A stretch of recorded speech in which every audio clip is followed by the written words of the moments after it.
Good morning. Welcome to the MeanStack MVA. Do you know what I mean? So me and Helen, we have I'm Helen. I'm Steven. I'm not Helen. I'm Steven. This is Helen. And we're going to talk about the MeanStack, which is a really cool set of technologies that work together pretty nicely. It's all written in JavaScript. Mean is an acronym for MongoDB, Express, Node.js, and Helen, what am I missing? Angular? Angular, yes, but not necessarily in that order. What we'll be doing is we'll be creating a Twitter clone application called Chirp. And what we can do is we can create tweets, or not tweets, but cheeps, excuse me. And we'll be creating this application from the front to the back, building off of our previous Microsoft Virtual Academy videos on AngularJS, Express.js, as well as MongoDB. And this kind of ties everything together into one cohesive application that you can use as a framework of your understanding of the MeanStack and go off and make your own MeanStack applications so that you can divide and conquer. Anything else, Helen? No, let's start with some intros. So my name is Helen Zhang, and I'm a developer evangelist for San Francisco. And specifically, I work with startups in San Francisco out of the top incubators and accelerators to drive adoption on Azure and to help them create apps for our platforms. So in my spare time, I also give quite a few talks to developer audiences. And I am a huge web development nerd, so I play around with frameworks like this all the time.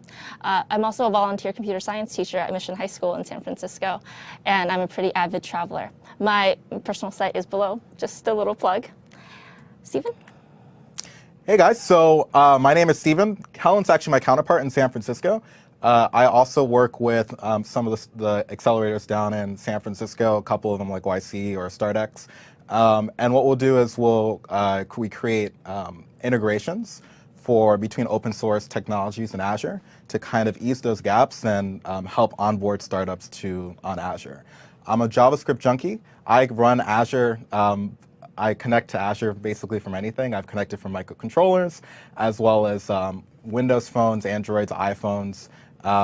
And I love just creating JavaScript experiences on each of those platforms. And what's really cool is that JS runs everywhere, and I'm super into that. So now, actually on the bottom of my side as well, I think I did do a shameless plug as well. So if you want to know more about me, you could definitely hit up my website. And I guess we can move on. Yeah, so let's go over what we're going to talk about today. We're going to start in this module talking about the MeanStack, going over each specific component, what it's going to do in our application, and we're actually going to show you our demo application as well and walk you around that. In the next module, I'm going to go over AngularJS, some basic concepts in Angular, and start creating our app locally. And then Steven's going to build out the backend using Node and Express. He's going to build out the APIs that we're going to hit using our Angular app eventually. And then in the fourth module, he's going to integrate MongoDB for our data source. Then module 5, you'll come back to me. I'm going to tie everything together, go and actually call the APIs that Steven's created and show that application working live.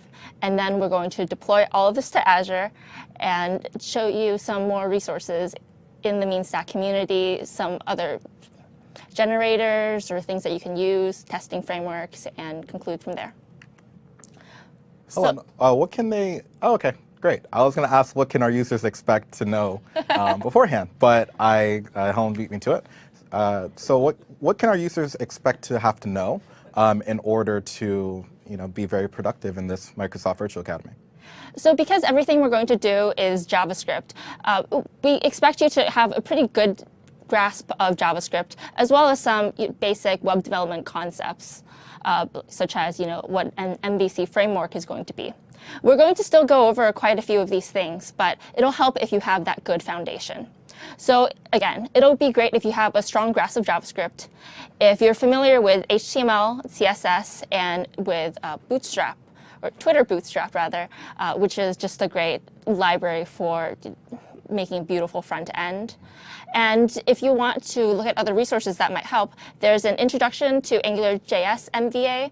There is the very awesome You've Got Documents MongoDB Jumpstart that Steven was actually a part of. And it's not listed here, but there's actually a Node.js MVA as well. Stacy Mulcahy and Rami did that one. Okay. If you want to call them out. Yeah, Stacy Mulcahy and Rami did that one. Stacy also worked on the Angular MVA along with Christopher. So Christopher's waving from the back for those of you who can't see. So if you want to join the MVA community, please do. There's a lot of really great online learnings like what we just talked about. There's over 2 million registered users, and there's a lot of really great relevant training, even on open source technologies like the mean stack. So let's really get into it. What is the mean stack? Let's actually show a demo of our mean stack application. And I'm going to apologize in advance because this is not the exact version that we're going to show in the end, but it's pretty darn close. So as you can see, there's an application we've built here called Chirp. We've lightly styled it using Twitter Bootstrap with a very typical navigation header you might have seen. We're going to implement a login and registration system, and people will be able to post into the stream. We've disabled the guest posting for now because, let's be honest, we don't know what all you are going to say. But you'll see us posting into the stream later on, and by the end, once you actually authenticate, you'll be able to post into the stream as well. I think our users should be able to register already, right? I'm pretty sure. You're revealing our secrets. I think it's actually not working right now because I tried right before this. Oh, and it didn't work? Yeah, Okay, sorry. that's cool. Sorry to reveal so It's probably much better. It's probably better magic. anyways. Yeah, honestly, you have a chat, okay? Go to the MVA Q&A chat if you want to say anything to us. So yeah, let's talk about why we're actually going to use the mean stack. Well, as we said before, the mean stack is all built using JavaScript. As a lot of people say, it's really one language to rule them all. Because you can build your server in JavaScript. You can, of course, build out your front end in JavaScript. And Angular even provides a nice framework for you to build out that nice MVC in the front end as well. Everything that we're going to use is completely open source. While they might be supported by larger corporations such as MongoDB or Joyent or Google, everything that they're making is open source, and you can go through and access all of that. Node.js also has a huge module library if you want to go and take components that you might need. For example, for authentication, we're actually going to use a module that other people have built on top of that. And it's really easy to get started quickly with the mean stack because, as you can see, we're going to build out a complete application in just a few hours because since the front end and the back end is all using one language, it's extremely cohesive. Everything we're using is extremely lightweight, and it's not too much of a burden to run. That's probably why it's pretty popular with web developers, right? I'm imagining because the whole thing's written in JavaScript. So if you're just familiar with really good with JavaScript on the front end, you can make your way back through the back end and even through the database because even the database is really JavaScript-like. So really, it's actually quite friendly for if you're just really familiar with front-end development and you kind of want to get into the back end a bit. Yeah, absolutely. I was actually primarily a front-end developer, but the mean stack came along. Node.js especially was so helpful because I said, I don't want to necessarily build something monolithic with Apache or anything huge, but hey, if I can start up a server in 10 lines or less, it must not be that intimidating. It ain't that bad. Yeah, so now I can kind of call myself a full-stack JavaScript developer, and it's pretty great. So let's actually talk about all the components that go into the mean stack. As we said before, AngularJS is the A in the mean stack, and it's going to take care of our application's entire front end. It's a client-side MVC framework. So we're going to build out models to communicate to our views, which is the HTML that you're going to see, basically. And we're also going to have separate out our application logic inside controllers. This is similar to what you might do in the back end as well, only you're doing this strictly in the front end. So you're actually creating really good delineation between your code, and it keeps things very, very clean. AngularJS is open source, although it's maintained by Google. Google has dedicated a lot of really great engineers to work on AngularJS, and the driving force behind Angular is they're saying, what would HTML look like if HTML was designed to be for building web apps instead of for building, documents or hypertext? I mean, before Angular, most people, I guess, were just using jQuery, right? And really just manipulating the DOM itself. And I guess Angular is really cool because it's kind of written as for the future of HTML, in the case where you can just directly put in the HTML what you want to data bind. And data binding really is just the concept of binding your data to your UI so that you don't have to explicitly say, hey, add this div, or add this thing, or change this value like you would do in jQuery. Instead, you just simply change data and magically the UI changes. And actually the vice versa works as well. So it makes it quite nice. Yeah, and not to get into this too deeply, but Angular actually injects some, or makes available some attributes that you can put directly into your HTML to be able to start changing things around. So when you look at some Angular code, it'll actually look quite a lot like just a really nicely formatted, really responsive HTML document, as opposed to some HTML here, and then a lot of the logic is actually obfuscated in some JavaScript function in another file. So when you're looking at an Angular document, you'll actually be able to see, oh, this is where certain logic goes, and it's really clean. And AngularJS is also really, really easy to test.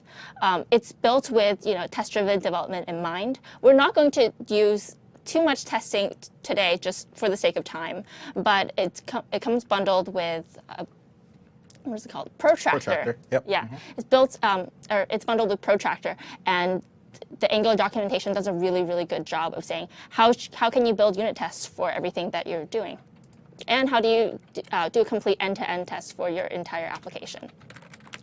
So where can you get Angular? How do you install it? It's really, really easy. You can just go to the AngularJS docs here.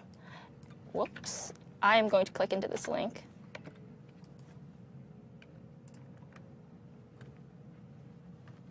And you can actually install it straight from the Google CDN, which is what we're going to do. So you can get the minimified files straight from Google just by linking to it like so. And so this pulls right off of the CDN, so we don't actually have to worry about maybe even like storing the file or serving it out itself, right? It just comes right off of that? Yeah, exactly. And if you haven't used the CDN before, it's really great because once multiple websites and multiple people are hitting that same link, it'll be cached, and it'll be much quicker for your users to access, instead of your users pulling the Angular file down from your server, another site, they're pulling down exactly the same file. So it's just nice to have that be stored. Some better performance there. Yeah, exactly. Yep. We're going to start out using just the straight Angular library, but later on we're actually going to incorporate some additional modules that aren't included in the basic package, so to speak. We're going to be using some routing and some resources, so we'll be getting to those files as we need them. So next, let's talk about Node.js. Node is the lightweight web server that we're going to use, and it's built in Google's V8 JavaScript engine, which is the rendering engine for Chrome. It's extremely lightweight and efficient, and as you can see here, these are all the lines that it would take to just start running a server. I'm not going to do this right now because Stephen's going to demo this later on his module, and I don't want to steal his thunder. But as you can see, it's extremely simple. You just require the modules that you need, and you create a server. You just say, hey, create a server, run it on this port, listen on this port, and this is what you'll send as the response to your clients. And as you can see, it's just sending hello world. It's extremely simple. Super easy. Yeah. Yeah. And you'll install Node.js by actually going to the Node.js website and clicking download. Obviously, a bit more difficult than just linking to a file from Angular. But you can actually download the pretty easy Windows installers here, and you can also download the binaries if you care to look at them. As it notes here, if you want to build from source, you'll need Python 2.6 or 2.7, Yep. but I just recommend getting the installer for today if you don't have it already. Yeah, most OSs are actually supported just right out of the box. They have binaries for. You could just, and especially if you're using Ubuntu, or if you're using CentOS, Debian-based systems and Fedora-based systems, they have package managers which will just pull the version for you, and you could just do like apt install to install the version of Node that you want, and it'll just get going. If you are using a Debian system like Ubuntu or something, Do note that the module will be called Node.js and not Node, like we'll be using on Windows. So just a FYI. Awesome. And next, let's talk about Express. Now, Express and Node.js are kind of linked almost completely and tightly. And that's because it's actually a Node module. We're going to get into exactly what modules mean for Node, but basically Express is a really, really thin layer on top of Node that makes it much easier to interact with. So whereas you saw it in our code before, we have to manually talk about what we're going to send as the headers, and things like that. In Express, a lot of that will be sort of magicked away for you and abstracted away so that your calls are just so much more simple. This is especially true if you're making a lot of HTTP requests like we're going to do. We're also going to, of course, build out an API using Express because that's what we're going to use for all of our routing needs. So it's going to be a web API? Yes. Okay, cool. And we're going to layer our authentication piece on top of Express in large cases as well. Express also helps you organize your Node app into an easy and cohesive MVC structure. So your routes will be in one place, your views will be in another place, your logic will be elsewhere, and that just, again, organizes your code such that it's a lot easier than having one monolithic JavaScript file for your server, for instance. So you'll install Express, as I said before, once you've installed Node. We're going to get into NPM later on, but that's basically the module library that comes with Node that you could the Node package manager that you can actually install these modules from. So that's similar to like pip for Python or I guess Gems for Ruby or NuGet for .NET. It's just a package manager which allows you to not necessarily source control your packages, and we'll talk about this more. And instead, you can just keep a manifest, and it'll just install them whenever you need them. Yeah. And as you can see here, once you have Node installed, it's pretty easy. You just call the package manager and you say, hey, I want to install Express. And next, MongoDB. So this is what we're going to use for our data store. And it's the top NoSQL database out there. Pretty much everyone's using or talking about MongoDB.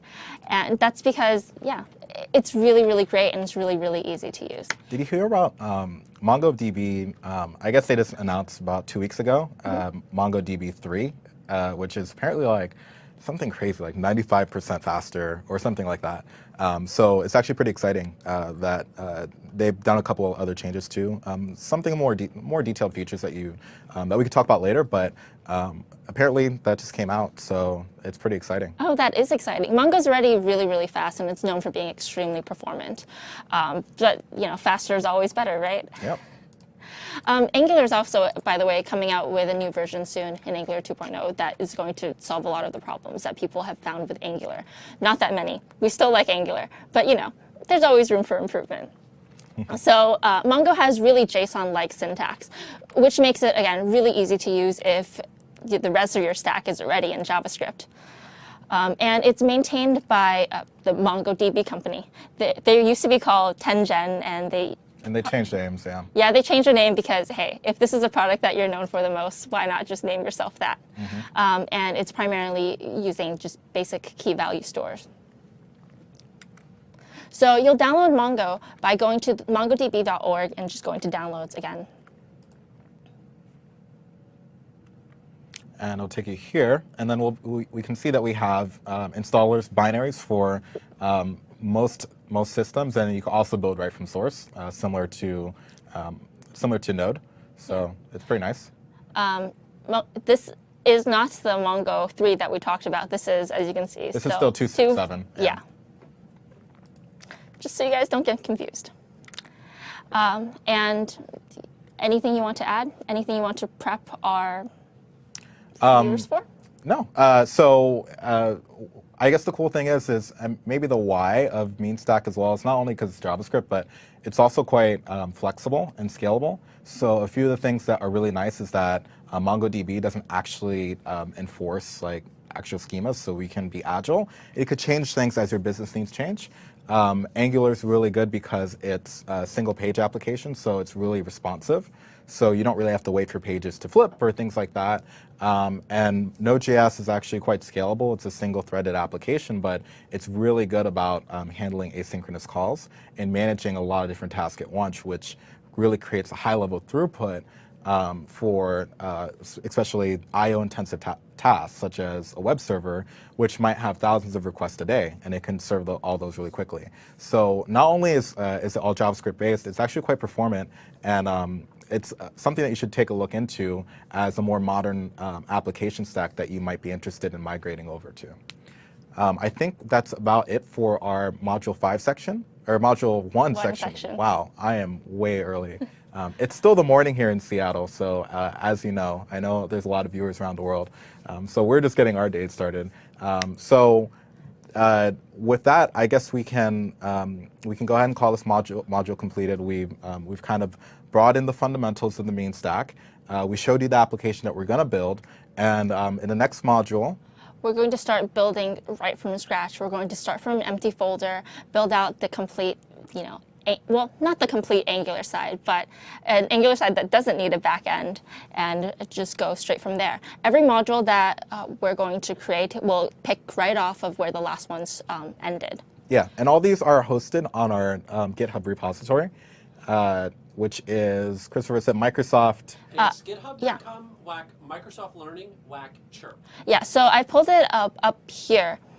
So if you want to go to my screen real quick, it's github.com/microsoftlearning/chirp. We're going to actually go over each section in order, and each section is going to have their own readmes, which will take you through the code that we're going to go through. So you could take a look at that if you want to right now, but we're going to come back and get started with Module 2.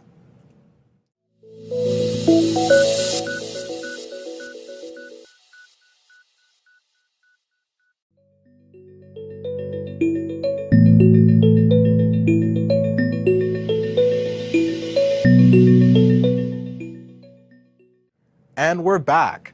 This module, so we're on Module 2 actually, and this module is on AngularJS, which will be the MVC framework, Model View Controller framework, for our front end of the Chirp application, where we can write our cheeps and be merry and jolly and be social. Helen's going to take us through the basic concepts of directives, data binding, using Bootstrap to make things a little pretty, and really build out our front end. And what we're going to do is we're going to kind of mimic the data and not connect it to the back end. And afterwards, I'll take that over and we'll actually start linking things together there. Yeah. So today we're actually going to start by talking about what is a front-end framework. We keep talking about how Angular is one. We keep talking about front-end frameworks and what they are, but how do they work? What are some other ones, and what are their advantages? And then we're actually going to go into directives, which is essentially how you insert Angular code into your HTML document. We're going to go over modules, which are essentially the application containers for any Angular app, controllers, which is how where you're going to put your application logic for your Angular app, as well as the models and data bindings, which is how we're going to actually display to our users our data and what we're getting from the back end, presumably. And then we're going to go into routing, which is interesting because routing is typically something that we do in the back end. We're saying, hey, hit this endpoint or hit this endpoint or go to this page. But you can actually do that from just within a single page application through using Angular routing. And we're going to show you a bit of that as well. What is a single page app? So a single page application is, I think one of the canonical things that people talk about when they talk about single page applications is actually Gmail, right? Because it's an application that, it's an application that you'll look at, and it has a lot of different features. You're going to go into a lot of different pages. But actually, when you're clicking into different links and doing different things, even though the URL changes, you're not making a full request to the server for loading a completely new page. You're only loading parts of the page. So you're essentially, even though you're navigating through different elements on the page and going to doing different things, you're actually all doing it within one single page. Whoa, mind blown. Single page So you're telling application. me that we actually never change pages. We just, it's a big trick. It is a big trick because you can see the URL changes. You can actually even go to different URLs, and it'll bring you to that exact part of the single page application. But I mean, the advantage is that since you're using that, you're only loading exactly what you need. So you don't need to load your resources twice if you're calling the same JavaScript file, for instance. So it's a bit snappier. Yeah, definitely. So let's go in and talk about front-end frameworks and what they are. A lot of these front-end frameworks build the single-page applications that we just talked about. So a framework is something that will actually structure out your application, such as Angular. Whereas there are libraries like jQuery that have a lot of useful functions that make JavaScript a little bit easier to manipulate, to give you a lot of helper functions, and basically make your JavaScript interactions less painful. They might even, like jQuery, come with a lot of add-ins that will allow you to do cool transitions or decent effects, and they'll also allow you to, for instance, make HTTP requests or XHR requests more easily. But AngularJS and other MVC frameworks will do that plus a lot more. So whereas jQuery, for instance, doesn't really care about how you structure out your application so long as you include your jQuery application in, Angular will actually say, hey, put all your logic specifically here in your views or in your HTML templates that you're using to display the page, put in where the code actually goes. Put in what elements actually belong here, and you're really separating out a lot of logic. So AngularJS and other MVC frameworks are a lot more opinionated in that way. That's what I was about to say. Opinionated is kind of like what it seems to be, whereas jQuery is really unopinionated. Yeah. So so Angular is an MVC front-end framework, much like a lot of other ones, such as Backbone or Ember. Yep. And there are quite a few popular JavaScript MVC front-end frameworks. Sorry, that is a mouthful out there. Angular is something that is probably more opinionated than the rest because they really want to structure out, like we said before, how HTML apps would look, or how HTML would be if HTML was written to build web apps. So with that comes a lot of things. So why use Angular in particular? Well, as we said before, it keeps your code really, really organized and structured. You're going to probably put all your controllers in one place, and you will specify that, hey, these are the things that are specifically modifying the data before we're pushing it out for users to view. There's also two-way data binding, which is something that I think we touched lightly on before. But what that basically is saying is that if you change around your data and apply some logic to it, for instance, in your controller, it's automatically going to change and appear differently in your front end when you're looking at that, because that data is bound between the application's view and the application's logic and control. So if I have like a list of cheaps, and so we add a new cheap into the list, it'll just automatically show up in the UI? Yeah, absolutely. And we're actually going to go into a short demo about this. In a little bit. We already In 1 second, after this next slide. Yeah, this slide basically goes over the other frameworks that are out there. React actually calls itself technically a library. Yeah, I think they just call itself the Vue, the V. Yeah, they call themselves the V in MVC. But I threw it in here because it's really up and coming. It's really, really cool. It's much more performant than the other frameworks out there, specifically because it only tries to do one thing and it tries to do that one thing well. Ember tries to emulate, I think, more of like I would say more Ruby-like in what it wants to do, or more Ruby on Rails-like in what it tries to do in terms of syntax and structure. And yeah. I've actually never used Ember myself. I've used Backbone. I think that was the last one on the list. And yeah. that one's a little bit lighter. It's a little bit more bare bones. It actually doesn't have data binding. You have to like add other libraries to do that. So if you like more minimalistic, less opinion, Backbone's pretty good. I've used that even with WinJS and put those two together, and it worked pretty well. So. Yeah, and I think actually I've used Angular with WinJS as well, and that also worked quite well. Since these are all JavaScript files that you can essentially include in, a lot of times they will work pretty much out of the box or with minor changes. Yep. So to summarize, React is great if you want something that's highly performant, and and very lightweight, and you only want to manipulate the views. Backbone is great if you want a little bit more MVC structure, but you still want to keep things lightweight.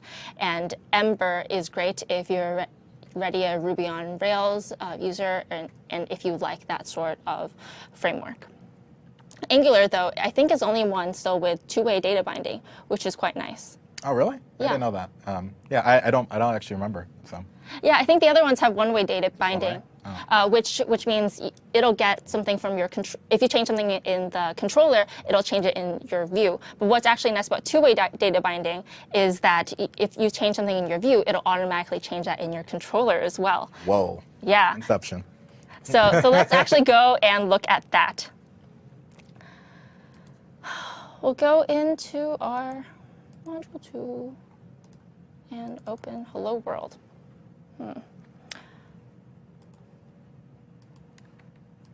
Beautiful. So as you can see here, right now we have just a really, really plain page and it says hello. And I'm actually going to open the developer console here so you could see what is happening in the DOM. So as you can see here, we are saying, hey, make this app an Angular app just by putting ng app on top. And what we're actually saying is, hey, use this text box here as the input. So we're going to give this ng model. We're going to call this ng model input text. And that basically starts that data binding process by saying, hey, this is the data that we're going to share. And so now when we bind, this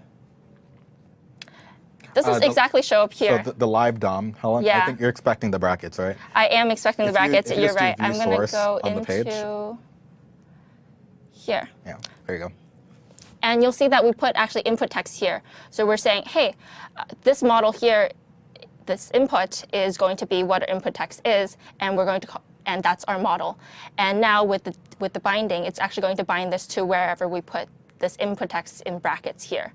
So now whenever we change something in this input, it'll actually change automatically here where we want it to be displayed. Okay, so it's like magic. It's basically Angular looks at those brackets and says, oh, I have this spot of data that I need to fill in, and it binds to this thing called input text. Yeah, it'll bind to whatever model you're given. So we're going to use this much later on to do a bit more complex things. And you'll notice that I talked a lot about controllers, but we don't actually have a controller here. You can actually bind this with all your logic not on the same page as well. I think that actually makes it look much more impressive than right here when we're saying, oh yeah, you know, you put the input text here, and then you're basically getting the input text Yeah, again. it looks like magic, really. One quick question: can we do this in Visual Studio? Can we do this in any text editor? Like what's required here? Yeah, so right now we're using Sublime Text just as a really, really lightweight text editor, but you can absolutely use Visual Studio or anything else as well. We're using Sublime Text primarily because that's the It's I would say cross-platform. yeah, it's cross-platform, and a lot of web developers really enjoy using it. So we thought we'd use the tools that other people use for things like JavaScript frameworks, basically. Yeah, but really it's just opening a directory. So Yeah, It's exactly. about the same thing as anything else. Yeah. When you're actually opening something in a straight text file like this, and you're seeing that you can make changes just straight in this text file, I think it really shows that everything we're doing is basically straight JavaScript and not that complex. Yep. So now that we've done a tiny hello world, let's actually go through and talk about exactly what we did. And the first thing that we'll talk about are directives. So directives are those Angular-only HTML attributes that we add into our application. You could see from if you think back to our hello world, when we called ng app or when we called something an ng model, those are basically directives. You put them in your HTML tag just to denote that, hey, this is going to be an Angular, this is going to be an element that we're going to use with Angular. And it'll attach some specific behavior to the element. So for example, when we said ng app for the entire, to the HTML tag that's saying, hey, this entire page is going to be an Angular application. And when we set ng model to that text field again, you're saying, hey, this text field is going to be an Angular data model. And you can tell something is an Angular directive by the prefix that it has, which will usually be ng dash or data dash ng dash, or actually data.ng, data dash ng colon is I think what it usually is. Yeah. So if you look in Source Code for a lot of your favorite websites, you'll probably see something like this already. Well, data dash is the common attribute if any type of JavaScript or any type of library wants to add data to the DOM, or wants to denote or say something about that particular element in the DOM. And it doesn't just work for Angular; it works for a lot of other frameworks use data dash as well. Yeah. This is, it's just a nice, so that's why there are two formats. There's the ng dash, to keep it simple, and then there's the data dash ng, which is sort of the more universal model that's out there.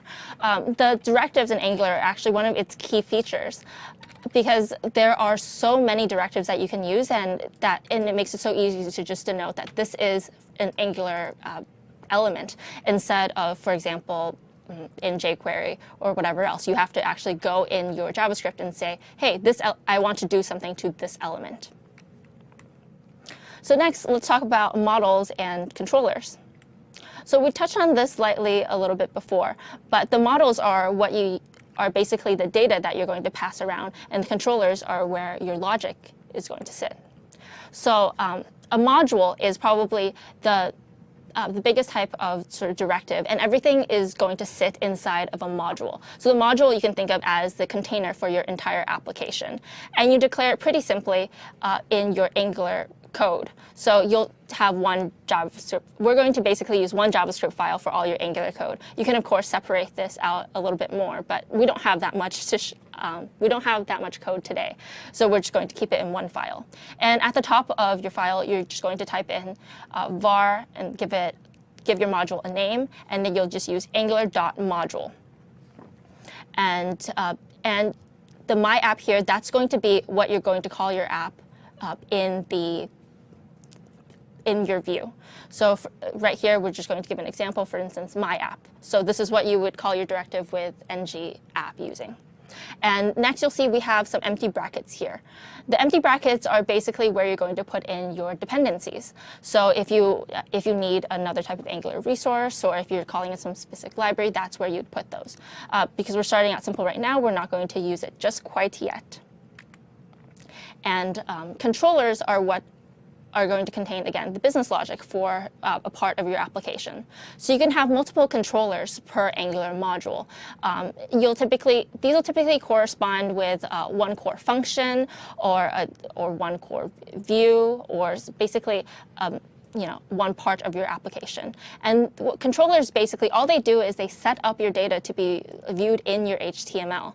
So you're going to, for instance, massage your data, reset it in the controller, set it different things, and you're actually going to declare it with some similar syntax. So as you recall, for instance here, we called our Angular application, or Angular module, my module. So you could just declare a controller onto that, as you see here, and give it a name, like my controller.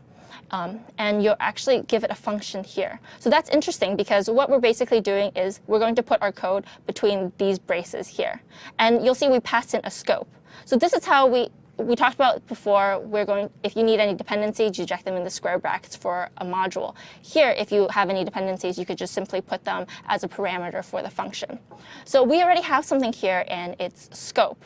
Now, scope is something that just every controller is going to need, and that's where you're actually going to keep your data models. So that's essentially everything in your scope is going to be what is passed around to your views.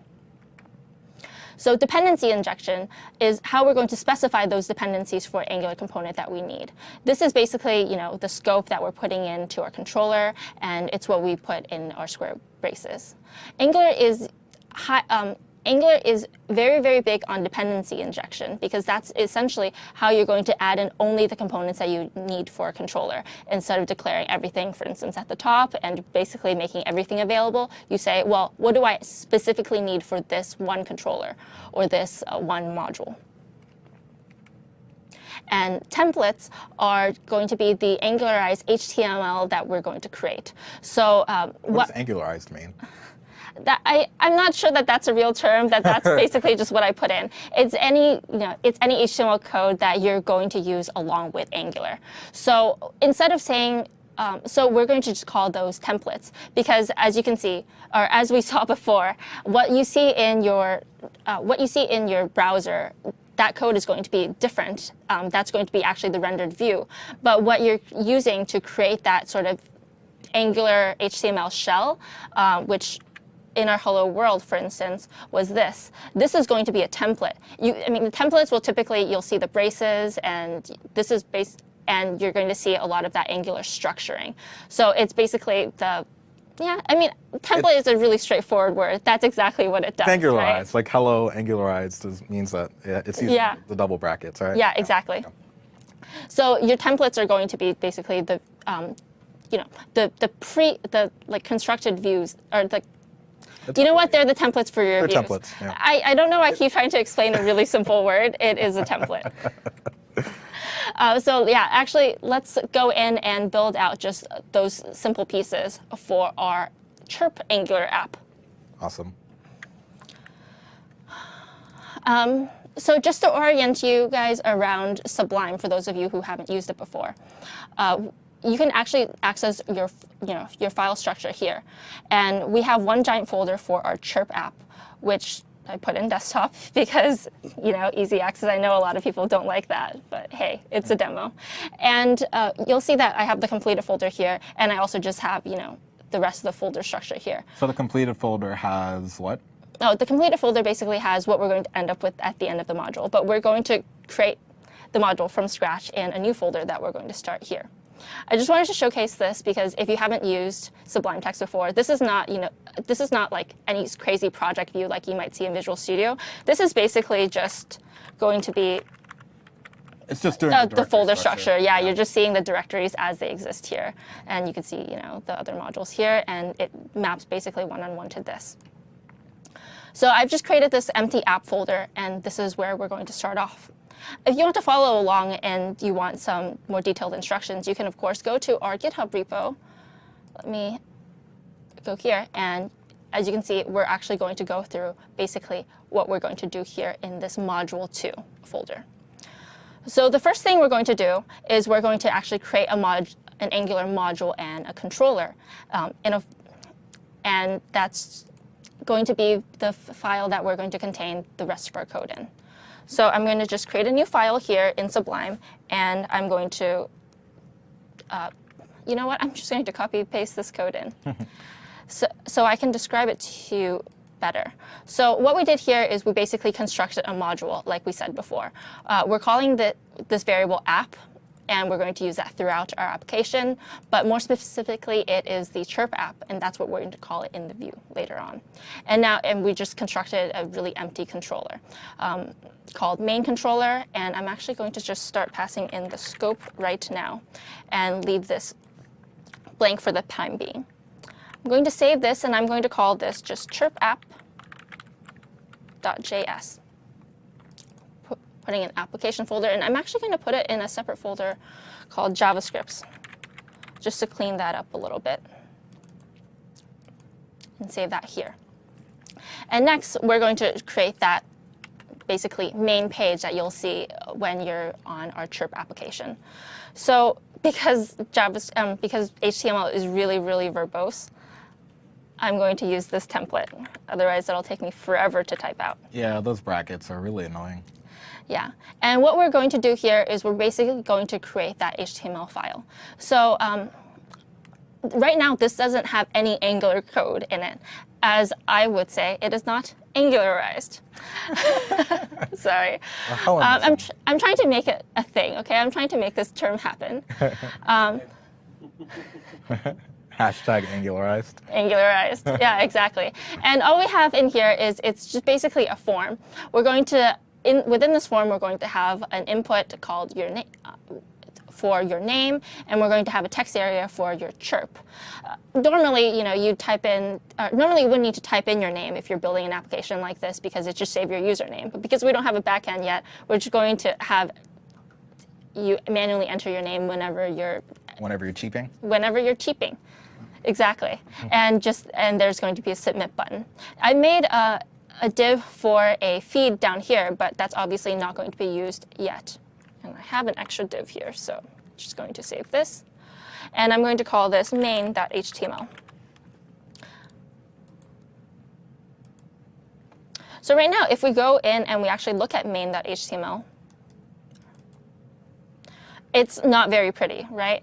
It's completely unstyled, and basically I just have the name input and to say something here.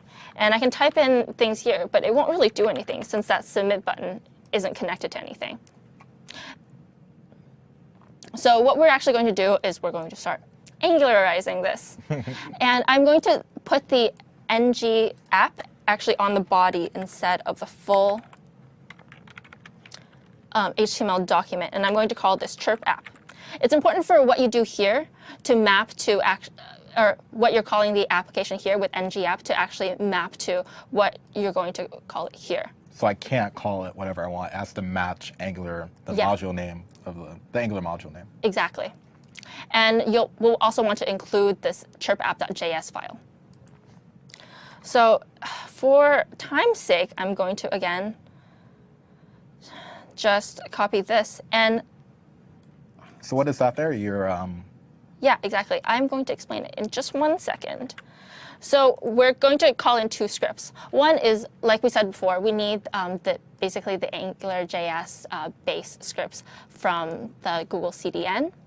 So I'm just pulling in that CDN code here with this first script. And the second thing we're going to do is we're actually going to link this to our chirpapp.js that we created in our JavaScripts folder.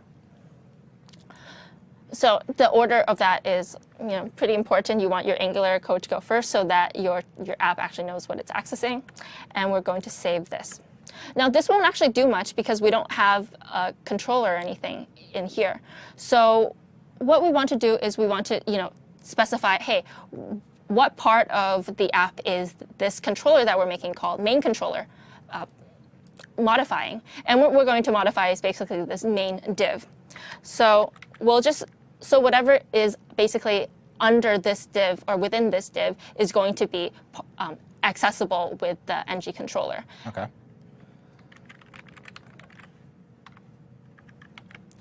And again, it's important for this name to match with what you're going to pass into main controller, what your name is going to be here. Oh, I got a good question in the chat. They asked, wouldn't you place the CDN link at the bottom of your file rather than the top? Sometimes you do that for loading for performance, right? Yeah, absolutely. I mean, if you want your site to be extremely performant, extremely fast, you absolutely should place your JavaScript includes at the bottom of the page, because the way that these things load is you'll have that first pass where you load all your elements in, and then you'll actually load, and then you'll go through and you'll load your scripts, and then that'll go through and basically connect what you're connecting with the script. This is just the very standard HTML way that people have learned. Yep. So I'm doing this for simplicity's sake instead of actually making anything Nothing super fancy. performant today. If we wanted to do that, we probably also do a couple of other tweaks. But this, I think, makes things very clear. So after we've added in the controller, next we want to actually connect our model and view. So because we don't actually have anything in our controller here, let's actually learn what we would put in. So what we're going to put in our controller are basically our models, and we're going to, again, modify with that scope. And we're going to use data binding to pass whatever we're doing in the controller over to our view or our template. So something that we're going to use that's really important is that scope that you see we passed in before. And what that scope does is it links your controller to your view. So that kind of sounds confusing, but basically, whatever you're going to attach to that scope is going to be made available to your template view as a variable. So similar to what we did before with that NG model, if you apply that NG model with something that is available in the scope, that's going to be able to be used. This is a confusing concept until you see it in action, so we're going to show that in a little bit. But what you want to basically remember is the scope contains all your models for the data that you're going to be using. And the scope is always configured within the controller for that specific section. And every time you're creating a new controller, you're setting basically a new scope inside of that controller and that element that you created that controller for. And so let's talk about displaying and binding data. As you've seen before in our Hello World application, you can display data once you have a model for it just by simply using some double braces. You're going to actually bind that data using directives like what we did before. So what we did was we used ng model for Hello World, and that will create that two-way data binding we talked about, which will basically bind your data from both your view into your controller as well as your controller into your view. So whenever something changes in your view, that changes automatically in our controller as well. And our ng bind is a slightly different function, and that'll basically create one-way data binding. So whatever changes in your controller will actually populate out to your view, but it won't go back the other way. And ng bind is obviously more performant than ng model since it doesn't have to actually create that watching. But we're going to use ng model because when we're populating the form, it's actually going to change the model that we've created in our controller, as you'll see now. So we're doing two-way data binding. Yeah, we're going to do two-way data binding. One-way data binding is really useful if you're, for instance, displaying some data out that you fetch from the server that you know isn't necessarily going to change. But especially for something like what we're doing here, where you're going to input data and you want that to be, you want that data to, have some sort of action applied onto it. It's just so useful because you don't have to, pass that data back into your controller. It's already there for you whenever you're changing it. So it's basically one way is good for displaying, two way is good for user input. Yeah, exactly. So now what we want to do here is first we want to go into our main controller and we want to start creating some variables on our scope. So the first thing we're going to do is we're actually going to create posts. And we're going to make this an empty array for now.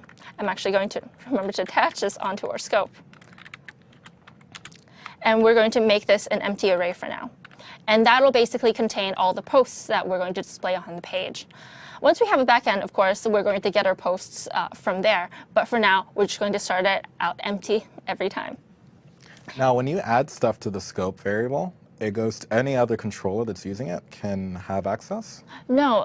So the scope that you're creating is only going to be available for whatever you put in your controller here. So, for instance, this div right here, this is. Am I highlighting that correctly?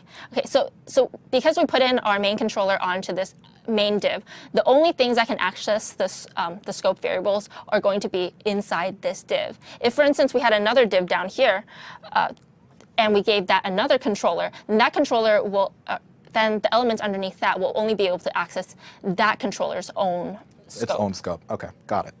Yeah. We're going to talk about root scope a little bit later on, but there is a way to, provide entire scope to your entire module.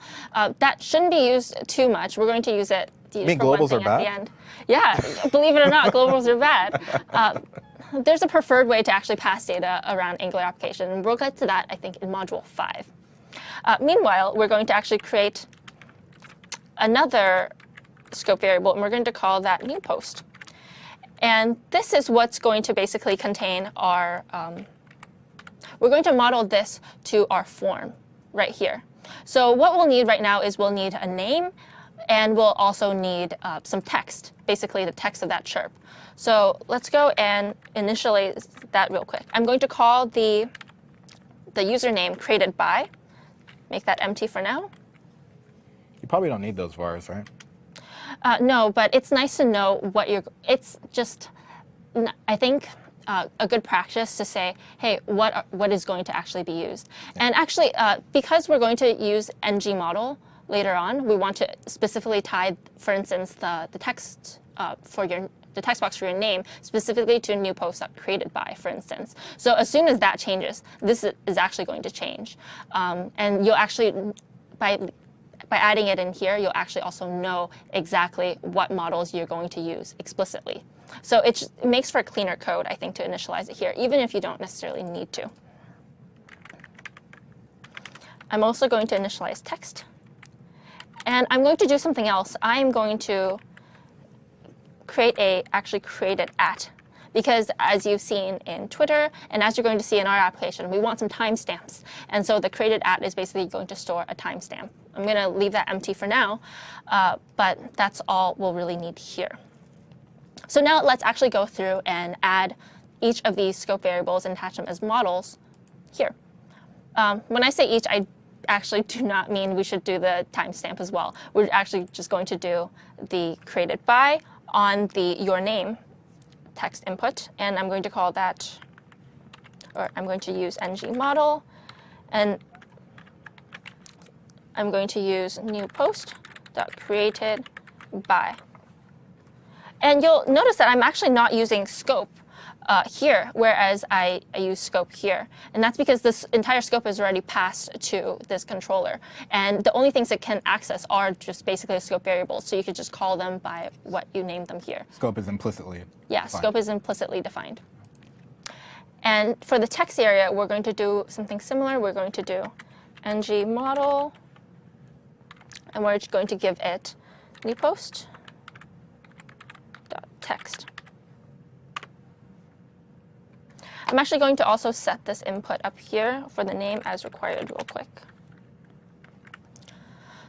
So now that we have these two, what are we actually going to do when this form posts? Well, we'll need to add in the post here to the form. And for and just for timing purposes, I'm actually going to paste the rest of this in. So what we're going to use is we're going to use ng submit for the form posting, and it'll basically call a post function. And in here, we're going to create another. Let me just go down here, paste that in as well. We're going to create a post function on our scope so that it can actually be called in our application here. I'm gonna indent this a little bit better so you could see. But what we're doing in our form is we're calling ng submit post.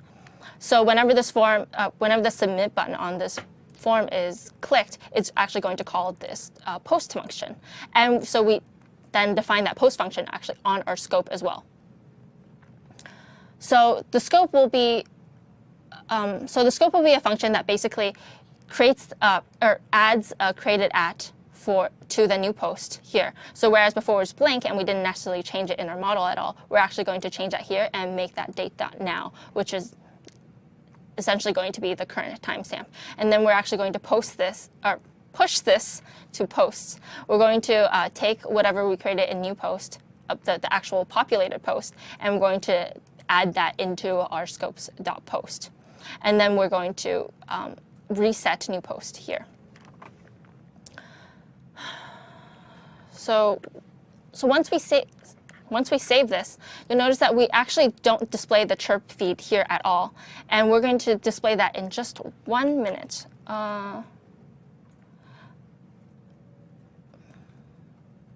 We're going to display that using our basically filters. Or actually, I don't think I'm supposed to do this. That's what we're at. Yeah. That's what I was asking about. Yeah, sorry. Okay. So once we add this in here, we should actually be able to post into our posts array. Now, we're going to just actually be able to see our post array if we actually display it here. So let's go in and create that display. So we're going to display this pretty primitively right now, just by creating a div. And what we're going to use this interesting ng repeat directive using some filtering. What does ng repeat do? Excellent question. Let's look at some definitions for that. Oh no, I can't because I don't have it. I'm sure you could freehand it. Yeah, I am going to just tell you what it does. So I had this entire section on like filters and repeating, and I don't know where Got it is lost now. on the internet. I lost it somewhere between pushing it up to GitHub and now. But basically, what ngRepeat does is it's going to take this posts array here, and it's going to say, well, for every post that I have in posts, so it's going to iterate through all of post. And it's going to take every single element and it's going to assign that temporarily to post. And it's actually going to create a new scope in here. I hope that's not too confusing for you.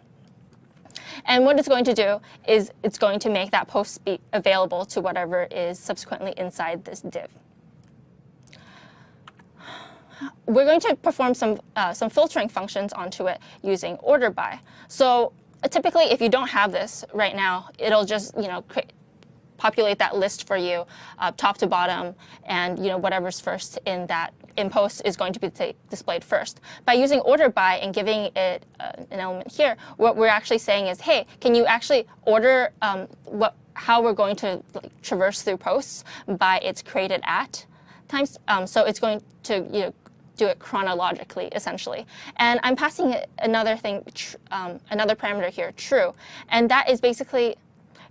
The third parameter for order by is basically, do you want to reverse this order? So I'm saying true here simply because I want it to be displayed reverse chronologically with the most recent post first. And then you'll see that there's some extra directives that I added in here that are pretty interesting. ng class odd will basically apply this class onto any all the odd posts within our posts, and ng even is going to apply that to all the even posts. Now, this will be useful for styling a little bit later on, so stay with me for now on this. And next, you'll see we're going to create a post created by here. So the post created by is going to be just displaying the username that someone put in, and then it'll just say the text after a little says, and it's going to show the timestamp. Now, this isn't formatted at all, so it's not going to look very pretty for now. But let's save this and run our app for the first time.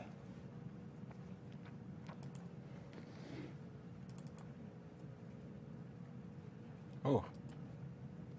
I just needed to allow that content. No worries here. And you'll see we can type in our name. This, again, looks pretty similar to what we had before, but once we actually click that chirp button, you'll see it actually passed that model already to the controller without us having to say anything, just because of the way that ng model does two-way data binding. And you'll see here, since it's pushed it to the post, and post is also bound using this repeat loop, it's automatically going to show up kind of magically. Okay, so that was the reverse data binding that we were talking about, right? Well, yeah, exactly.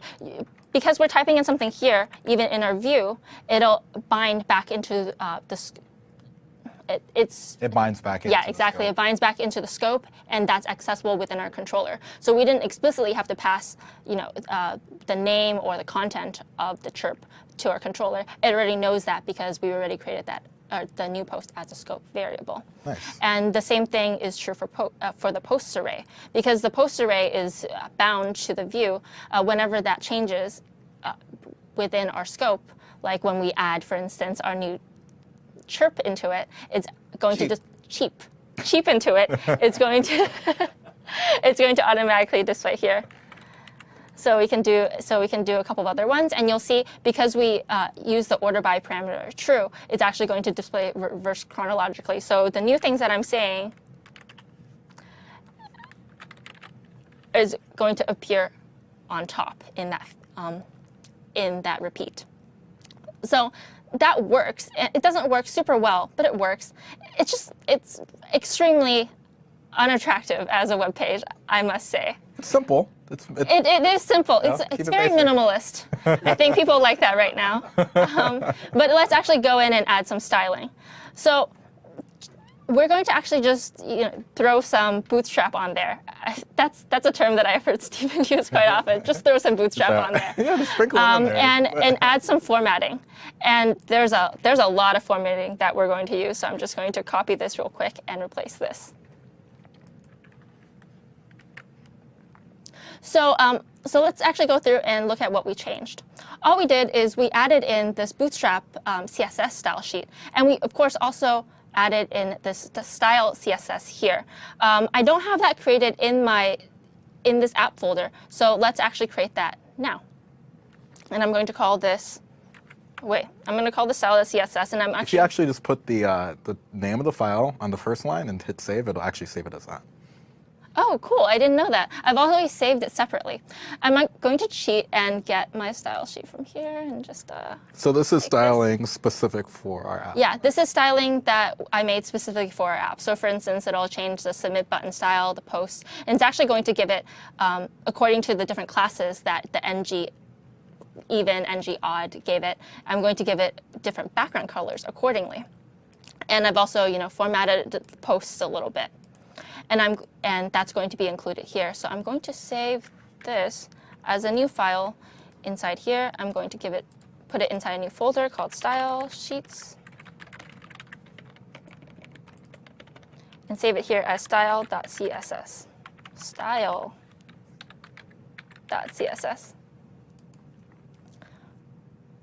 Cool. So now that we see it in a directory view here and we linked it here, we can actually run this. Let me just show you one more thing that I did.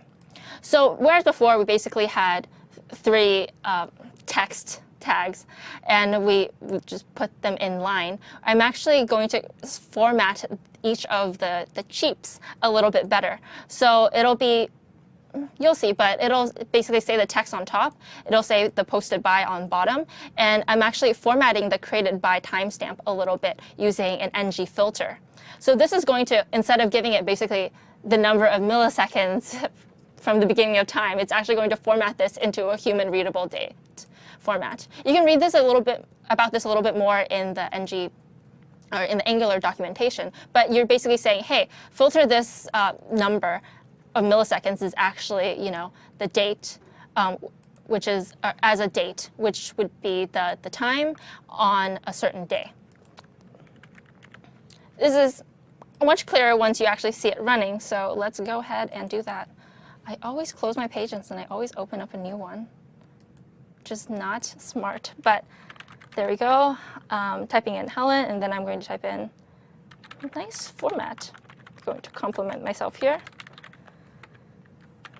And I'm going to click this chirp button.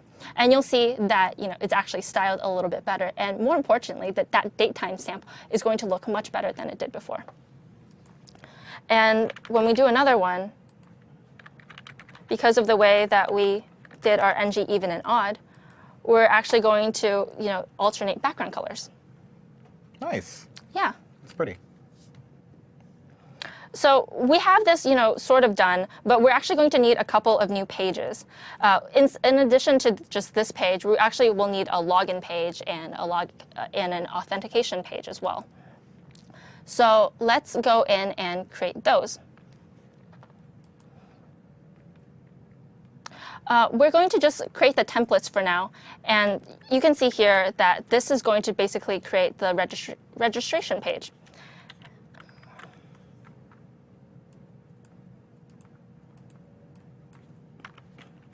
I know I didn't need to delete that comment on top, but it definitely bothered me. And I'm going to save this as register.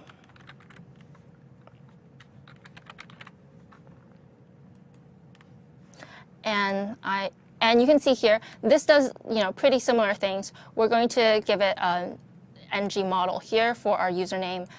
We're going to give it a password here, for our user password here, and we're actually going to put this all in an auth controller.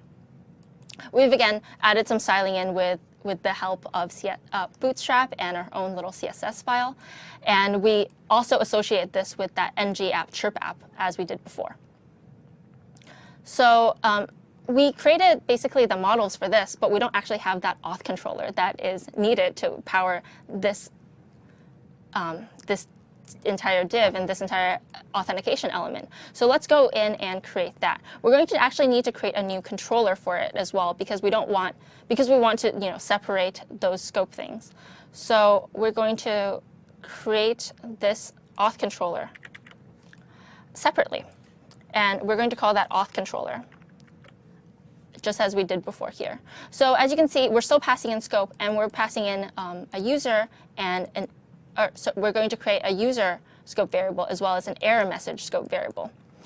That error message should just display to the user, hey, what is, what's wrong with your login if their authentication failed. But for now, since we don't actually have an authentication backend, whenever they click login, we're just going to say, hey, thanks for trying to log in with this username. We're going to do the same for a registration by saying, hey, thanks for registering with this username, and just having that be our login function and our register function for now. So our register HTML, for instance, will do a similar thing to what we did before. On submit of that registration form, it's just going to call this register function. And pretty much we're going to build the exact same thing as a registration page, but for login. So we can essentially actually just copy this, create a new folder, create a new document. Make sure to change this to login, and change the button to actually say login, change the header to say login, and that's going to be our login page. It's going to work pretty much exactly the same way as our registration. So what you're going to notice is, hey, you're using the same auth controller for both your login and your register. Why are you doing that? How can you do that? Well, I mean, you can assign controllers to whatever different views you need. And because we basically need the same scope variables for both, we're just going to reuse one controller and give them different functions to access. That should not be in there. And we're going to just save this. And that should give it the authentication, as well as the login and the registration. So once we save this, we can actually go in and, for instance, look at our registration page. When I try to register, for instance, it's just going to display that registration alert here in our error message, which we defined in our form here, which we defined in our scope variable here, as well as in our form here. And we just bound that to the scope's error message, like so. So because we're running a little bit short on time, we're going to save the routing piece, I think, for Module 5. Okay, so you're going to throw that in Module 5? Yeah. Okay. But essentially, we're just going to go through and, let's look at the 3 pages that we created. We created a login page here, allow block content. We created a main page here, allow block content. And we created that register page here, allow block content. So Stephen is actually going to go through and create the backend for this application now using Node, Express, and Mongo in the next couple of modules. And when we come back, we're going to tie these 3 separate pages into one cohesive single-page application. So you're actually only accessing it from a single page and not clicking around. And we're going to tie that backend in as well. Awesome. Sounds great. We'll see you guys soon.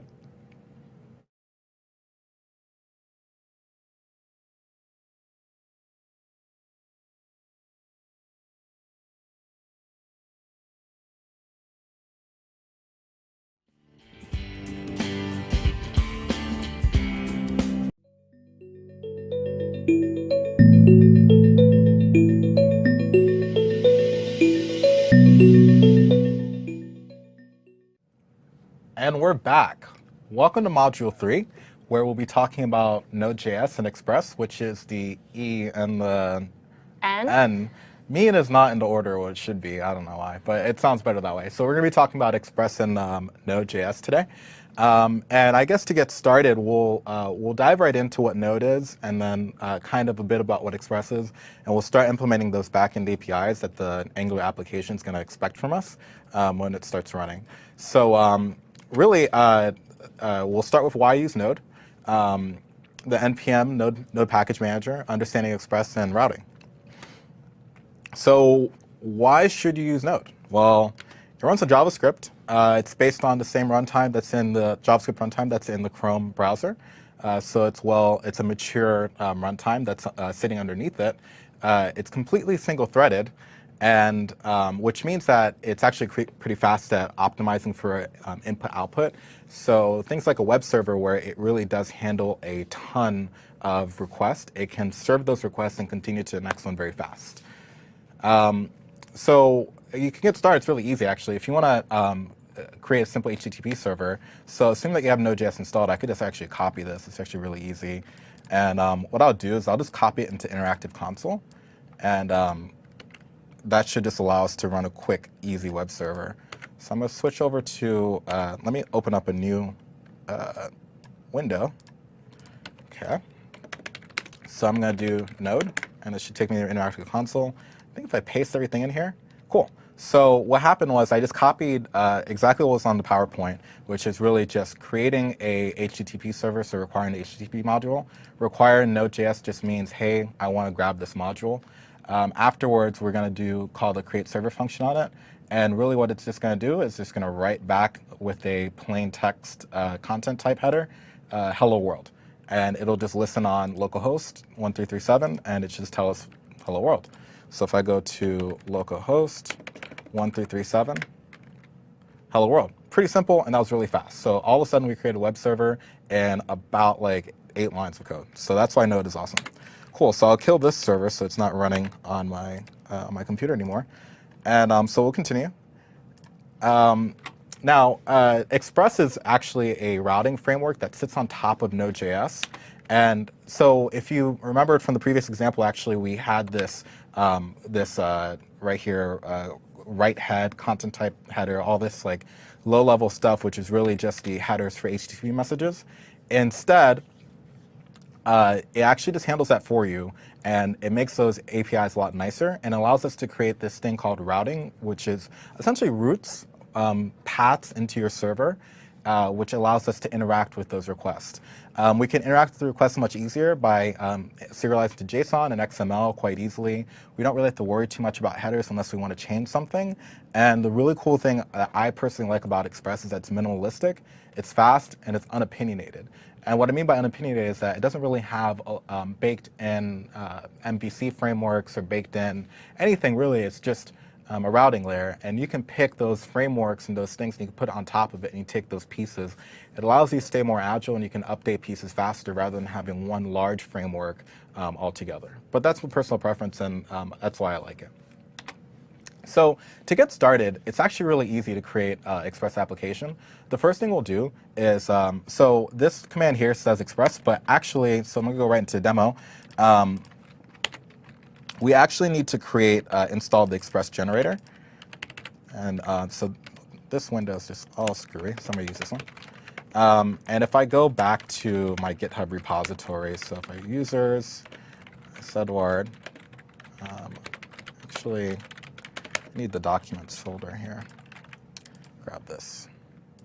So this is the GitHub repository. I'm in module 3. I'm going to create a new folder called start.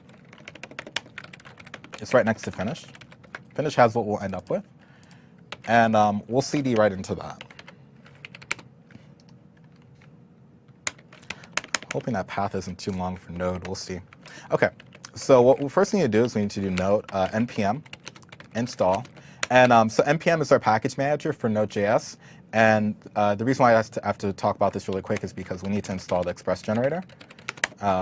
And we'll use -G to say that we want it installed globally. If you're using this on, I know particularly on OS X, if you're on Linux, sometimes you might have to use a sudo command to get this to work. You might hit a permission failed. And so now we have the Express generator, CLI, installed. So now we can just do Express. And the command is express --EJS, which just means that we want to use the EJS rendering engine and the directory name. So EJS, and we'll just hit period because we want it here. And what this will do is it'll create a basic bare bones Express application. And in order for us to actually get things going, we have to install all the dependencies that we need. So we'll just do npm install.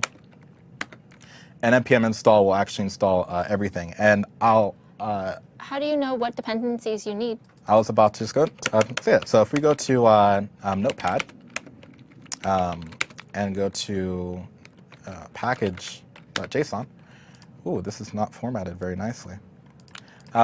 So package.json is a JSON file which has metadata about our application. So the name of the application, it just defaults to what the name of the directory was, so it's start. It's a private app. This is metadata for the Node package manager. But the most important thing is the dependencies here. So these dependencies tell us which packages, really just a manifest of the packages required to get this app going. So we need body parser, cookie parser, all this other stuff, Express, to actually get things going. So that's how we know. And so now we've created our Express application. I'm going to go ahead and open this with Sublime so I could have a nice look at the folder. So we have app.js, and then inside that we have our roots. So let me see. I'm going to pop back to my PowerPoint to keep myself on track. So I talked about NPM lightly. It's a command line package manager for useful libraries on Node.js. Some people also actually use it for front-end frameworks too. You can also use NPM for browser frameworks as well. It's akin to pip or Python, pip for Python or gem for Ruby, and it comes bundled with the Node.js installation. So unlike pip, where I think in Python 2.7 or something, it doesn't actually come with it, this actually comes bundled together. So if you install Node.js, you actually get NPM as well.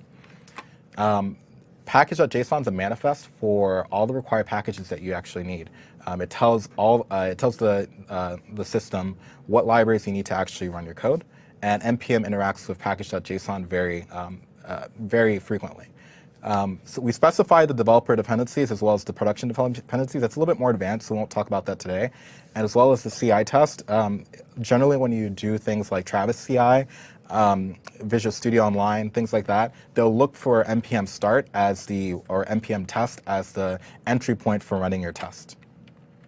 Okay, so I'll go ahead and start with routing, and I'm going to start with so the routing in Express allows us to create these paths into our server, such as whack auth, whack login. And so this is actually not the actual URL of the application. I believe it's chirp-MVA.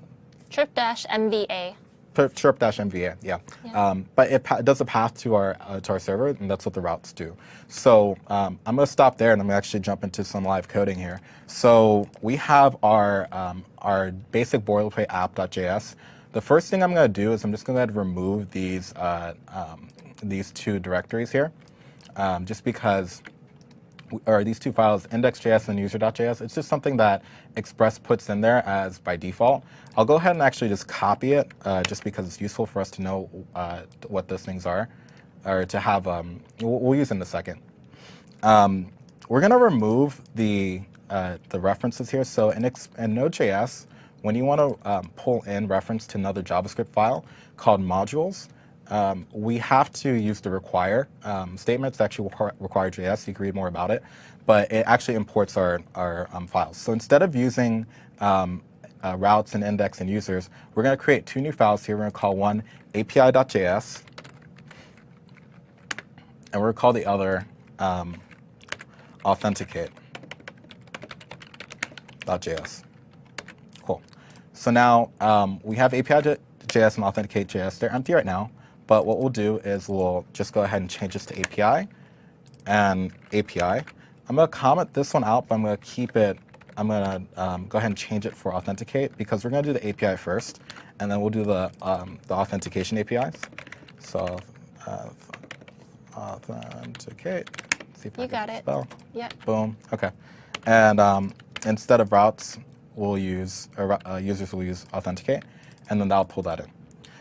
Finally, Express has these .uses here, and so it's used for a couple things. It's used for setting which routers we'll use, and we'll talk about routers in a second. And it also talks about, also uses for middleware, and I'll also talk about middleware in a bit. But most importantly is that we need to change our routers that we're going to use. So API and authenticate will be an Express router, and instead of just using the baked-in default ones, we're actually going to use the ones that we've defined. So for any path that starts with API that comes from our local host or whatever the name of the server, the host name is /API, we're going to we're going to assign that to the API router. And any route that starts with authenticate or auth, we'll just use auth for short, we'll point that to the authenticate router. It's pulling up all the Angular stuff. Do you want to comment out the authenticate? Yep. Thank you. because that will crash if we do that. Okay, cool. So now we actually pulled those in. Now, if you remember, I did copy and paste some boilerplate code. Oh, I lost it. Oh, well. So if I actually go into the README, which is just guides you through exactly everything I'm doing right now, we will have some boilerplate code here, which is, okay, right here. So what this does really is it pulls in the Express module. It says, hey, here's the Express router. And what it's going to do is we're going to do some stuff, and then eventually we're going to export this module as a router so it could be used by the app.js. Okay, so in the some implementation part, we're actually going to start doing some routing. So we could do like router.route, and we can pick the API that we want to do. So we are on API, so we want post. And so post will be the cheaps that we have. We'll call those post. And really kind of the way it works is like it's seen as kind of like a resource. So we'll have, for this API, we'll assume that we'll have a get and we'll have a post. A get will return all of our posts, and a post request from the client will create a new post. So we can do router.route post, and then we could say get. And so this will return all post. So it returns all the posts that we need for the that's in the database. But currently we don't have a database. So what we're going to do is we're just going to add the function, the request handler. Request handlers in Express take two functions, rec and res. And basically that means that, hey, we have a request object which comes from the client and a response object which comes from the server. And we request the object, or the request object has all the things that the client asks for, and the response object has what you respond with. And in our case, because temporary solution, we don't really have our MongoDB server set up yet. So what we'll do is we'll just respond with a OK, and we'll just say, hey, to do, we got to do this. So we could do res.send, and I believe I could just put like message here. I could say to do. Return all post. Okay. And so that's for the get function, or the get, the .get will give us the get method. We also want the .post because we want to be able to do the get endpoint and the post endpoint. And the post will do the same thing. We'll use a request handler function signature, which is rec res. And so we'll just say we won't really pay attention to what the request does. We'll just do, again, a temporary solution. And it'll just be to do to say, hey, in this case, though, instead of returning all posts, what we're going to do is we're going to create a new post. And I'll say to do. Post out. OK. And now, I can just put the semicolon since I finished this whole line. And what we'll do now is we'll just export router because I've added the routes to the route. And because of that, in app.js, when we do the require on API, it'll be seen as a router. And app.users expects a router to be registered with Express. I want to make sure I didn't go too far here. OK. Cool. So let's go ahead and just try this out. So one thing I use to test a lot on for web applications, and I don't think I can use incognito. I think I have to use a regular one. If I do Chrome apps. So if you go into Chrome Store, there's two cool applications you could use just to test apps. And actually, the one I like is installed. There's Postman, which is a REST client here. Oh, I was expecting zoom it. There we go. I'm going to quickly install Advanced REST Client because I prefer to use that because I'm just more familiar with it. But basically, it's just a client that will allow us to test our web APIs without actually having to write some code to actually use it. So you're going to use this to create to basically make some get and post requests? Yep, exactly. So let me see if I can zoom that in. And I can't actually do it without running the server. So if I do ls to show you I'm right here, and if I didn't screw anything up, if I do npm start, we should be able to start the application. It starts at bin www, which is the starting script. And so if I go to back to the Nginx client, I say localhost 3000 API post. If I do a get, I should get a response. It says, hey, return all post. So that's interesting. Is it that whenever you make an API router, then all of the methods below it will be for auth? We'll have the API. Yeah. So so because I put this stuff in API, and this starts at post, so this is defined the post, but you can notice that there's no API here. If you go back to app.js, which is responsible for registering all of our routers, we noticed that we mounted the API router to the API path, which means that every route that's defined in API will start with WAG API. Okay. So that's how that works. So cool. So if I do a post here, it'll say, hey, to do create a new post. So we know that we have that. And if we did a put or something else, we would expect to have a 404 not found. My mouse is crazy. There we go. If I do post here, 404 not found, because we didn't define that API, which is how we expect to answer. Okay. So let's get more fancy. Let's do some more stuff here. The last thing we want to do is, Helen's going to talk about what resources are in Angular, but Angular actually kind of imposes one little thing on our server, and it basically says that if you're going to define something as what's called a resource, it needs to have a certain type of conformity on its REST API, which means that we want to be able to manipulate a collection of resources as well as individual resources. So because of that, we should also make another route that is specific for a certain post. So Express actually has this really cool syntax here where you could just put a :id, which will automatically parse the path and pass this ID as the parameter. So if I I'll actually just show you what I mean, because it's way easier just to show you than to explain it. So I'm going to do something similar. I'm going to do get, and this will return a particular post. Okay.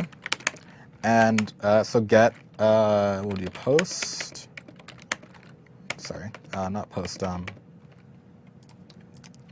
function rec res. So it's the same type of response handler that we had done from before. And so we have get function rec res, and what we'll do is we'll say res.send message to do return post with ID, and I'll add the request.params.id. So what this does, it basically, this params object will parse out what this ID thing was and pass it as a variable ID. And then we have, so what we'll see is actually what we passed in the path. Now, what's cool about this is that by doing this, we've actually effectively created an infinite number of routes, because ID could be anything. So you could do WAC API, WAC post, WAC 1234, 1238, 123, whatever the name of the path is, which is really neat because it kind of expands and makes your API flexible. So if you've seen on websites before, you might have like Facebook or whatever, it's like WAC post, WAC add new comment. That's what they're doing. They're basically, those aren't actually hard coded. They just have a variable, and the server knows what to do with that part of the URL. Yeah. So if I do a put here, so what we want to do for a put request, we'll say modifies or updates. So it's kind of like CRUD, basically, if you're familiar with databases, but just update existing post. And again, we'll just do function rec res. And what we'll do here is we'll just put the res.send. And again, we'll just say to do, and instead we'll put, instead of returning a post with an ID, we'll just go ahead and add a post or modify a post. So this is what we call routing. We're just routing these different types of these different routes from for the client to actually access the handlers, which is our logic, our business logic of how we want to handle requests. I believe I have one more, get, put, and Post, delete. delete. Yeah, we don't need to do post. Yeah, so what Steven's doing is he's basically creating a fully RESTful API that allows you to, do all the standard CRUD operations like create, read, update, and delete. I mean, obviously he's not doing every single one, but by creating an API like this, it basically gives you all the methods that you might need to access for, modifying an object conceivably from any other structure or method. So for instance, the ID thing. I mean, now that he's created something for every single post, once that post, that ID could presumably be for every single post, right? So every single post can have their actual unique endpoint where you could get the contents of that particular post and you could change it or delete it or whatever else. Yep, exactly. Okay, so so we started up our server, so let's test our new APIs just so that we can make sure that those worked as well. So I have post, and I could say 1, 2, 3, 4. So I want to get a post of ID 1, 2, 2, 3, 4. If I send, I'll get a response saying return post of ID 1, 2, 2, 3, 4. So it's exactly what I passed here. You can tell it's being parsed. If I do a post, I should expect a 404 not found because this route is not specified, which is great. 404 not found. And then finally, we'll do a put just to say, I'll do the put and the delete. Let's see, modify post and delete, which will hit the delete route. Delete post with ID 1, 2, 3, 2, 2, 3, 4. So, so we've created our basic post routes. Now let's do something more interesting, which is every application needs authentication. Almost every app does. Like we want to know who are the people that are using our application. So to do that, what we'll do is we'll use npm, which is very similar, like I mentioned before, it's like pip or NuGet, which really just allows us to install packages that are useful for us to do implementations like authentication. So to actually use it, one thing that's really useful here is if you go to npmjs.org, and you can just search for any package that you want, and I'm going to go to Passport. And this is what we're going to use. We're going to use Passport, which is really just a simple authentication library for Node.js. And every one of these guys starts with how to install, which is really, if it's not a CLI, it's pretty much installed locally, which means npm install Passport, we'll install that locally right here. So to do that, we'll go ahead and go into, kill that, npm install Passport. Now, one thing that those installs don't say, which as a Node developer took me a few months to realize, is that you can just do -- save, and what this will do is actually save that the dependency of this package in the package.json, so that next time you have to run this app, all you have to do is just do npm install, and it'll actually install all those dependencies for you, rather than having to reinstall and say npm install for each one again. Okay, so we did that. We also need to install Passport local, which we'll talk about in a bit, but basically Passport local is required to do local authentication. Local authentication, I mean not Facebook, not Twitter, not Microsoft account, not Google, just your own local authentication schema. And that's what we'll be using right here. So we'll do Passport local save, and then we need one more, which is since we're actually making our own users and storing those in our own database, we don't, it's never a good idea to store passwords. So we're going to just store password hashes.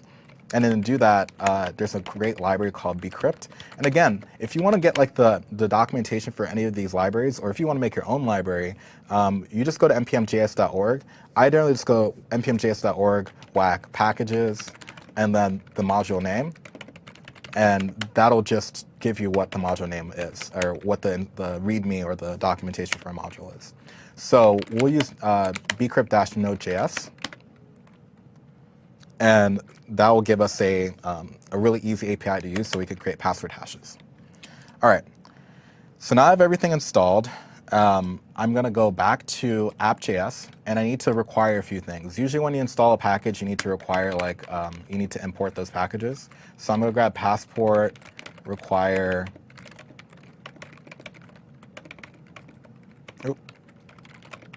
Passport, okay, and then I'm going to do, I don't need to actually grab bcrypt here. We don't need it.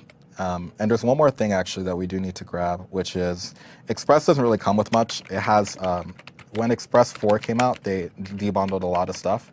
So we actually have to install the cookie parser or the session manager as well. So npm install Express-session.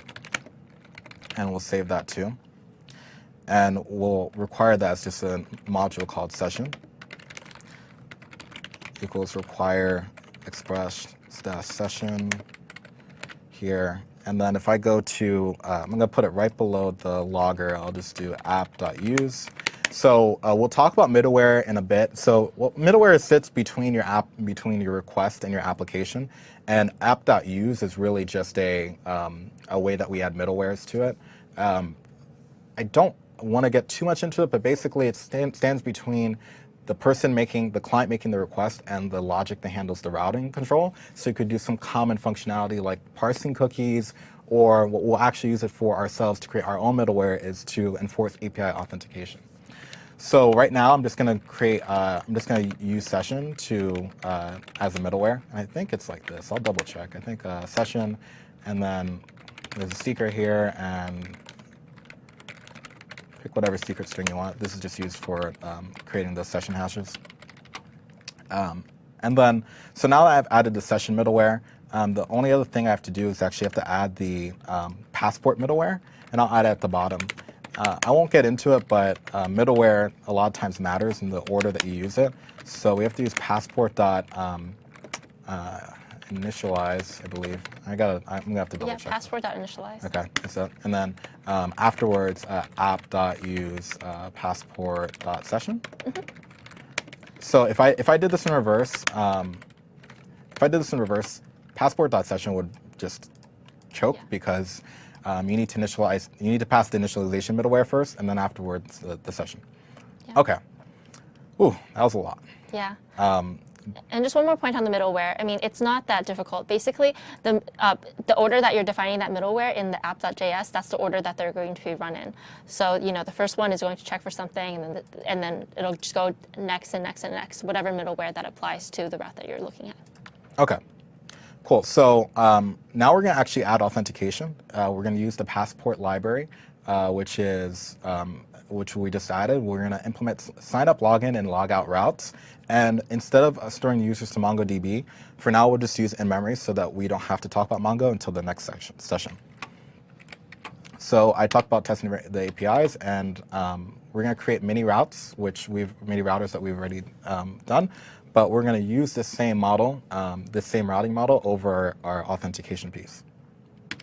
Okay, so let me jump back down, and what we're going to do is we're going to create a new file here called passport.init.js. So this is just a clean way. This is actually Home's idea of basically cleaning up our passport implementation, because passport can be, although it's simple, it's a lot just to take in.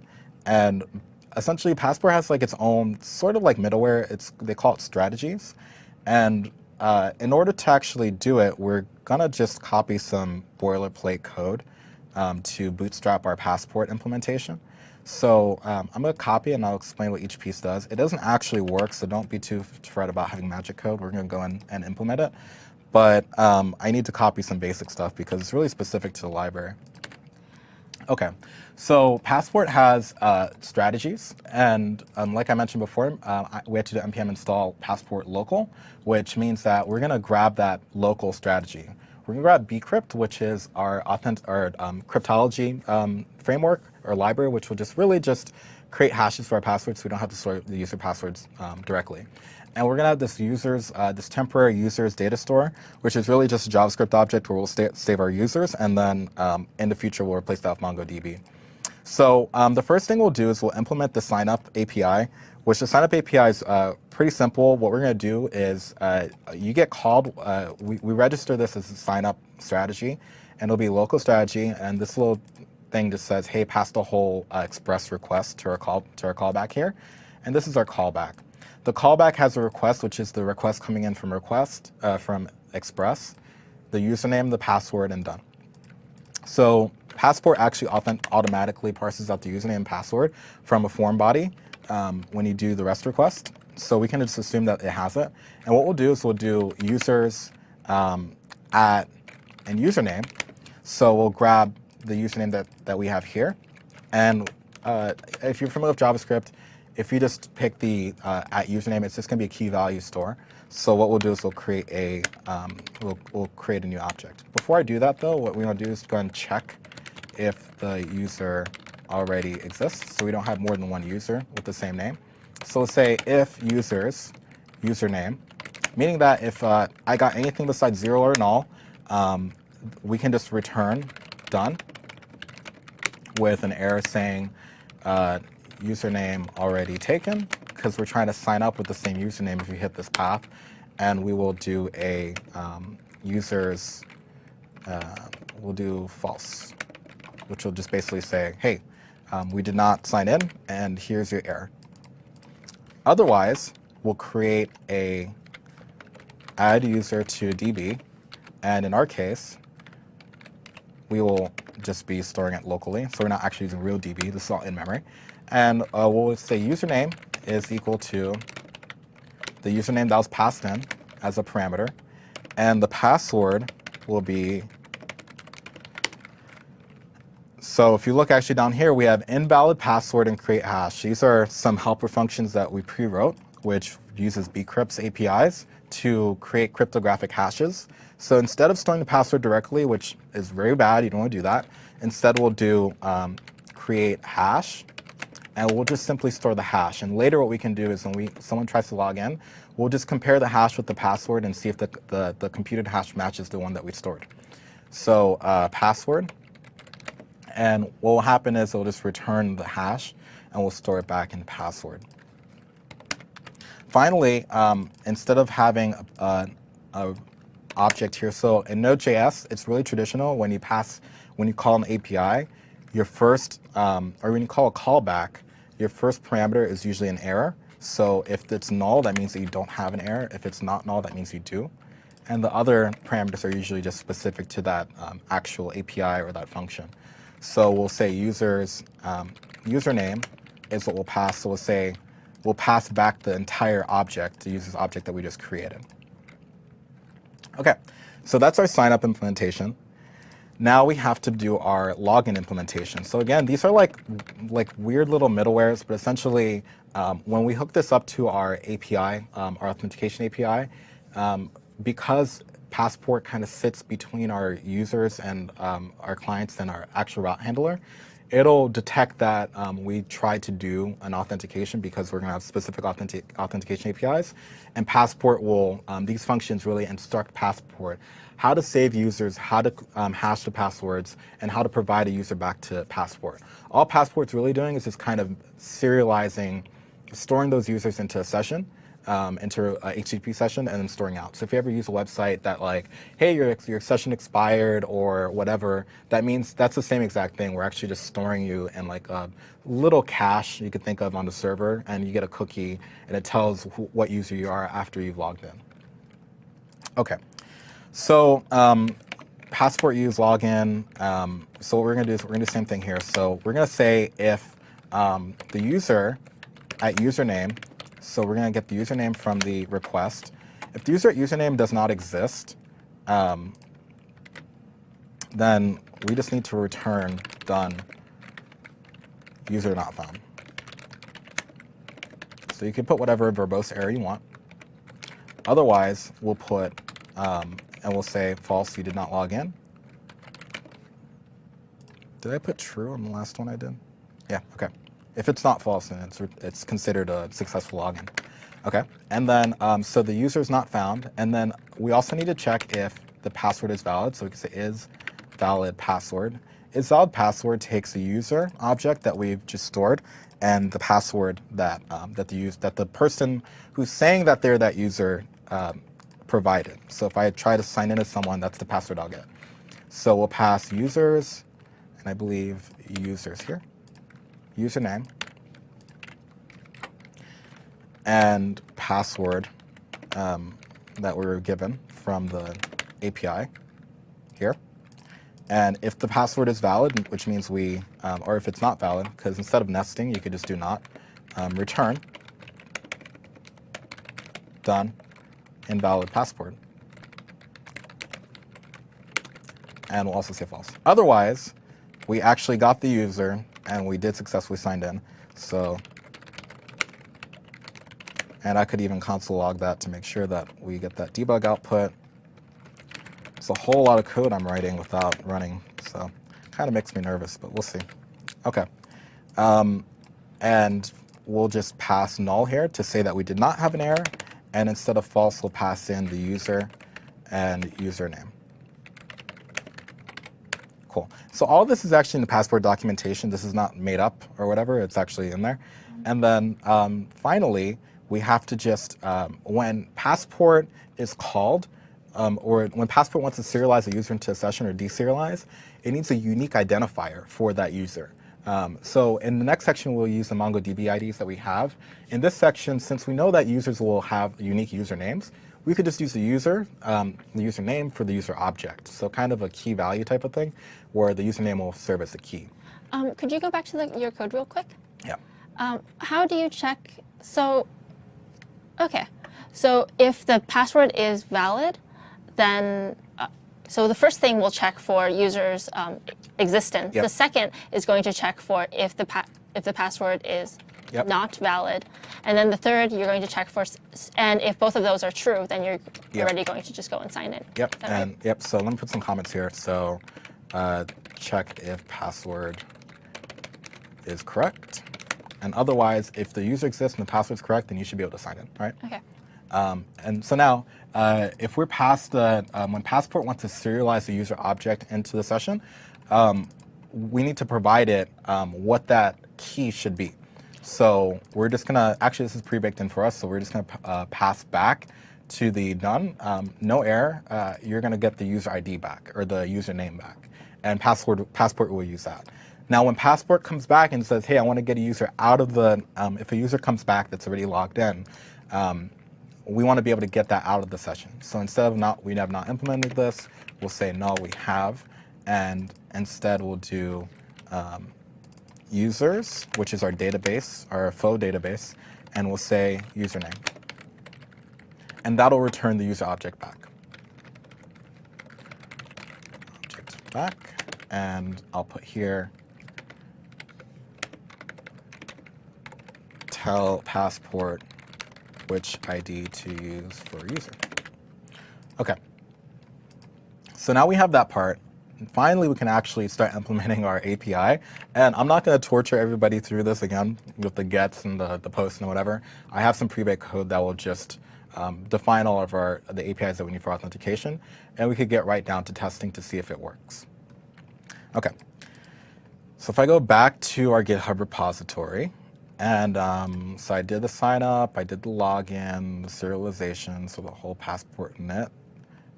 Finally, we can do the, this is initialized Passport, we'll do that in a second. I want the APIs. Actually, let me go ahead and do this now so that we can initialize Passport in app.js. So we know that we created a Passport init.js, but we never actually used it or imported it. So we'll go ahead and do that. And I'm going to do it after the Passport initialize and Passport session middlewares. And what this will do is we'll just call the object, it'll just require the file that we just made. And if you notice, we have this weird thing called module.exports. Module.exports to node really just means that I have a node module that I want to present. Module is the base, it's a global object within that file. And what we can do is anything that we put on the exports object is what will be exposed when you require this thing. So you can think of it as public. And JavaScript is great because it allows us to do crazy things. So exports is actually just going to be a function within itself. And that allows us to actually call the module with the function and initialize the module. And what we'll do is we'll pass that module, the Passport module, and it'll go ahead and initialize the Passport library, and then we'll be good for the whole application. Okay, so let's see here. That's a whole lot of mouthful. So because we required init Passport is, remember, it's a function that's been exported by the Passport init file, and we'll call init Passport with the Passport module that we required here. Okay. Finally, we're going to implement our authentication API. And I believe I have another slide, and I think they're going to kill me if I don't start breaking some stuff up. So we will have, it's under adding authentication, but it's really the same thing. they're really going to kill me because I didn't separate anything out. And so really what we're going to do is we're just going to add the APIs that we need around the Passport library that we just implemented, and we'll go ahead and test those out. All right, so to do that, like I mentioned before, I have I'm pre-baking some code here, kind of like a cooking show. It's already coming out of the oven. Okay, so we have the similar idea. It's a little bit different than our previous implementation to where we just expose the router object as the export. This time around, we're actually exporting a function as the export, which just allows us to pass the Passport module around without having to like re-require it or things like that. So, and it avoids having to use globals and stuff, and it's quite nice. So this will actually be the function, and instead of exporting the whole thing as a router, it'll just return a router, which also works because the express use function for routers expects to have a router object back, which will be compliant. So the first thing we'll do is we'll create, let me start with these first. These are pretty self-explanatory. We'll have the sign up API. So this will actually mount it at auth sign up, Passport authenticate. And what this will do is we'll call the authenticate strategy of sign up, which we defined in that Passport init file, and it'll either redirect the client to the authentication success API or the auth failure API. In this case, since there are static strings, we can't just say success and failure. We have to say auth/success and auth/failure. Otherwise, it'll route to the wrong API. We're going to do a similar thing here. We're going to call the login strategy with the login API. And these will redirect to these little, kind of like little dummy routes here, which will send us the same exact thing, and no matter what you send it. So really it'll say, hey, success, and it'll be rec.user. The reason why we can do rec.user is because that user is saved into the session, and automatically middleware just makes it magically happen to where the user will be deserialized out of that session. Same thing with failure. Failure will just respond back to say, hey, the authentication failed. And what we'll just do, we're not going to get too fancy. We'll just assume that the user put the wrong username or password. And that's what the client will use to display the error message. OK. Finally, I think I need to comment out the authenticate require, so we can actually pull the authentication file. And then we have to also uncomment the registration of that router to the auth endpoint. So remember that anything in the authentication router will start at auth/signin, auth/logout, et cetera, et cetera. All right, so Helen, are you ready to see this run? I'm very hopeful. That did not sound confident. Of course I didn't have a syntax error or anything, right? I mean, so. There's actually a couple of people in the chat window with some syntax suggestions. Yeah. So if it doesn't work, I'll go through it and tell you why people think that is so. Okay, so it looks like Yeah, it looks good so far. Most of it. I mean, the stuff that was executed, right? So let's see if we just make sure I don't crash or anything like that. So we're going to grab our REST tester again. Oh, geez, where is it? There it is. And what we'll do is we'll do auth sign up, and it'll be a post. And instead of JSON, we're going to pass form data. So username will be Edward, password, super duper secret, and we'll do X, yep, form encoded, we'll send. Oh no, has no method authenticate. Okay, so this is for income method has no message authenticate, which is, it looks like I'm doing rec.authenticate somewhere.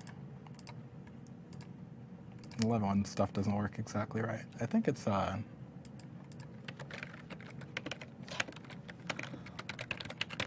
am I calling rec.authenticate? Well, you're calling authenticate.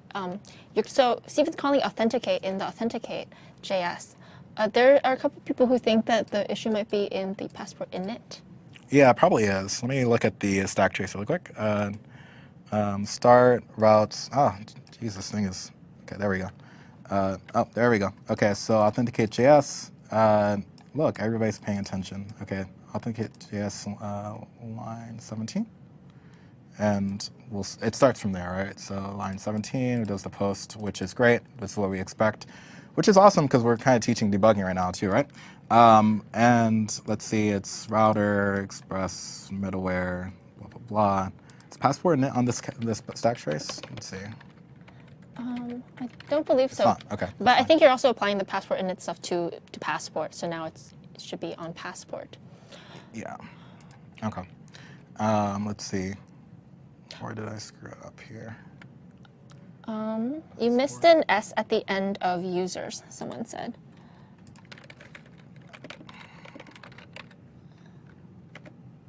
Well, it won't. Can you search for user and then the square bracket? Yeah. There we go. Cool.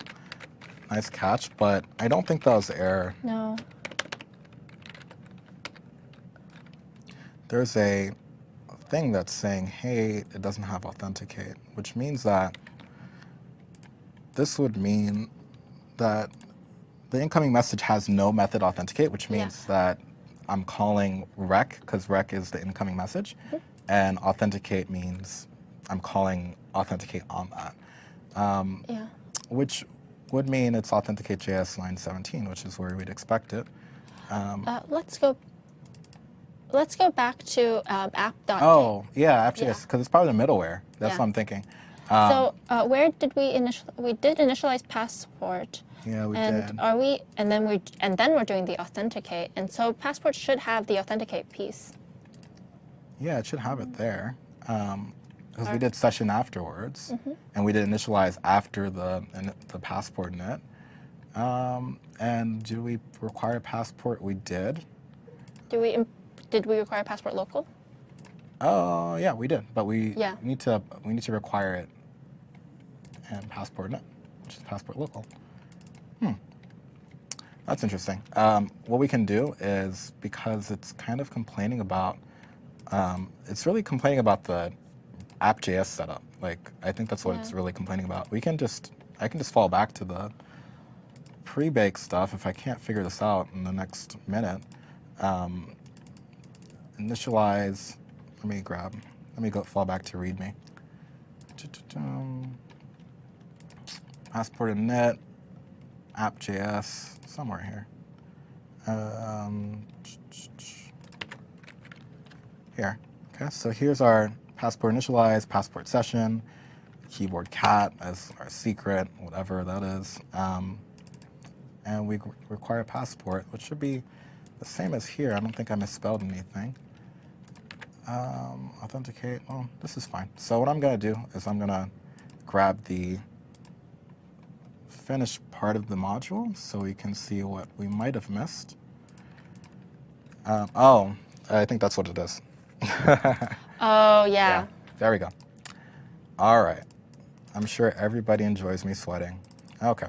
So the reason why is because authenticate, remember, is exported as a module, which expects a function with a parameter. And because this is null, it's going to say, hey, this thing doesn't really exist. So we do need to pass that over to it, which is passport. Anybody catch that in the chat? Yeah. I can't tell if the person said it right when we said it or what, but we seem to have found it around the same time. All right, let's try it again. Beautiful. Okay. So now we have our password and my hash for the password. So notice that the password is actually not saved. Okay. And get doesn't really do anything. If you do now we can do a login since I've already signed up. So I can actually log in with the same thing. And actually, let's go ahead and do the log out. So log out a post or is it a get? It is a Log out's a get. Sign out. So sign out. And the cool part is that Passport adds these really nice, what is it, get, auth, sign out. Is that correct? yeah. It's saying not found. Why? Well, I mean, if it's not in the So? Oh, that's fine. Yeah, 302. 302 redirect, right? And because it's redirecting to the root, we don't actually have a thing for that, so that's fine. So we get a 302 redirect, which means we did log out. When we do the application, that'll just mean that it'll redirect the user to the view. And if we do auth again, log in, we should be able to log in with user super duper secret, which we do. And auth success is what you're turned to, and we still have the same username and password. So everything's working fine. We have our login.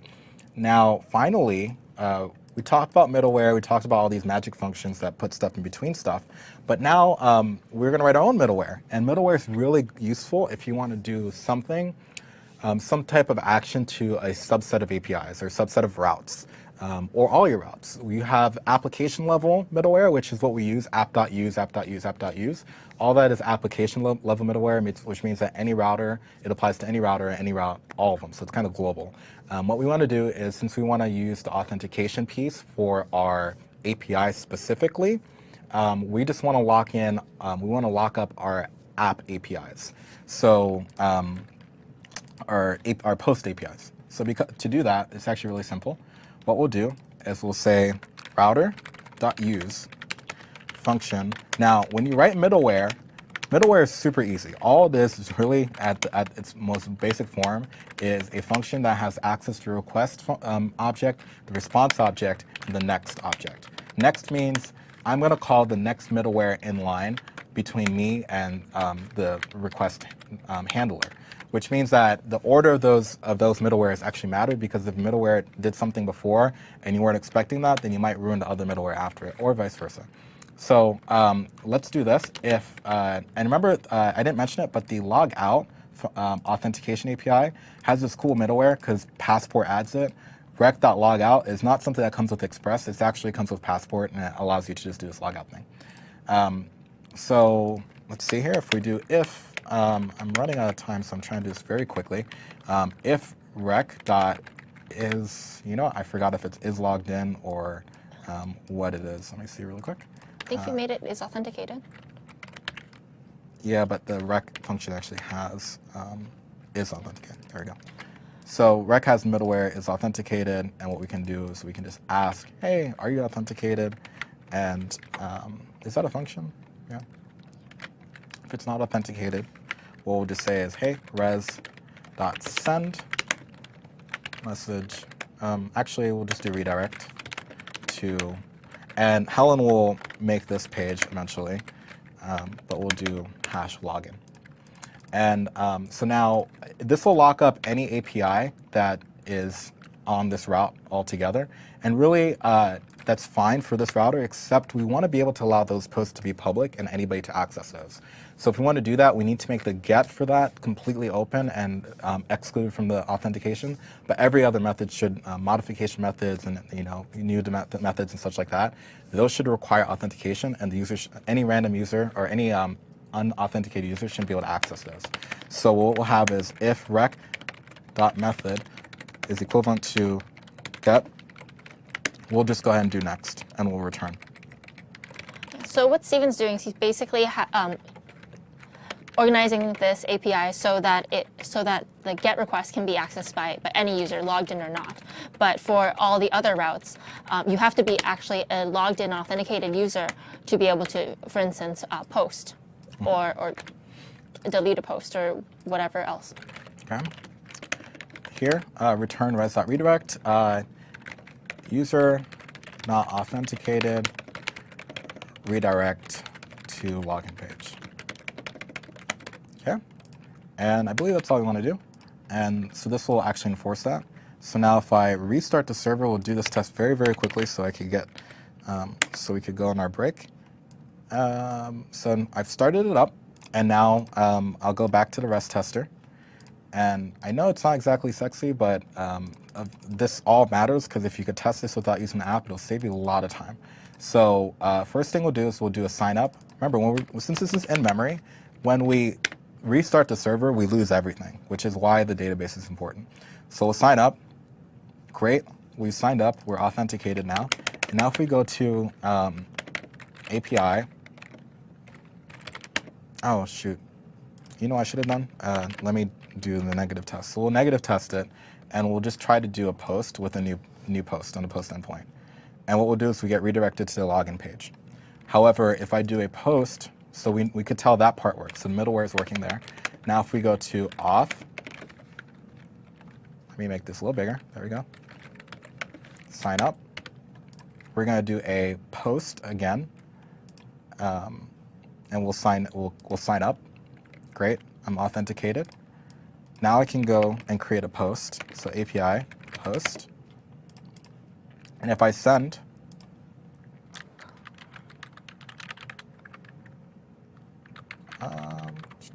did I get it? Okay. Looks like it's holding. I might have done something here. If it's not authenticated, yeah. If it's not otherwise, res.next or return next. User authenticated. Continue to next middleware or handler. Okay, that was my mistake. Really quickly, let me redo that one more time. So what we can see is that if I do sign up, so auth, sign up, I'll do a post. We've logged in, we've authenticated, and now if I do API post, and I do a post to that, which is an authenticated only API, we'll get a response to do create new post. Awesome. So in our next module, what we'll do is we'll grab MongoDB, and we'll actually implement those implementations for the to-dos of whether or not we need to create a new post and store that in the database, retrieve a new post, send all the posts back down to the client right from the database itself. And what we've done in this module is we've created all the routes that we need for the AngularJS front end, and we've also implemented the authentication that we need to protect certain APIs from unauthenticated users. Anything else, Helen? No, I think that's it. So we're going to go for a meal break, and we're going to be back in an hour or so. Yep. All right, we'll see you guys soon. Yeah, see you.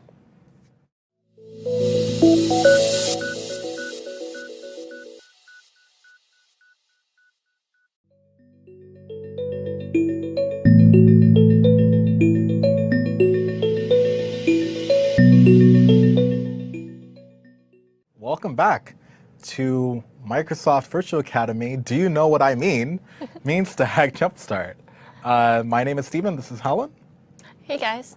And so last time we left off, we had created a AngularJS front end for Chirp, our Twitter clone. And the last module, I walked through Node.js and Express on how to create those APIs and get those things worked out for mimicking how we would make posts, and we actually did implement the authentication. So this module is all about the M of Beanstack, which is MongoDB. So MongoDB is our data store that we're going to use. So if you remember the last module, we actually went ahead and used an in-memory store, and that's just a temporary solution. So what we're going to do is actually swap that out with MongoDB. So for this module, we're going to talk about intro document-oriented databases, just really a quick overview of that, what MongoDB is, how to use MongoDB from Node.js, which will flow right into how we can implement those route handlers for the post APIs to manipulate individual posts. Okay. So first of all, so document-oriented databases literally look like JSON objects. This might be kind of similar to if you would expect rows or columns in a traditional table or tabular data store and SQL databases. Instead, MongoDB just has documents. So here's the documents that we'll actually be using for this actual application for Chirp. So we'll have user documents, we'll have post documents. User documents represent a user, and of course, post documents represent a cheap. And we'll use these as our structures in our data store. Now, we do have a full Microsoft Virtual Academy on document-oriented databases that you can go ahead and take a look at if you'd like to get more detailed information. This module will more so talk about how to quickly use MongoDB to integrate it to our application to get things going very quickly. So that's our document-oriented database, like 100-mile-per-hour overview. That was very fast. There's a lot more to it, but and now, so MongoDB is a popular open source implementation of a document-oriented database. It's fully managed on Azure via Mongo Lab, which is a third-party provider, which is just an add-on in your Azure portal, which is really neat.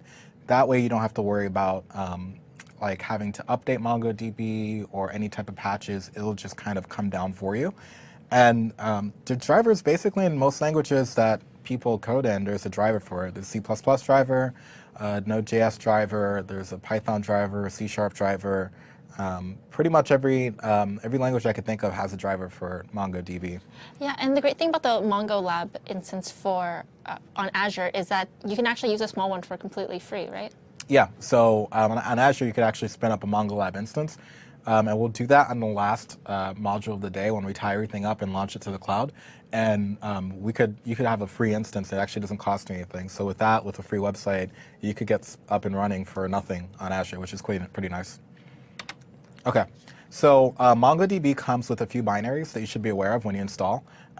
It's the MongoDB, the database process, Mongo, the MongoDB CLI, which is really just a way for us to manage our database, and Mongo Import, which is a data import utility. We only use the first two ones for this lab, but if you're interested in how to use like more of those Mongo utilities, go ahead and take a look at our on-demand MongoDB Jumpstart that we filmed in last January, and I believe went live for on-demand in last month. Okay. So we talked about MongoDB document-oriented databases. So now how do we use MongoDB from Node.js to, because we need to do that if we're going to implement those route handlers. So the first thing we're going to do is, so you can either decide to use the ODM, which is Object Data Mapper, or we can just use MongoDB driver by itself. The Object Data Mapper is pretty nice because it wraps up MongoDB and it actually enforces schemas. You might be familiar with SQL. If you are, SQL kind of naturally enforces a schema. MongoDB does not, which is one of the great things about it, but it's also a double-edged sword because if you're not actually enforcing any type of schemas, things can go crazy because you could just put whatever, and documents don't necessarily have to look like each other. It's just by convention you keep those. So Mongoose actually enforces those conventions for you, and you'll see what I mean in a bit.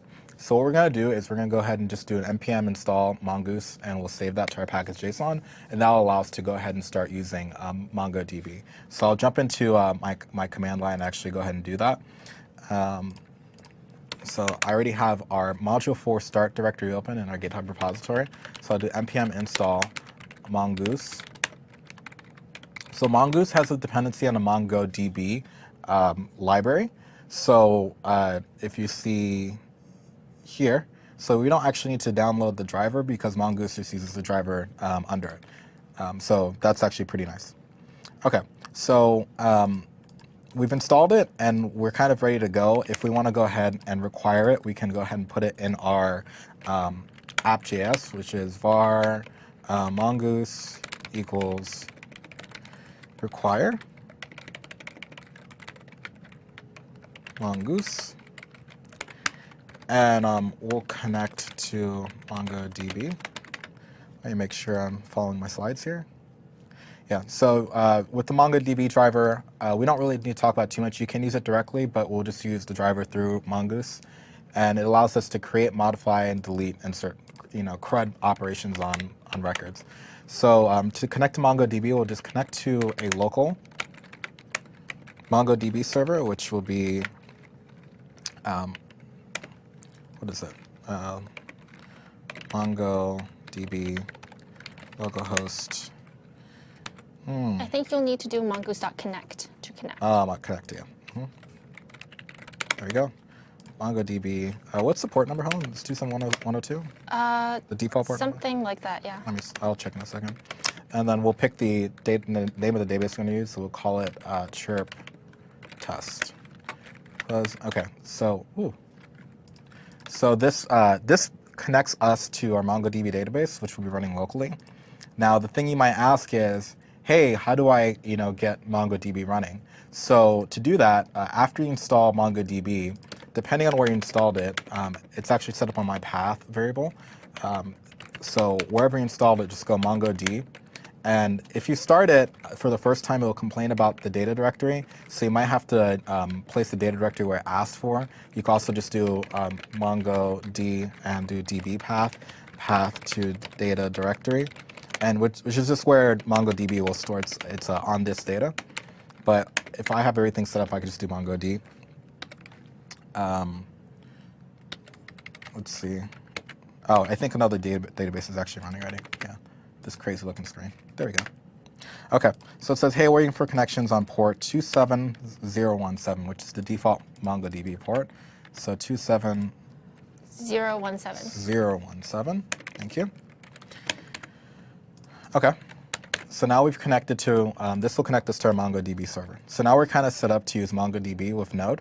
And what we'll do with the Mongoose ODM is that it'll enforce schemas around our MongoDB database using schemas, and then the schemas will be able to use models.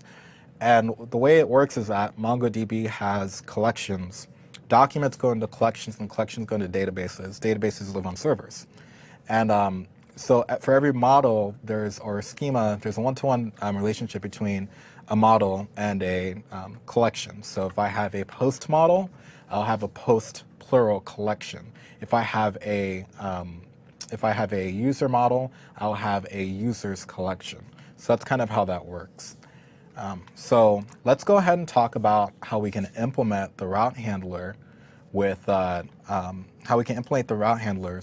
with Node.js and MongoDB. So if you remember from the previous lab, we actually just did a quick to-do implementation. We never actually implemented everything. Now we're actually going to get the user documents for the GET request and create a user document for POST request. So really, it just means, hey, if we want to create the CRUD operations on those APIs that we didn't implement before. So we got the authentication working, but now we need to do the implementation. So we'll go ahead and get started. So let me minimize this out. So the first thing we're going to do is we're going to actually jump into our authenticate JS here. Let me pull up my GitHub repository for it so I could follow my README. So if we go to chirp, module 4. So we already started MongoDB, and we already installed Mongoose. So what we want to do is we want to go ahead and create our models.js, and we're going to use models.js to create our schemas. So I'm going to create a new folder here. We'll call it models. And say we create a new file here, we'll call it models.js. Now you don't have to follow this convention. You can make a model folder or model file for each type of model you want to hold. Because we only have 2, I'm just going to throw them in the same one. So first we'll do mongoose equals require mongoose here.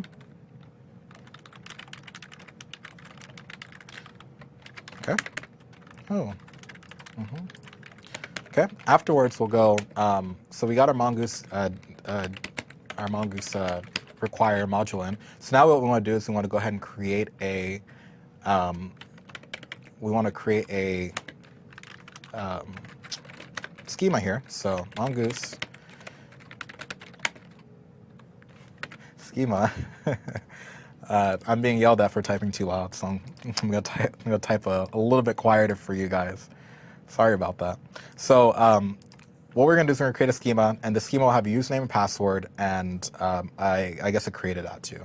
So what we'll do is let me go back,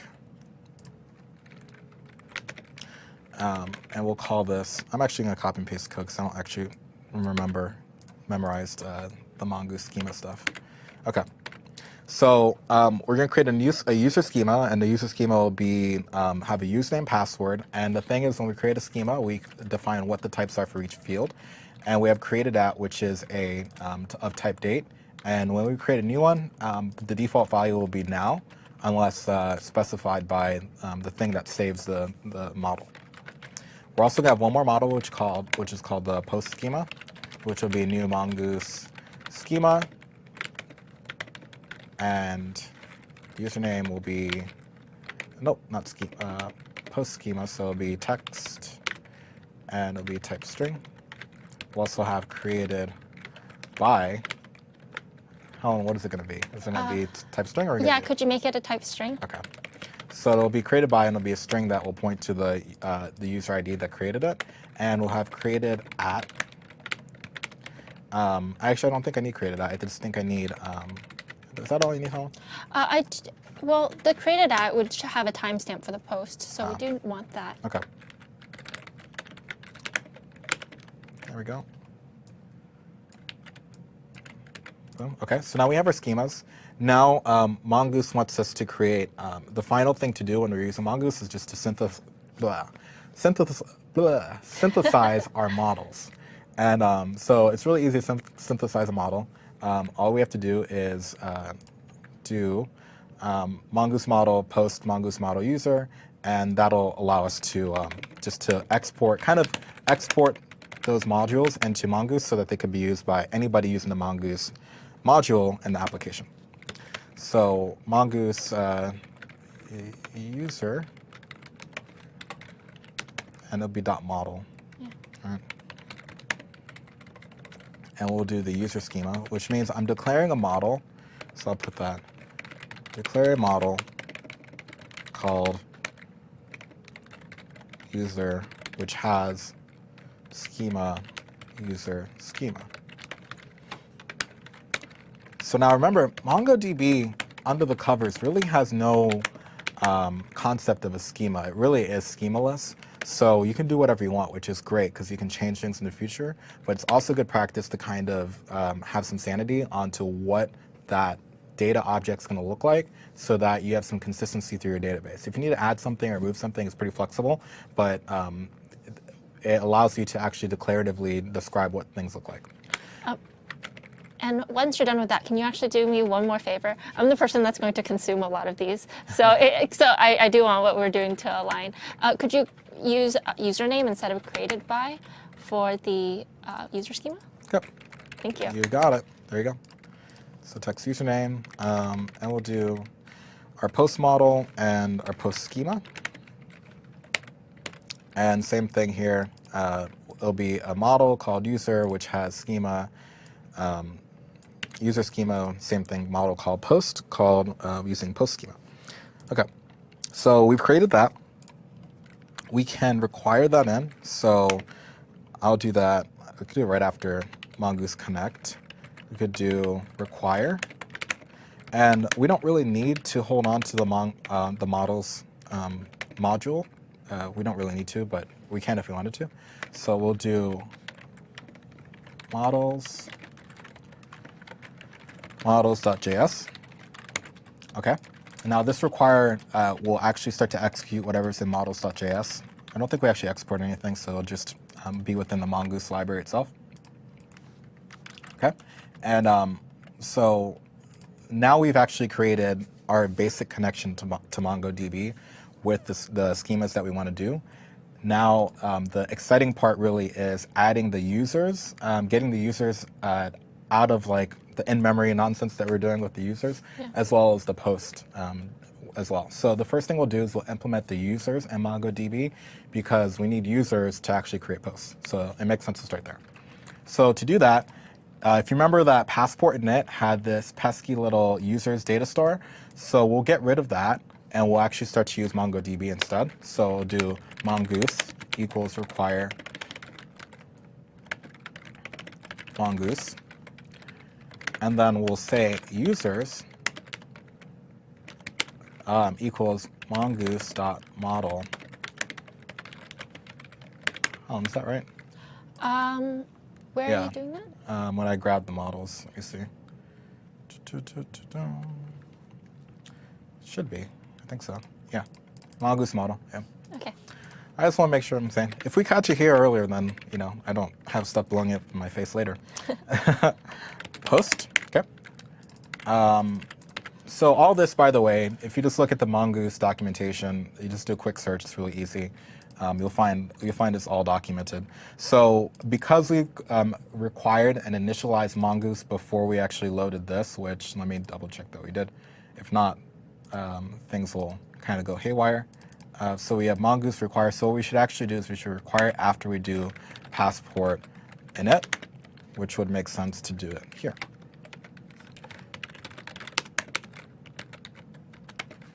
Before it. So do it right before.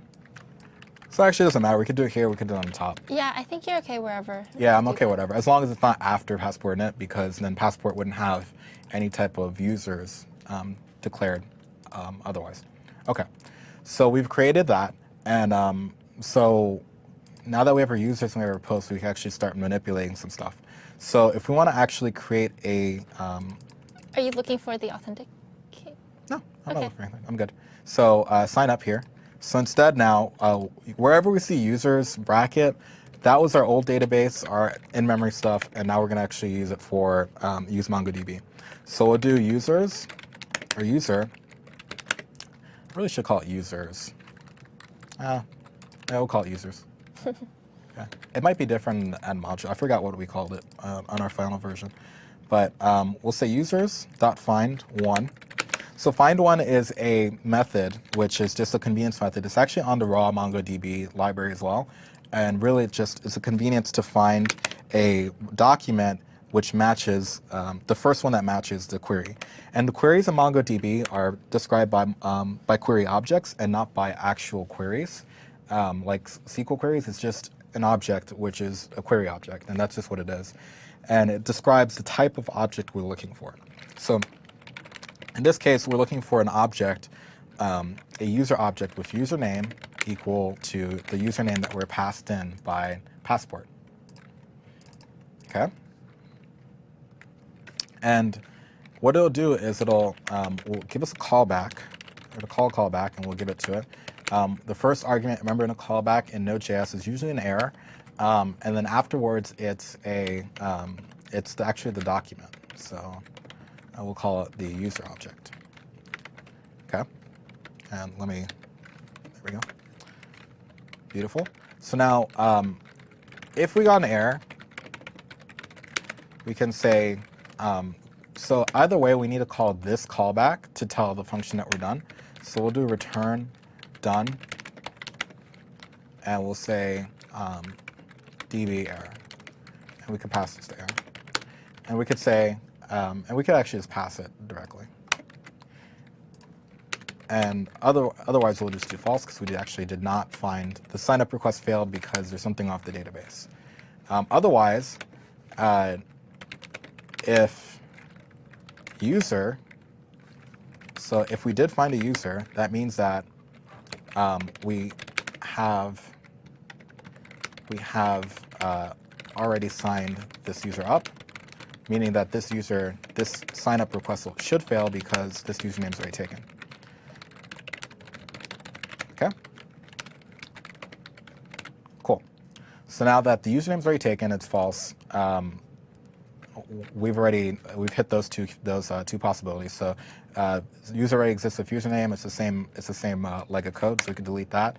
And finally, we want to store the user instead of in memory in the database. So what we'll do is we'll say var user equals let's see, username,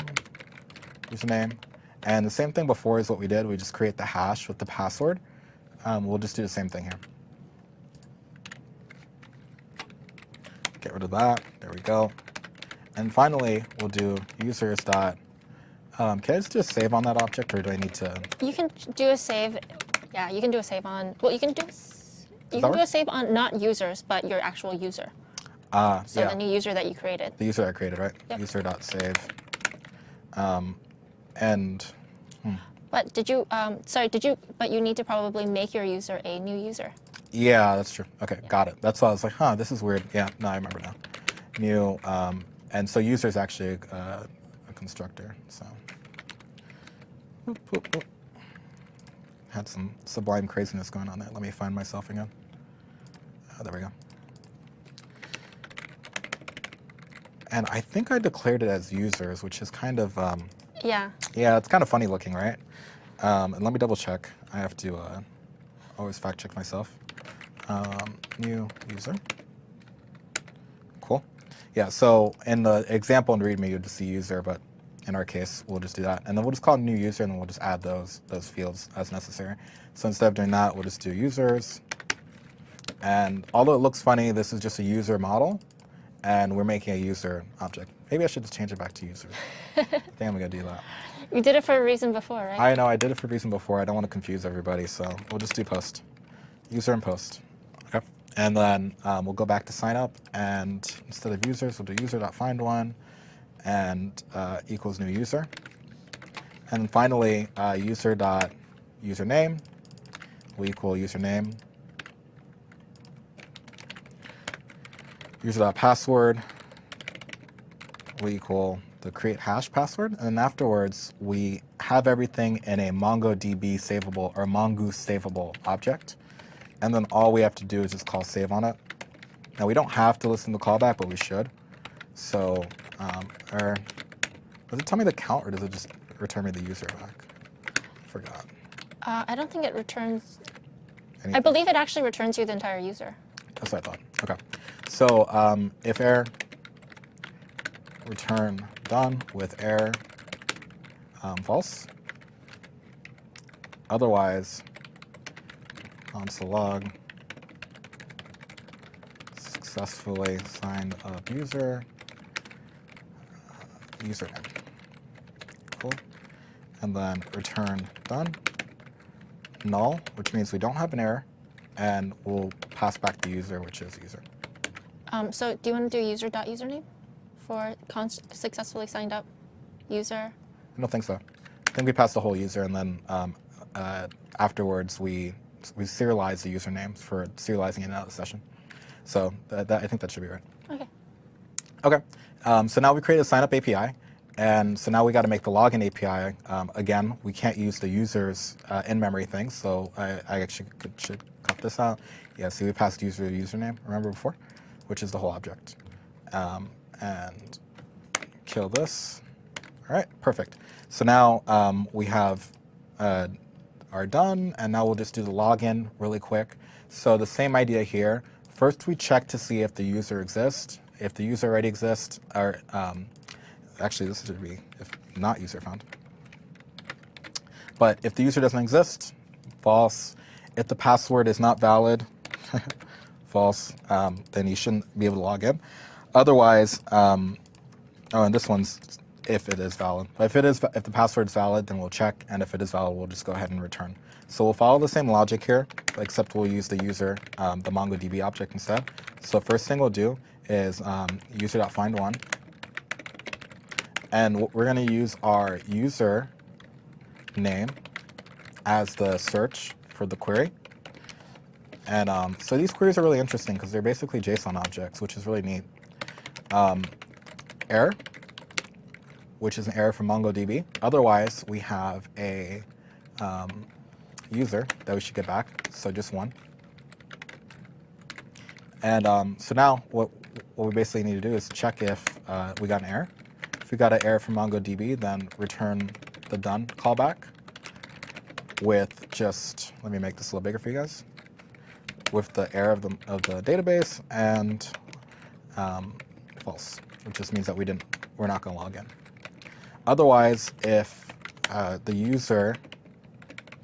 if there is no user object that came back, so if this is null, that means that there is no user with this username. So if there is no user with this username, that means that you shouldn't be able to log in. So you should also return done, error, not error, but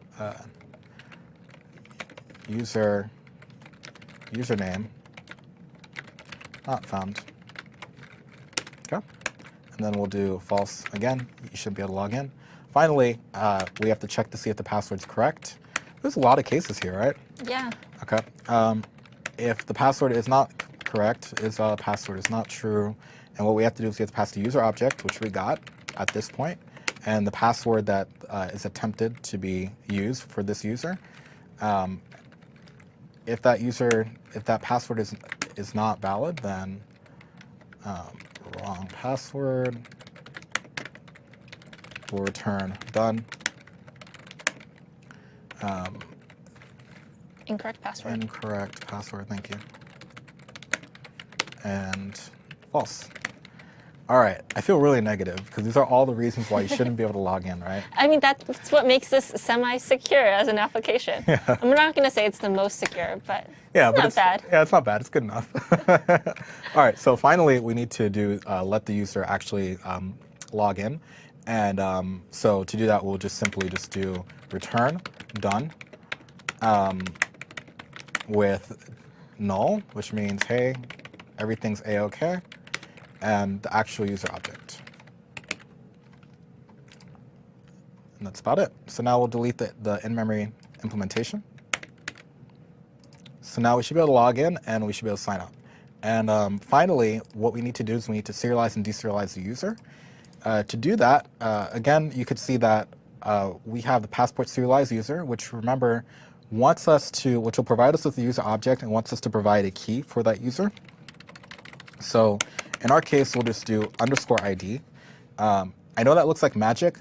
What happens is MongoDB gives us an ID already on every object, which it generates for us, which we know to be unique. So because of that, we might as well use that for the serialization, because we know with high certainty that that is going to be a unique ID. And what we'll do is we'll return user dot _ID. And we should put a return before every callback, just in case. It's good practice. And then on the deserialized user, we need to find the user based on the user ID given. So what we can do is we could just do user.find by ID. Oh, do we just pass the ID to it? I forgot. You pass that, yeah, you pass just the ID. Okay. So we'll Or do in this case, it's the username since that's what you're, oh yeah. ID. You just did ID. like magic. Okay, so now we have the ID that this ID is gonna come back to us because we provided the ID on the serialize part of this. So our ID comes back to us, which is our MongoDB ID, and what we can do is we just do function, again, for error, and the user, which is the user document coming from MongoDB, and we're going to do a return. Well, if there's an error, you're just going to return the done handler with a null, and we'll also, actually not null, sorry, error, to say, hey, we got an error, and false. Otherwise, return user. Well, also, just in case, I'm not sure if the Mongoose returns a null, an error if they can't find it, but we'll say if not user, return done, user not found, false. Finally, otherwise, we will do return done user. We'll say true, and we got to return the user. Cool. And boom. Okay, so now we found the user. Provide it back to Passport. So now everything's actually really asynchronous because we have to actually go off to the server and fetch that data and bring it down. As before, it was in memory, so there was no asynchronousness because it was right in the application. Okay, so now all of this is implemented. We should be able to log in, log out, similarly like we did before, but those users will persist. So let's test it out. If we go over to our advanced REST client, I'm trying to see if I have a break slide. No, okay, cool. This is all the same thing. All right, so let me go to auth, and I probably should run the application. Let's see if it actually works. So npm start. I can't find module debug. Did I do an npm install here? I did. Sometimes I see that, and I thought that was in the package JSON, or it came with Express. Okay. Debug. So I'm installing the debug module. Oh, okay. No, this isn't installed because all that stuff comes in the Express package JSON. Okay. There we go. So let's give this a shot. We'll do localhost auth sign up. So if all goes well, we should see a new user in the database. And everything always works the first time.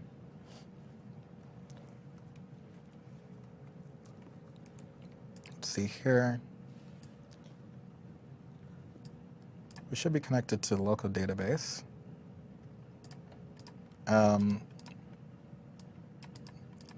Did we actually ever connect? Oh, I don't think we ever connected. Yeah, I don't think we did. Let me double check our MongoDB connection. Localhost 27017. The port's listed 27017. Fire Mongoose. Okay, let me look at my finish really quick.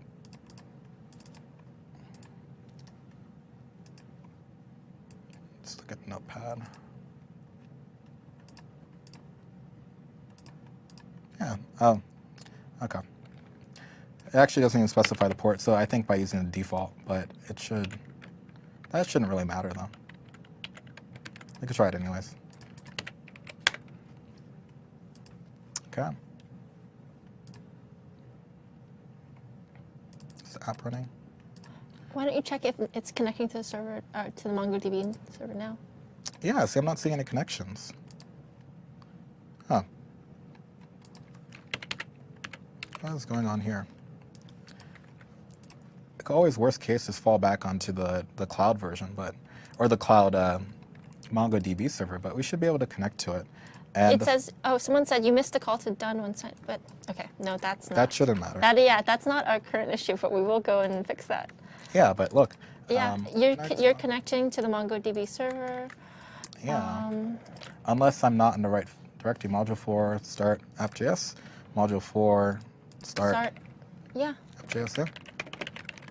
And we don't see a connection when we start, which I would expect to fail if we didn't find a connection. Let me double check here. Okay. So what we can do is we can, Oh, whoa, that was weird, right? yeah. It says, oh, all these connections are now open. Well, Yeah, and now it can't connect. That's weird. That might be a little Windows thing. But let's try it again. MongoD. Waiting for connections. It might be like I paused it on the command line. Okay, connection accepted now. All right, that works.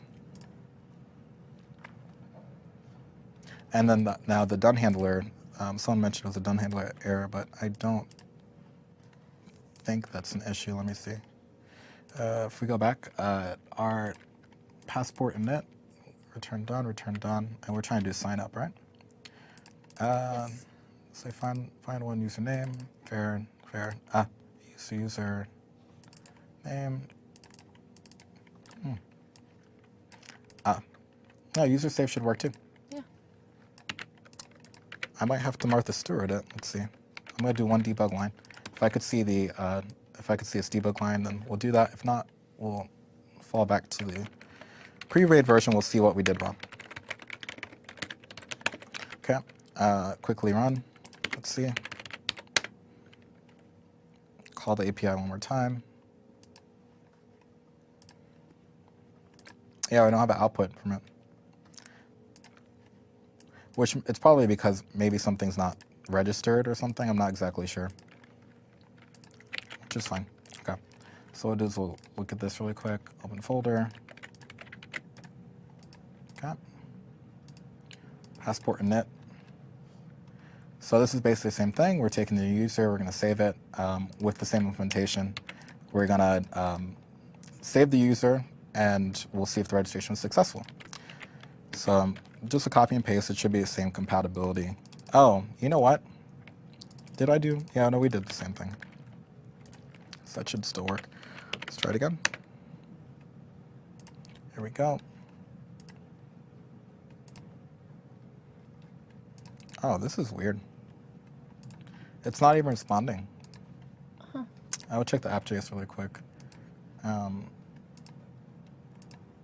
Authenticate.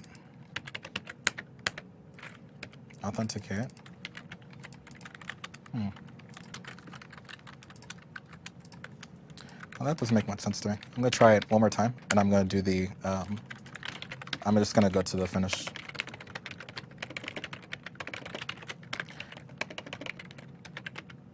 Okay, and do npm install our modules.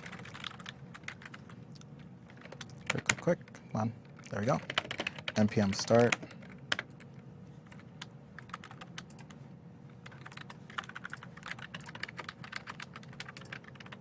There we go. Cool. All right, so we got some response. It's kind of strange that that I couldn't even do a sign up those, which is really weird. Okay, so when we do a sign up, we should get the so we're getting a what you call an invalid user name or error, which is probably because we have a database error. So this is running.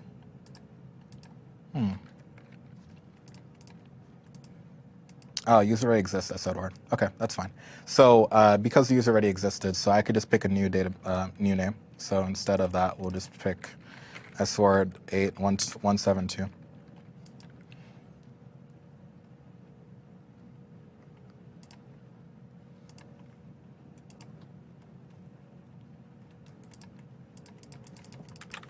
Huh, and it's not responding now.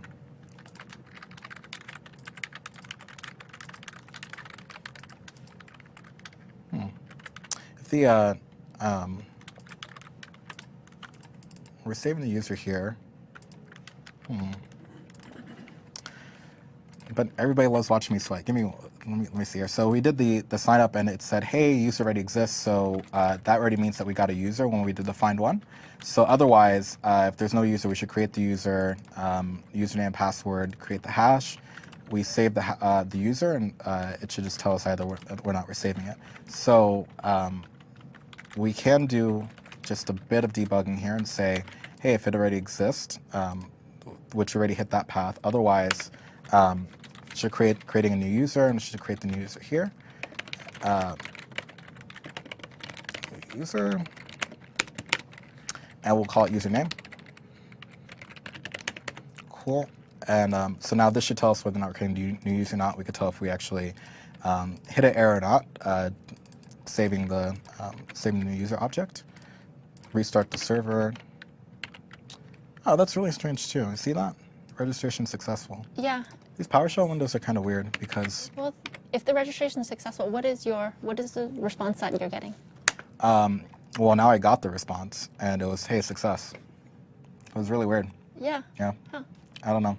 Sometimes the PowerShell windows, like I think when I do this, actually, I think this is the issue. It pauses it. I'm not sure. Okay. So I can do another user. I'll do sedward1722, and let's see if I got a response here. That's really crazy. I'm not sure what's going on. Oh, It's yeah. redirecting you to success. Yeah, that's okay. great. Okay, so we got through it too, so we're fine. So now, what we can do is, if you want to look at the actual database and see the users in it, we can do another PowerShell. We could just go to Mongo, and we could do something very quick. We could look at the actual database.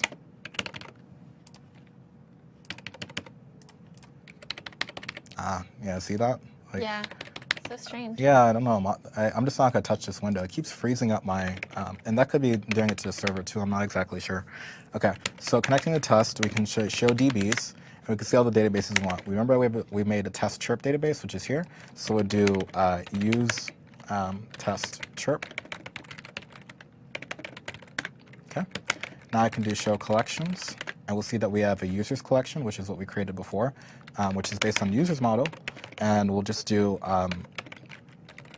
let's see, db.users.find. And this will show us all the users that we've created. We could pick like the first one, and we could see that this is in the database, username 172, password, whatever is the hash.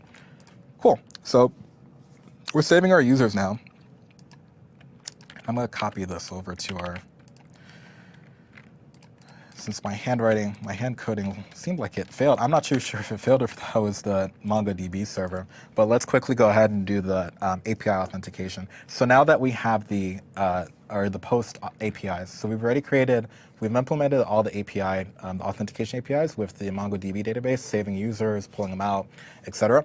Now what we're going to do is we're going to go ahead and implement the post APIs to manipulate the post objects. We already have the authentication of those APIs already from the last module. So now all we're going to do is we're just going to put the MongoDB-ness in there, MongoDB-ize it, and then we should be good to go. So the first thing we'll do is, and this is the start. So remember that we did the is authentication, authenticated, we protected certain APIs that we needed to, and now we're actually going to fill out these to-dos. So what we're going to do first is we need to grab the Mongoose module. Mongoose equals require Mongoose. Okay. Okay. And then var post equals, which is our post model. And we'll do mongoose.model post. Beautiful. Okay. So now, what we need to do is we need to grab we'll do the get because it's really easy. So we'll do the get, we'll say post.find and function error data. Okay, so what does this do? So we had find one and we also have find. Find optionally takes a query parameter. If you don't pass a query object to it, it's just going to return everything in that collection. And the actual data object's actually a cursor. So if you have a large amount of stuff, it'll just cursor through the database. And we could use that and return that right to our client. So to do that, we will do if error. We could just return like res.send. We can send a 500 error. Let's say message.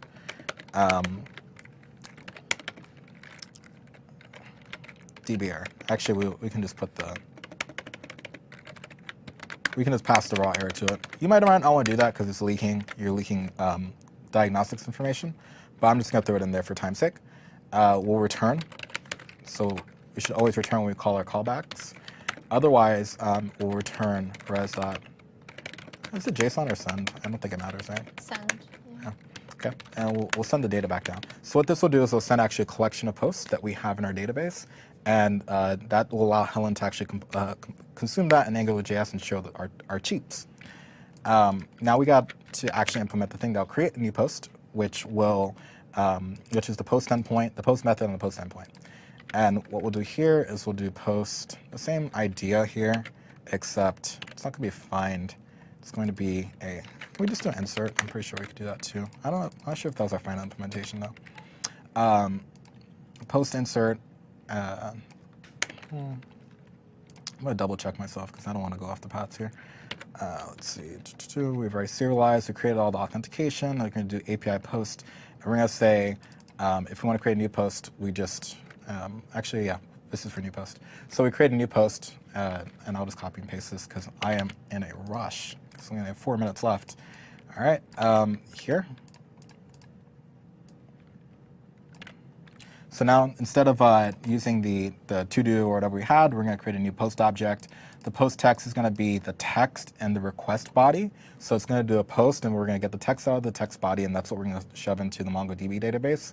Afterwards, we're going to have the created by, which will actually, I think Helen wants me to change created by to username. And afterwards, we'll save it off into the database, and everything will be right with the world. So username here. Helen, are you calling the username on the request body? I believe I am. Okay. So this is coming right from Angular client, so that's why it's important. Actually, no, it's created by. I'm Created sorry. by? Yeah. And do you want me to save it here as created by or as username? You should. I think saving it as username. I don't know what I called it in mind, to be honest. But Excellent. Okay, cool. That's fine. And then, so now we've then created by way the text, and now we'll just return the post object. And so this is the returning the post object that we've created. Doesn't really matter. The client can do whatever he wants with it. And the post in here will actually save this into the database. So we have that.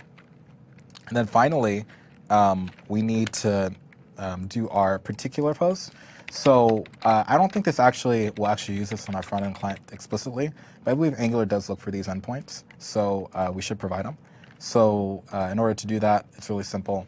For each one, we're going to use the ID. The ID is going to be the same ID that we use in MongoDB, and that'll just be what we have on. We'll use the MongoDB ID for the ID part of the URL.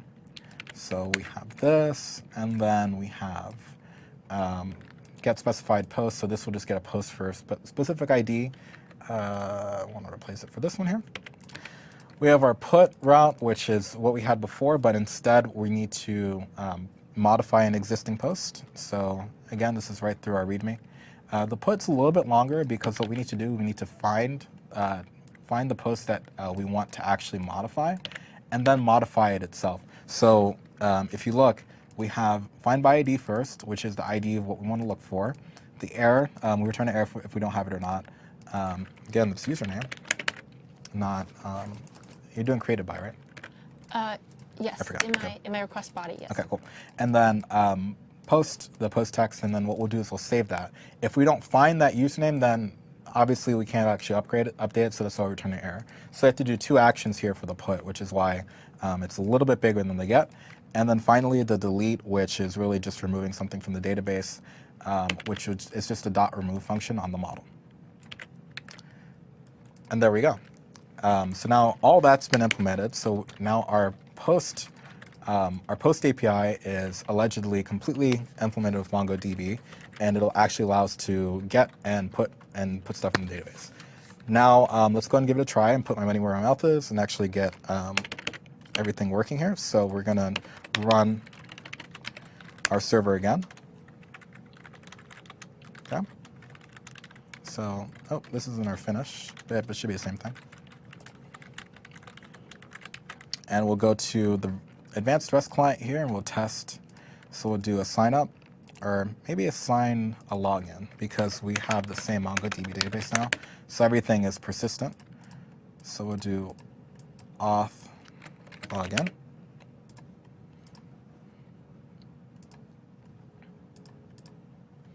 Make sure MongoDB is running. Okay. Oh man.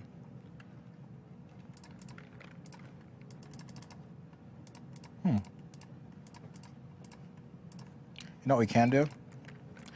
I might just hit the live endpoint, because I'm not sure what's happening on my machine with Mongo, but it just seems like it's hanging for some reason. So we'll hit the live Azure website. So we'll go http chirp mva Azure websites.net, and we'll do auth. And I don't know, I'm just going to create a new user. So we'll do post, add a new value here. Username is equal to Steve88. We'll add a new username, password, which is password. And we'll do post.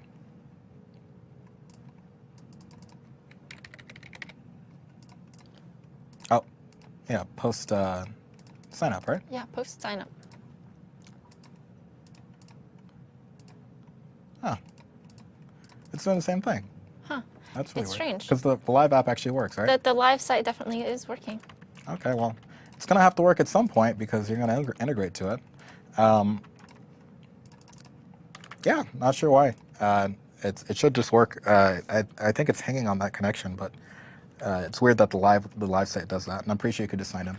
Yeah, So, I just registered right now on the live site. yeah, I don't know. It might be the advanced REST client. We'll figure it out during the break, though. It's not a big deal. So, anyways, so we've MongoDB-ized our APIs by having our MongoDB instances actually create our users and create our posts, and we're able to return all those posts back down. And in the next section, what we're going to do is we're going to consume these APIs right from AngularJS. And what that'll do is it'll just create a quick little integration so we can actually do two-way binding on the front end, and that binding will actually integrate to the MongoDB database on the back end. So if you restart the server or if you do something else, it just kind of works, and all the cheats and all that will just be saved persistently between application restarts. Cool, so we'll see you back in a bit. Yeah, see you back soon.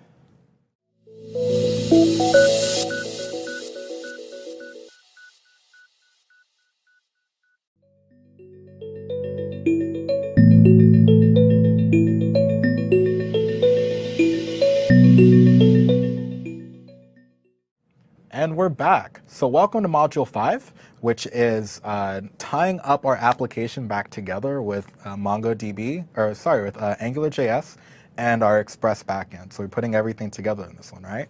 That's right. And let's just take a couple of moments to actually go through and make those API calls and get a reminder what the backend looks like. Yeah, so in the last module, I guess we didn't actually fully get working this little error on our box. So if you just look at my box really quick, you'll see that we can create a request to our localhost API. This is all backed by MongoDB. It's the same implementation we had before. There's actually no functional difference. So it's just the application's hanging on the console. So here we can grab the API post. We're already authenticated. So we just simply do a application JSON post with a text field of like, this is a cheap, and your username that you're actually tweeting for. And we can just do like, this is a cheap 2, for example. Send that.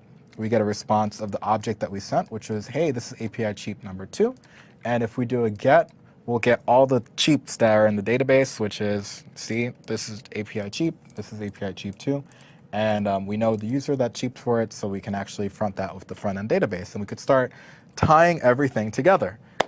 So pretty exciting, right? Yeah, it is. So let's start off by actually putting in our Angular views, or putting our Angular views, that's right, into actually our server. So we're going to go in and we're going to actually go through to this Module 5 start folder. So this is pretty much what Stephen left us off with last time, with some minor changes that I'm going to show you now. So in the beginning of the module, Stephen actually went through and, sorry, I'm going to close all of these so you're not distracted by them.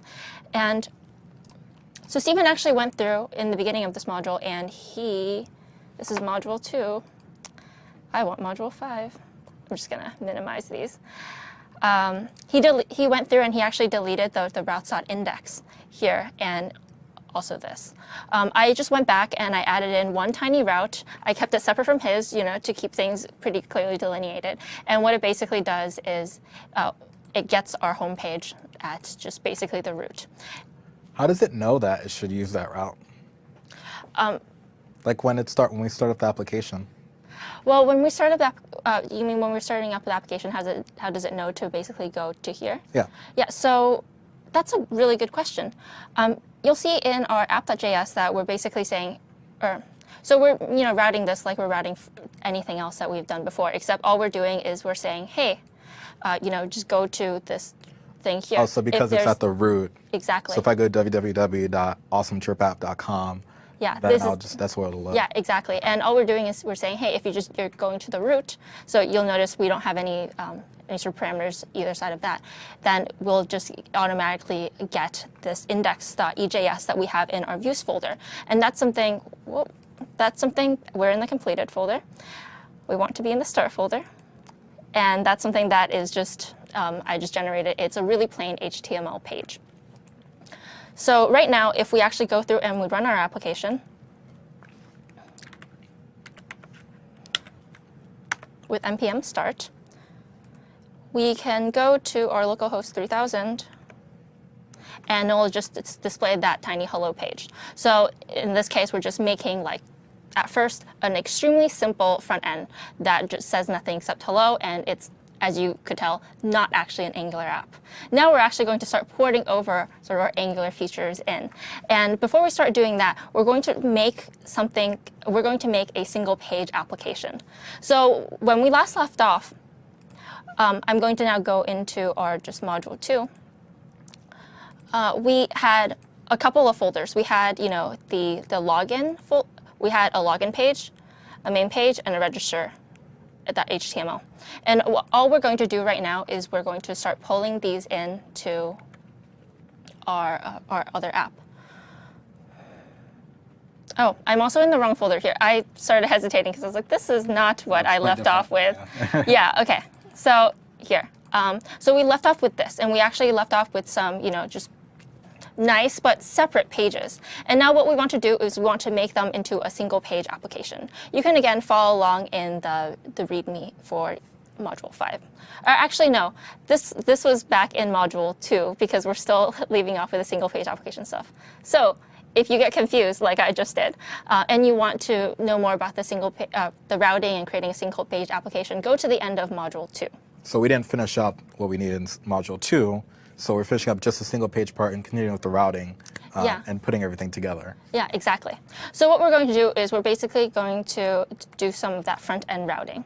And we're going to start creating an app with multiple views. In order to do that, we're going to use the ng route module. And we're going to basically detect the URL that a user is on and display an appropriate template on the page without actually navigating. Although it'll look like we're navigating because it'll change the URL on the page. So the first thing we need to do is actually to create some partials of the page. So whereas before we had 3 separate pages that we'd render separately, and they all had to call out and get the JavaScript sources and the CSS style sheets, now we're only going to make a tiny partial of the page that only contains basically the snippet of that page that is the most relevant and does that purpose. So for the login registration pages, for example, that would just be purely the form and nothing else. So let's actually go through and create our partials. Creating partials is actually pretty simple because all you're doing is you're stripping away the stuff that you have. So I'm actually going to, so in order to run this, I'm actually just going to copy these into the public folder of our module 5. I'm going to really quickly make sure and check that I'm in the directory that I want to be in. Yep, desktop, start. And I'm going to just paste all the files that we created before in module 2 into the public folder for now. And this is also how we're going to start actually hosting our application. So once we have all these files, let's go through and actually edit each one. In start, in public, you'll see we have these 3 files here. And what we're going to do is we should just start stripping this stuff away. We're going to strip away basically everything that's up here and everything that's down here, until we're left only with the form. And you might have noticed that we're actually also even taking away that controller part. Yeah. We'll get to that in a little bit. We're going to do the same for our main. I'm going to strip away everything here, and I know I'm going to miss one div here or there. You can check. Mine will match them for if you just look at. Yeah. I think you're missing one there. 2, yeah. One more. Actually, you know what? I don't even think I need this. I think I just need the clear fix. You're the boss. I mean, if the idea is to make our partials as small as they need to be, then smaller is better, I think. Ah, okay. Makes sense. Yeah, and I'm going to also strip away this for the register page. Now, before I just go ahead and delete all these, I'm actually going to go and create basically a base template page. And in this base template page, I'm going to need to require all those scripts again. So instead of deleting them as a whole, I'm actually going to just copy them in here. Actually, I'm going to copy this entire thing. I'm going to paste it in here for now, and I'm just going to delete the form part of it, or this entire middle div. And in login, and then in register, I am going to strip away everything except for the form.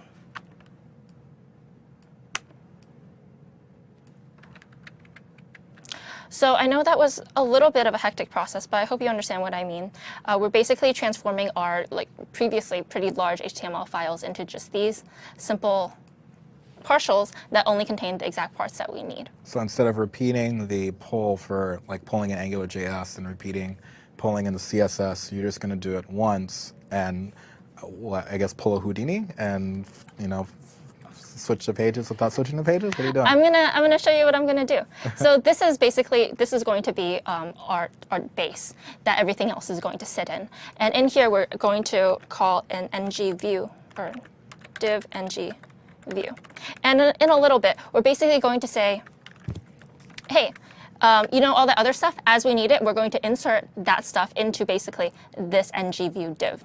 So I'm going to save this as index.html here. OK, so now that we have that, oh, no, I'm still in my demo. Just wanted to make sure I didn't have more slides I wanted to show you guys. So now that we have this ng view here, well, we'll also need to kind of start adding that routing in our controller. So in order to add routing to controller, let's go in and look at our. Are these the same kind of routes in Express? Yeah, so I mean, the routing actually works pretty similarly as the way that it does in Express, except we're kind of faking things here. So we're going to, in a moment, I'm going to show you how I'm going to do the routing. But basically, the routing here, it doesn't actually go to these different endpoints. It'll detect what URL you're at, and it'll automatically show you that page in the view, but it's not going to go to a different link. So I think as a user, you'll see this routing work, and it'll basically seem kind of like what it's doing in Express. So, okay, so let's start by doing our routing. The first thing we're going to need is we're actually going to need one dependency. We're going to need ng-route. And I think I need to put these in braces. So ng-route isn't something that's actually included in with the typical Angular package. So we actually need to pull this down from our CDN and into our index here as another script. Now, I've added this somewhere here, and I'm just going to copy and paste this in. Is that because there could be more than one router for Angular? Or? Yeah, so Angular actually has a couple of different routers. The ng-route is one that is standard with Angular.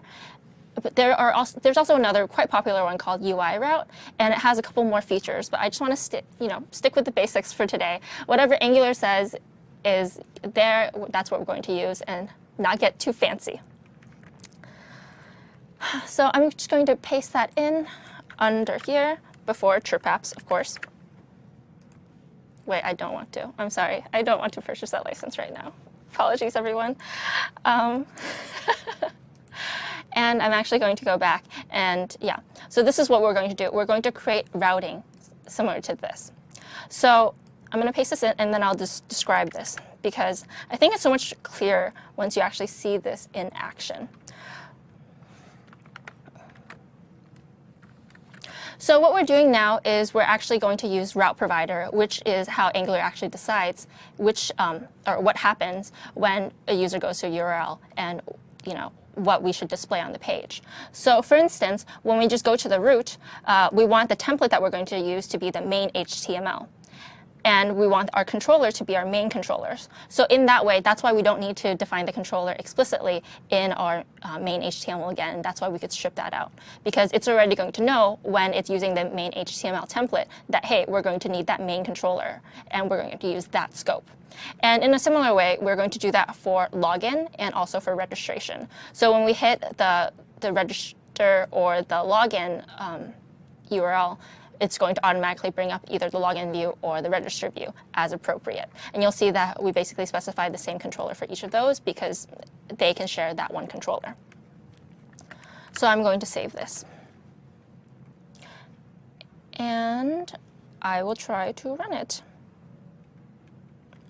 Now, before, in the Module 2 slides, we talked about having to use a sort of lightweight HTTP server to use this, and we're going to give much explanation. It's kind of fortunate that we're now doing this in Module 5 because we do have a server. We have our our Node server to actually serve out all this data statically, because otherwise we wouldn't be able to do so because we'd run into cross-origin request errors. Yeah, that just makes it simpler. I guess, but in production though, if you're actually doing this at full scale, another option is you can serve out your Angular app on the CDN, the whole app, and then just set your server to implement cross-origin resource sharing.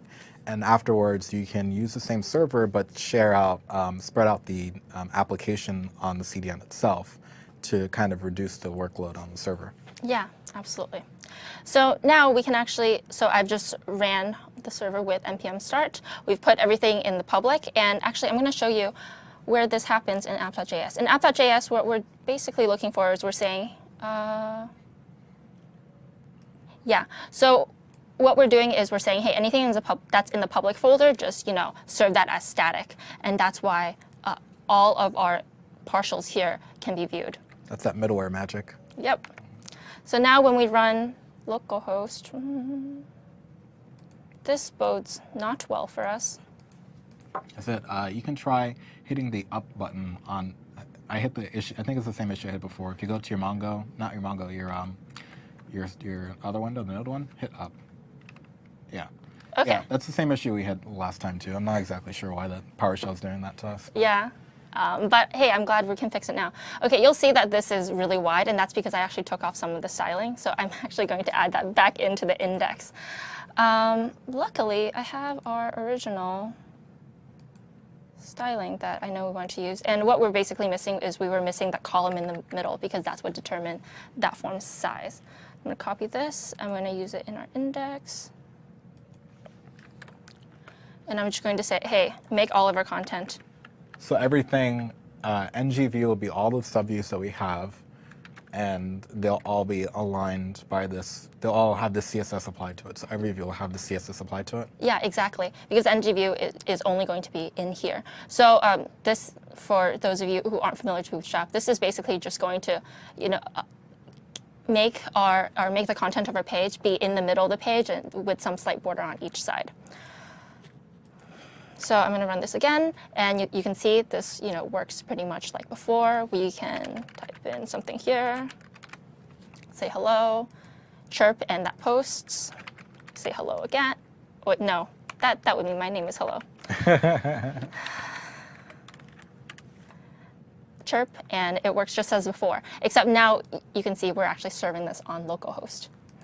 We still don't have a way, though, to actually get to our login and register views.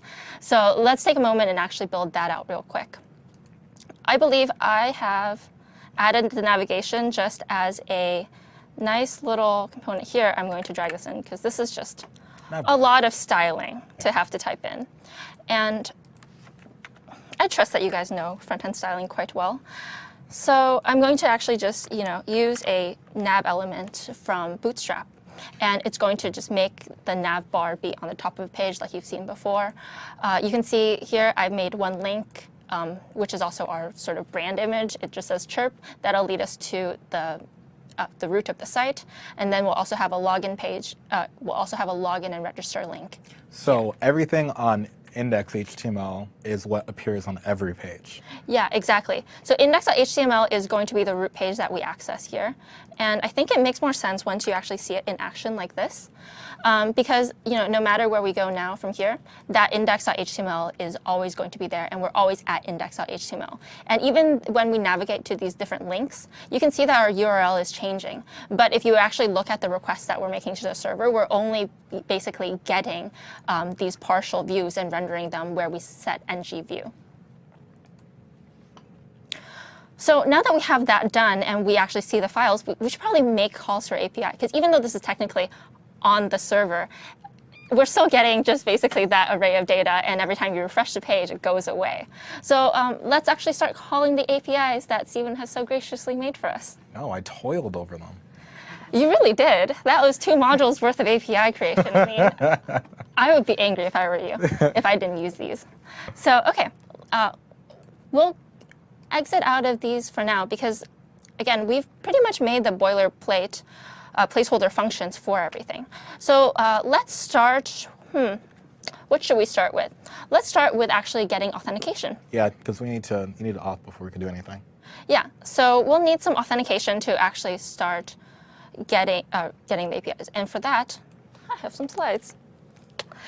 So let's talk about actually implementing and displaying that authentication on the page. So what we're going to use is we're going to use this HTTP core service from Angular. That's one thing that's already bundled with Angular. And what it's going to do is it's going to return a promise with success and error callbacks whenever you're making an HTTP or AJAX request. And you make it in this format. It's pretty straightforward. You say, hey, HTTP get some endpoint for me, and do whatever's in the success callback if that call is successful. And we can do get, you set the header, you post, put, and delete. Yeah, I'm pretty sure it had some type of method. Yeah, I think it sets the header. Yeah. So we'll also need to save our authentication status. Now, I touched on root scope before, but root scope basically is a scope that's available to the entire module.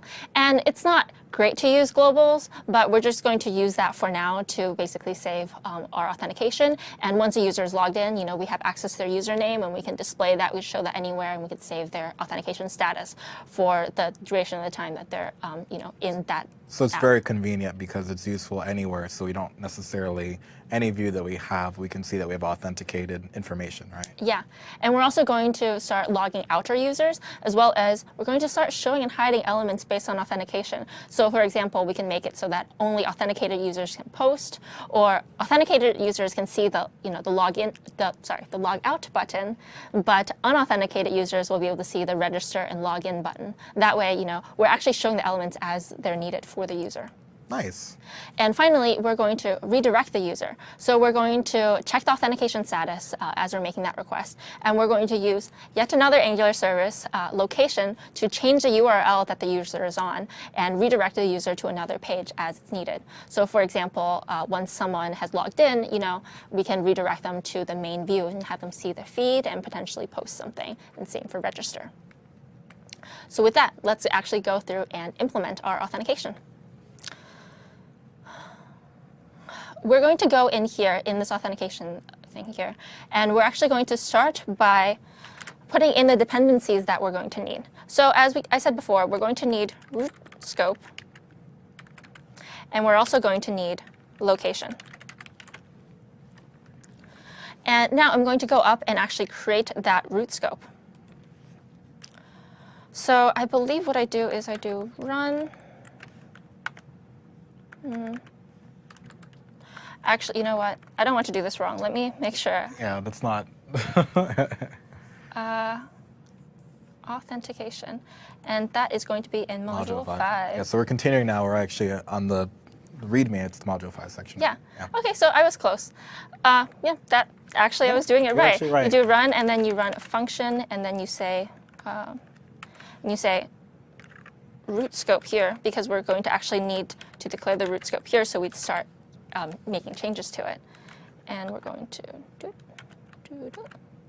do. So great, and this is where we're going to put in our changes to the root scope. So much as we did for declaring the scope variables here, we're going to do the same thing and basically declare some root scope variables. So we're going to say root scope. And the first thing that we want to do is we want to set an authenticated Boolean to basically say, hey, is the user on the site right now authenticated? We're going to default that to false, of course. Change this to root scope. And we're also going to save that authenticated user's username.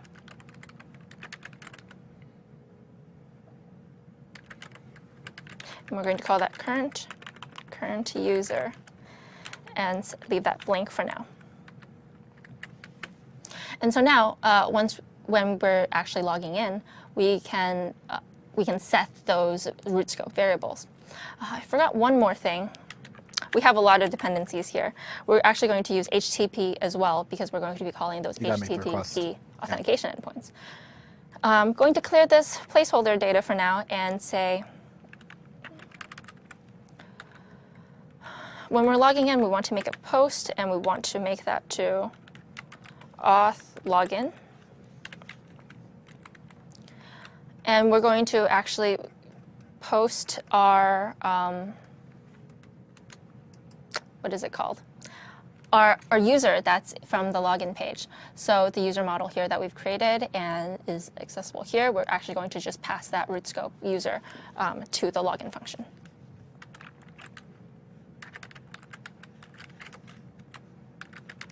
And we're just going to only worry about the success callback for now. What can go wrong?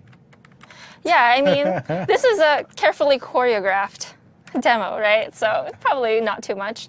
Okay, so now that we've passed the scope user to the auth/login endpoint, we're in the success handler. So this is what will go into if that authentication is actually successful. And so if the authentication is successful, like I said, we want to do a couple of things. First of all, we want to set our root scope current user the authenticated to true, because we've just authenticated a user. We also want to set our root scope current user to be the current user's username.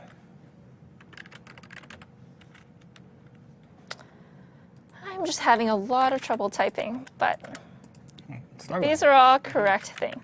So, so you'll see that we got the data back from in this callback. So I'm just going to access the user variable and So get this is the same user name. object that's sitting in the MongoDB database, right? Yeah, and that's what Steven's passing back to me in that API, and that's what I'm getting here in basically the response. So I'm getting the data, that username, and I'm also going to set the location. So redirecting the user basically to our root or if this is correct. So we can do that by using location path. So, and this will just change the path in URL, and therefore, of course, also change our view. So I think this is right for login, and we're going to do the same for register. At the end of the day, these are pretty similar commands, except that one is actually registering a user, and one is logging one in. So we can do essentially the same thing. Because after a user has successfully registered, they're automatically going to be authenticated, and they're going to be logged in. So I'm going to save this, and I'm going to run it here.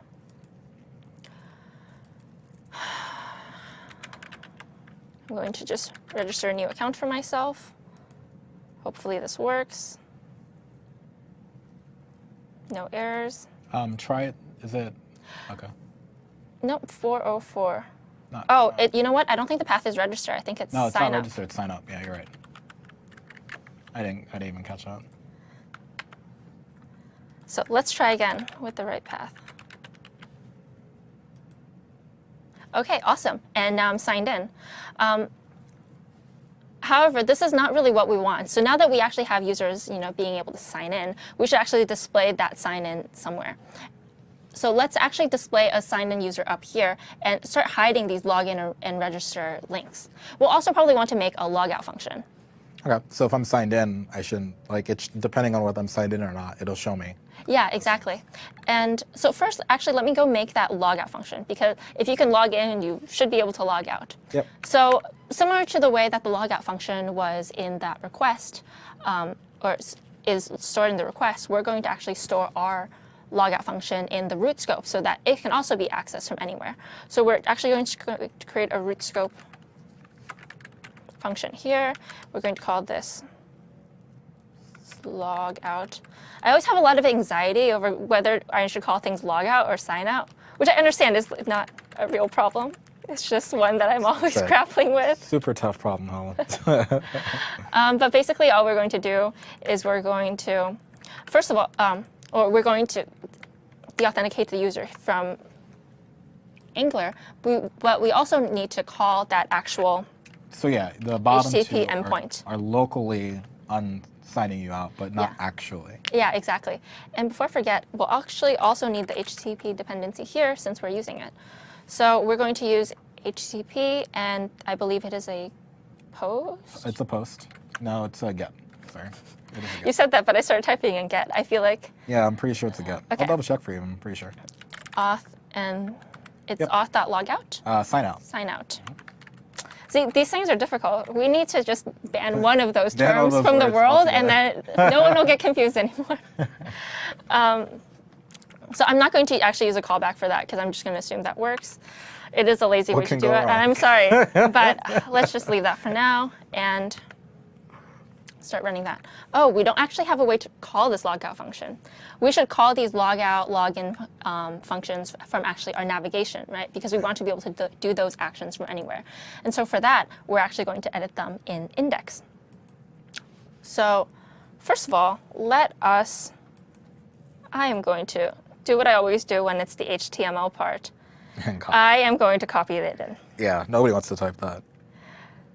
Plus, getting HTML perfect and beautiful is just, Yeah.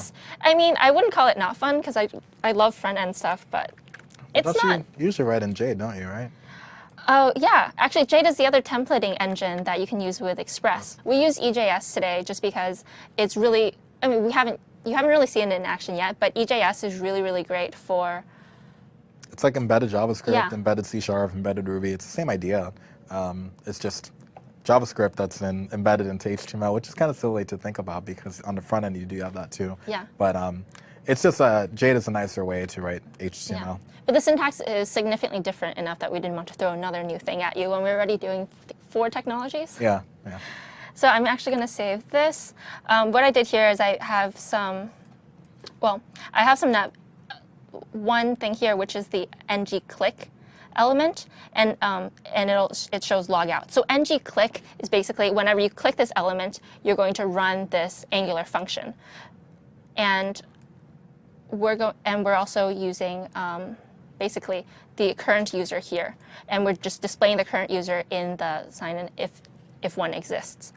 So one other thing that I wanted to show is actually these ng-show directives that we're using. So this ng-show directive basically says, hey, if the user is authenticated, so if authenticator is true, then show this element. If it's false, then don't show this element. So ng-show takes a true or false. Yeah, it takes a true or false. And there's actually another nifty sibling of it, I guess you could say, which is ng-hide. And we can use that ng-hide on our login and register links.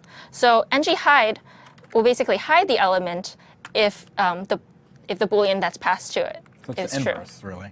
Yeah, exactly. So with this,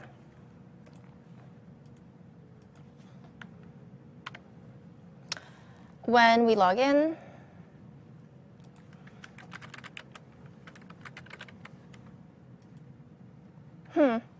it's not showing up.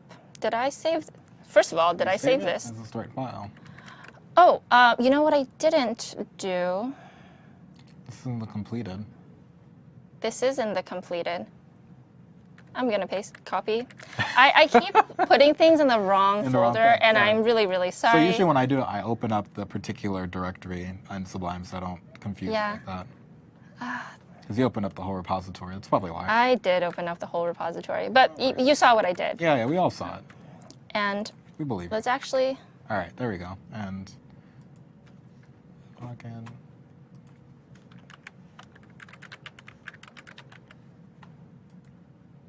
right, and now you'll see up here, we say signed in as Helen1. That's the username that you all just saw me use.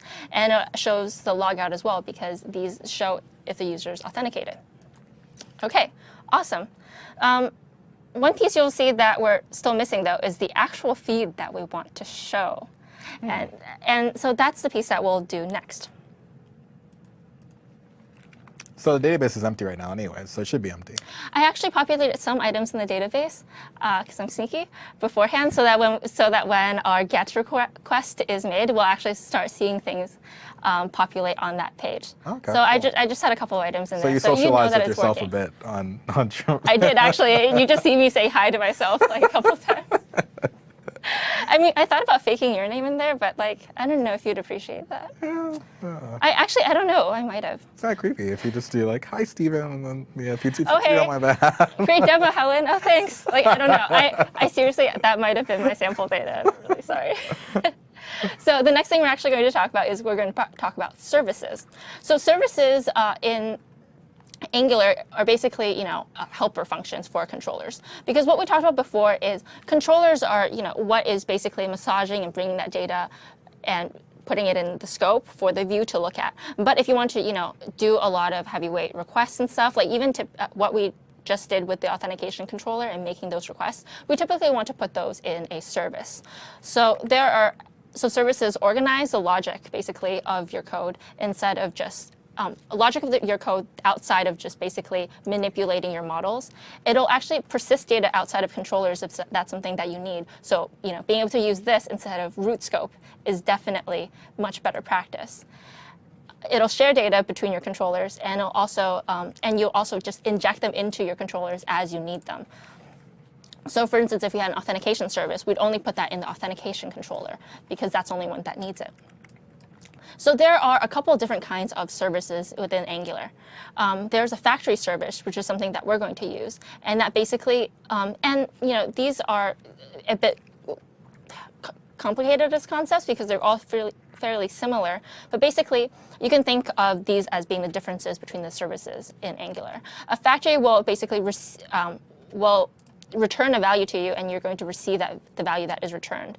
For service, you'll use that if you want to receive basically a new instance of a created object, so an object that's already created. And provider is versatile because that's sort of the grandfather object that all these other services are based off of. And that's most useful if you have an API that needs to be configured sort of before your app starts running. And if this is all too complicated for you, don't worry. We're just going to start using a factory and not worry about the rest for today. So if you want to get more detailed information, probably look at the. Yeah, look at the Angular JS docs because they go into this much, much deeper. But basically, a factory is great for reusing logic, and a service is great for sharing data. A provider is great if you need a lot more functionality or you really want to customize something. I think that's maybe a more succinct way of describing their different use cases. Okay. Another thing I want to discuss is actually a resource. So Stephen alluded this a couple of times when he was creating that fully RESTful API that we're actually now going to access for our posts. But a resource is basically a really wonderful, very high-level Angular module, actually. Or no, Angular service. Angular module. Service? Angular module. It's a module. Angular module that allows you to not have to manually manipulate like HTTP requests like we just did. Instead, it basically, if you give it a fully RESTful endpoint, it'll say, okay, I got this. Like, give me that endpoint, and I'm just going to run whatever methods you need me to when you need me to do them, instead of you having to specify specifically, okay, on GET request for this URL, do this, on success callback, whatever else. It'll just take care of that for you. And we're actually going to see this in practice in a little bit. So first, let's start off with creating a factory to get all of our requests, or no, to get all our posts. So I'm going to put that here, and I'm just going to say app.factory, and I'm going to call this post service. You could also call it post factory, but I like that, post service, postal service. Anyways, don't let me distract you guys with my dorky things. And we're going to pass it that HTTP service because we'll need that to, of course, make our HTTP requests. And in here, we're going to create a variable called factory, and we're going to make it empty for now. And then we're going to create one function here called getAll. That's basically actually going to make those HTTP calls. And I also want, so we're going to make the HTTP call within this function. So we're going to pass this post service basically to our main controller to get stuff, or to get the posts, but we're going to define all its functions in here. So in here, we're just going to then make our HTTP call, say HTTP get, and then the endpoint is API/posts, right? And I think that's it. So we're just going to pass it basically the posts here. Yeah, it should just be a get. As long as you're authenticated, it'll work. And then in here, because we're going to use this post service, we're actually going to add the post service as a dependency. So we're going to leave this as being set to blank for now because we want this to actually run independently of that. And we're going to set this to, we're going to, first of all, make a call to that post service. So we'll do post to the post service.getAll. So we'll do post service.getAll. And then because, and I need to return the factory here. So in here, we're basically going, once we make this call, we're going to get a success, we're going to want to wait for its success callback. Helen, is the post service factory, is that accessible from any controller? It's accessible from any controller as long as you include it as a dependency. Okay. So that's the beauty of these services, right? Is that you can use them in whatever controller that you need. Okay, so I'm actually going to do get all success data.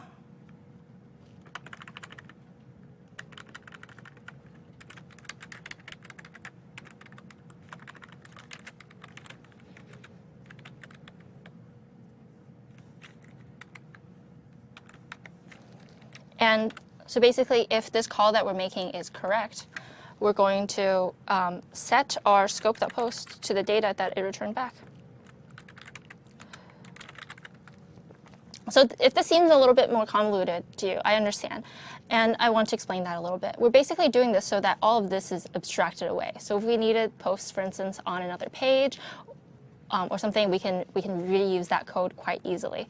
And also, if we wanted to, for instance, change the API endpoint, we don't have to go around changing that everywhere in our app. So we'll save this and see if it works.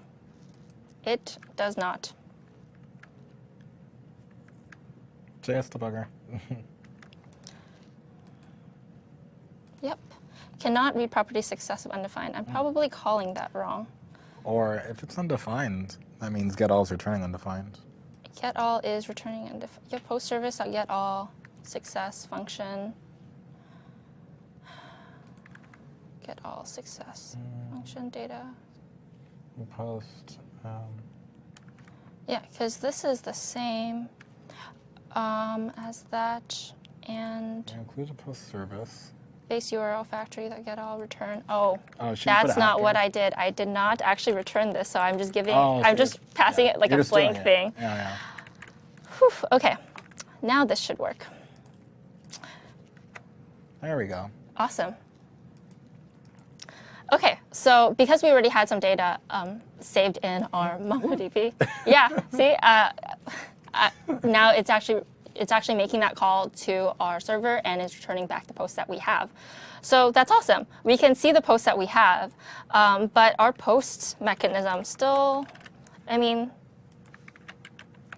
keep doing that. I keep typing my last name as the message that I want to send.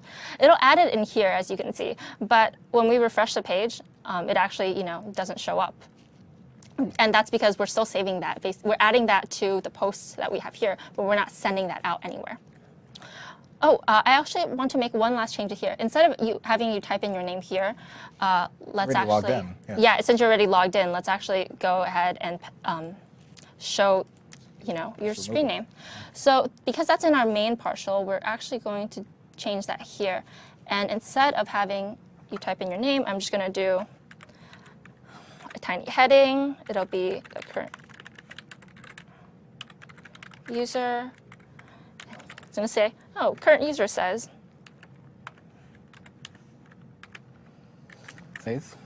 Says, yeah, thank you. Grammar. Not my strong suit. And now we actually want to manipulate our posts here. So before we do that, I want to go back and talk about the ng resource that we briefly touched on. So instead of actually having to go through and implement all of these for every single or implement another function in our factory for every single request that we're going to make, why don't we just use that ng resource? And we can actually do that really easily. It's only one line, but we need to first import that ng resource module in, similar to the way that we did that for ng route, because that's also not something that comes standard packaged with Angular. So I have the link in here somewhere, and we're going to just add that into our index.html.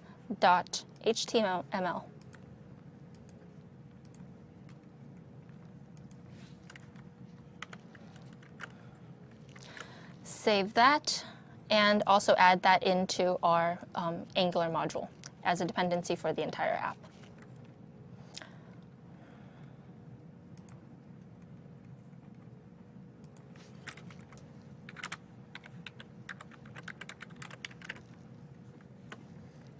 This should be a comma. Okay. And now, instead of having this, quite complicated factory here, we are going to just be able to delete all of that. Good exercise, though, so you guys know how it works, even though I basically typed it in and deleted it right after. And we're going to use one really simple line that I always happen to get wrong, and really actually simple line. It's surprising I get that wrong so often. And we're basically going to return it a resource that's generated by the resource module. And what it's going to do is it's going to take that entire endpoint that we have, complete with the ID, and it's going to create all these helper functions that you'll be able to use in whatever controller that you included in. So now, first of all, instead of using the get all request that we just made, since we deleted that, we don't even need a success function, actually. All we need to do is say, hey, make scope.posts into the post serve and set that equal to the post service.query. Or sorry, set that to what the return is from post service.query. And what query will basically, just send a GET request to the API/posts and get all of our cheaps, right? Yeah, because it knows it's a resource that could just say, hey, it's doing the get all. Without Yeah, exactly. So now let's refresh the page and see if that works. It does not. What is wrong? Resource is not defined. That's because I defined HTTP up here, but I really just need You just need a resource, right? resource. Yeah.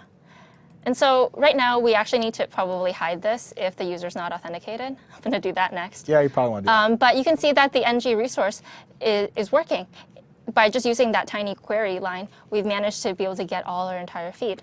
So let's go and hide this forum. We'll again use ng-hide. No, ng-show. We'll only show the posting form if the user is authenticated. But we'll, of course, leave the post stream so that anyone can access that. Awesome. And now, actually, let's log in and make sure that works. Yep, it does. And so now when you're logged in, It should be zero. yeah, it's Should probably showing do a up. little that'd be nice, too. So, It's true. yeah. Okay, so now let's actually go and work on our last little bit, work on being able to post to our cheap stream, cheap stream. Yeah, cheap stream. I like that. Stream. Yeah. Yeah, tweet, cheap. Yeah. If we're going for a one-to-one mapping, I mean, that works. I figured everybody's already caught on to that, right? So yeah, let's actually go and change our post. So if you recall in our main, when the post form is submitted, it's actually still going to call that post. Yeah, it's still going to call that post function, and we'll leave that post function to itself right here.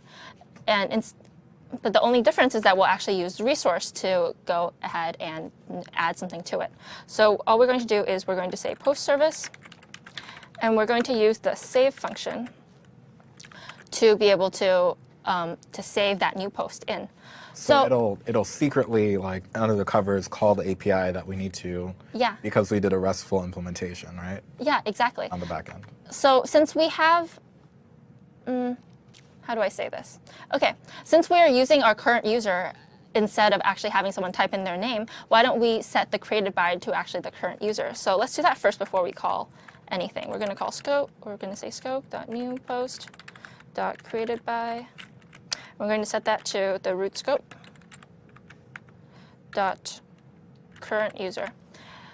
We want to make sure to actually add the root scope in here as a dependency. And next, we want to set that created at. There's that tense error. Yeah, we want to set the created at to the current time. So we're going to set created at to date.now. Okay, and so now that we've set up new post, we can actually go in and save it. We're going to save scope.newPost. And we're going to give this a success function as well.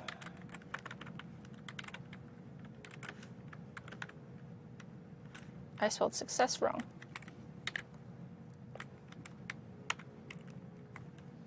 And so what we want to do here, we basically want to say, well, after we've done this, first of all, we want to make sure that we clear new post again so that it's ready for another cheap.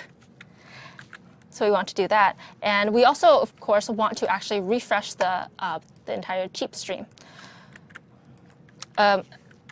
So we'll just go ahead and call that query again. And because of that two-way data binding, it's just going to refresh. It's just going to augment the view as we need it. Okay. So I'll save this, and I'll run this again. You might have noticed that when we refresh the page, we actually log ourselves out. And that's because we haven't implemented sessions on the client side. But once we log in, OK, so I'll say something here. Is it because I already said hi? No, I don't think so. Inspect element. See what it says. Undefined is not a function. Scope.post. Scope.post, yeah. So scope is undefined. Oh, where did I? Post service, scope.post. Am I creating this wrong? Good question, Helen. What was the right way for me to do it? I asked my former self. Oh, yeah. Okay. Okay, I see what I did. So you want to actually pass that callback in instead of doing what I did, which is calling a success. I can't find where I put in the code. Okay. That's success right there. Yeah. And so I want to make sure that I have my indentation correct. Okay, awesome. I'll save this and I will, It's probably refresh, right? yeah. I was kind of hoping that I didn't have to, you know. Yeah, I think it loads up all those views already, so. Okay, Say something. I'll say something else. Okay, awesome. So now that actually worked. I said one more time and it chirped successfully, I guess. And now it's displaying in our chirp feed once again. So now that we're done with this, we've pretty much implemented all of, I think, our necessary parts.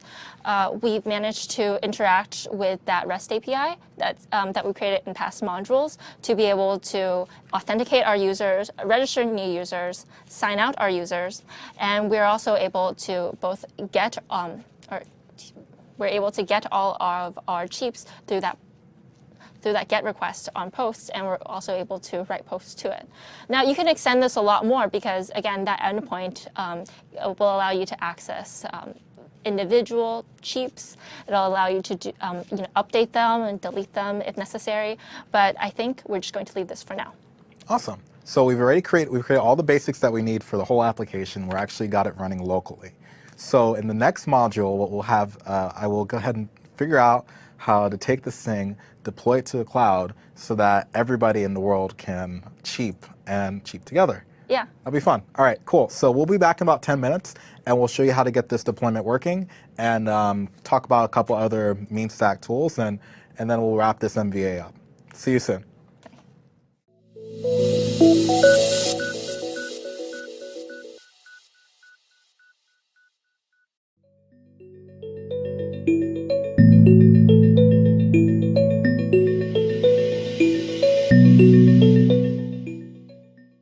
All right, and welcome back. This is module 6 of Do You Know What I Mean? The MeanStack Jumpstart. This is our last and final module. Very sad. It is. So throughout today, we started with explanation what the MeanStack was. We created a basic HTML front end using Angular but not integrating it yet. Then we built out the back end using MongoDB and Express with Node.js. And then we had all APIs. The last module, Helen had the pleasure of taking us through how to integrate those APIs with our, what? I don't know what's wrong. I'm sorry. Hold it together, right? Okay, so now, and she created the integration between the Angular front end and our application backend. And so now everything works locally, we have everything running, and all we need to do now is share it with the world and get it going. So this module is all about how do we deploy our Mean application. So the first thing we want to do, so I guess this module will go through, the first thing we'll do is we'll set up MongoDB in the cloud, we'll configure and deploy an Express application, and then we'll talk about just some other tools, just have a quick conversation about a few of those things that you can use past this, this tutorial, and we'll let you go after that. Okay, so setting up MongoDB in the cloud. What we'll do is we'll stand up a MongoDB server. So the options that you have in the cloud are stand up your MongoDB server via VMs. There's other like technologies such as Docker and things like that you can research. That works on any cloud provider. Azure also has a fully managed option, fully managed database option, which is Mongo Lab, and it provides MongoDB database as a service, PaaS or DBaaS database as a service. So to do that, we're gonna go ahead and we're gonna go with the last setting up Mongo Lab because it's the easiest way for us to do it and the fastest way. It'll probably take us about 5 minutes to get that set up. So what it does, it allows us for a fully managed database. You don't have to worry about patching or update the MongoDB server, as well as you don't have to really worry about scaling that server as well. It'll just scale automatically. You just pay the monthly fee. And for a sandbox instance, it won't cost us anything, and we can mess around with as much as we want and get our application working live. All right, so first thing we're gonna do is we're gonna jump over to the Azure portal. So we're gonna jump over to manage.windowsazure.com.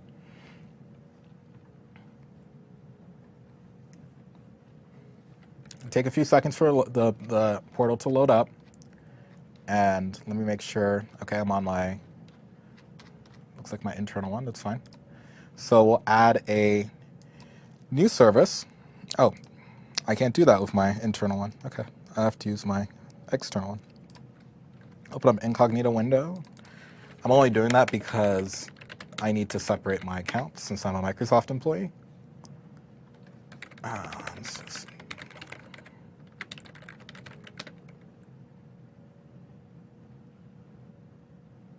There we go. Let's go ahead and sign in here. And it'll take a few seconds, but we should, in just a few moments, we should be able to switch over to our subscription and activate a Mongo Lab account and just get the ball rolling on integrating our app. So I'm going to switch over to my subscription I want to spin the app, the MongoDB service on. And of course, we have to reload the entire portal. All right, cool. And so we go to the add-on section here, which is, ooh, I got Zoom it on here too. Take this little add thing here.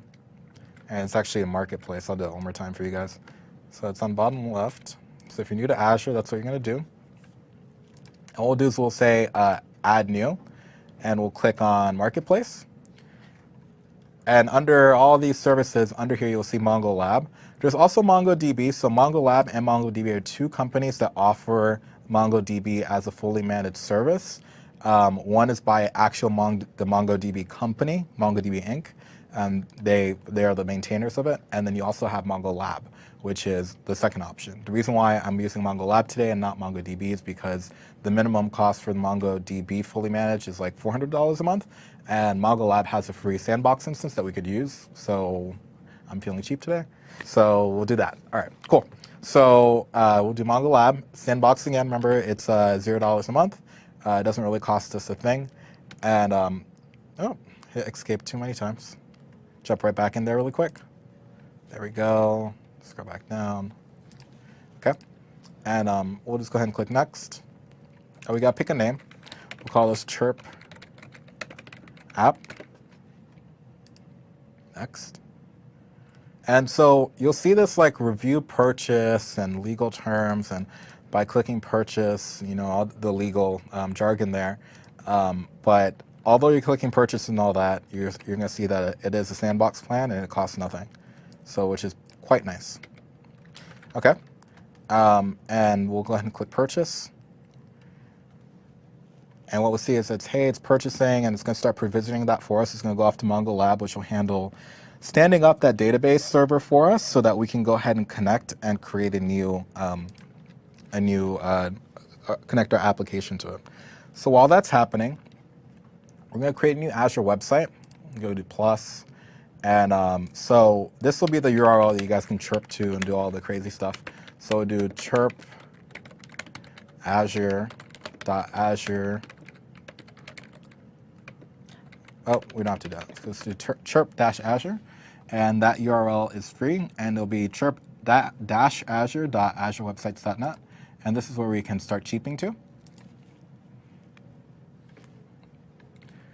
And so now our application, our Chirp app application, our Chirp app database is up. So all we have to do really is just click on this guy and click the connection information and copy our connection URL. Now, if we go back and open up the Chirp application, so if you go into GitHub repository in Chirp under the Chirp folder, that's our final implementation of the application. So I can just go ahead and copy this and open up in Sublime. I think this is it, but let me double check.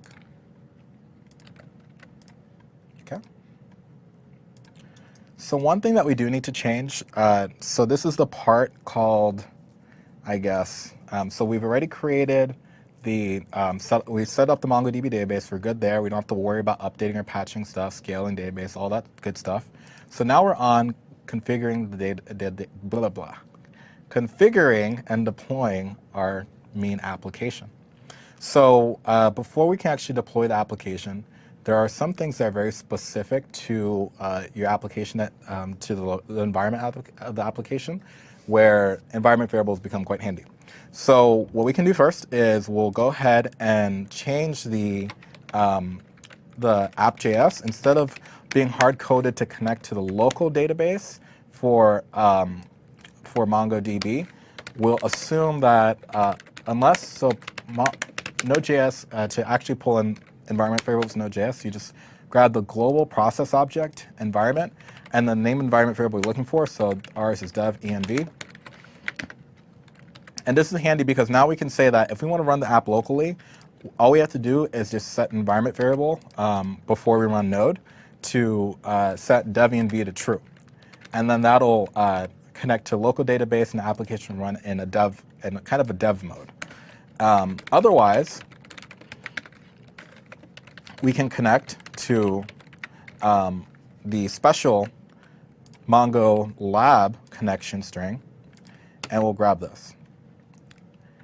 And what we can do is we can, so we see we have chirp app here, and that should just create the chirp app. I'm actually forgot if this is a database name or if that's, I think that's the collection name. We'll see, we'll try that. I thought before I added something else here, but that's all right. Okay, so that'll connect us to the MongoDB database on the server, and the cloud, if you will. And now when we launch Azure Websites, dev end will not be declared and will automatically default to the cloud version because on the Azure website there will be no MongoDB database. Now in Azure Websites we can also set parameters for our environment variables. One good practice is don't put the connection string for your MongoDB database in source control, because if you ever want to open source your thing, you'll have your credentials right in the application. For the sake of brevity, we're going to just go ahead and throw it in there. But what you really should do is just do an environment variable, set that up, and put the environment variable on your Azure website and put it on your local, but just keep it out of the source so that when you do push and you share the code around, you don't have those keys just floating around in there. Okay. So I set up the environment variable, and now what I need to do is create an Azure website. And I did do that, but we do need to configure it for deploying our apps. So we'll call this chirp Azure here. If we go in, we'll do a setup deployment from source control right here. And it's really easy. So there's a few options you have. You have VS Online, which is Microsoft's own ALM, Application Lifecycle Management tool. You have GitHub, Dropbox, Bitbucket, a few things. We're just going to use a local Git repository, which is just really just a Git server that's set up on our Azure website, and we'll just add it as a remote. So we'll grab our Git URL. We're going to go to, actually, I think I should copy out, since we're already in a Git repository. Actually, I got this here. I don't really, oh yeah, I think I copied this over. Let me see. I want to make sure I'm in the right directory before I, okay, so this was chirp app. Okay, so I got to copy that out. So I'm going to go into GitHub, I'm going to grab this, copy it out. I'm going to put it somewhere else just because we shouldn't really put a Git repository in the Git repository. Inception Git, that's a no-no. Okay, so we'll cd into that. I think I need a Git shell because Git's not, yeah, it's not on this one. That's fine. So grab a Git shell. Oh no. Oh no, is your mouse not working anymore? Oh, there it goes. Okay, I thought it died. I was like, this is great. Okay, here we'll cd into that directory, git init, and we'll just initialize this as an empty repo. We'll do git add. Actually, I'm going to do a notepad git ignore, so I don't And if you're not familiar with Git, that just means I want you to avoid installing or including anything in node module. Actually, I believe it's node modules. Let's see. Yeah. Okay. And then we'll do a git add, which adds everything in the current directory. We'll do a git commit,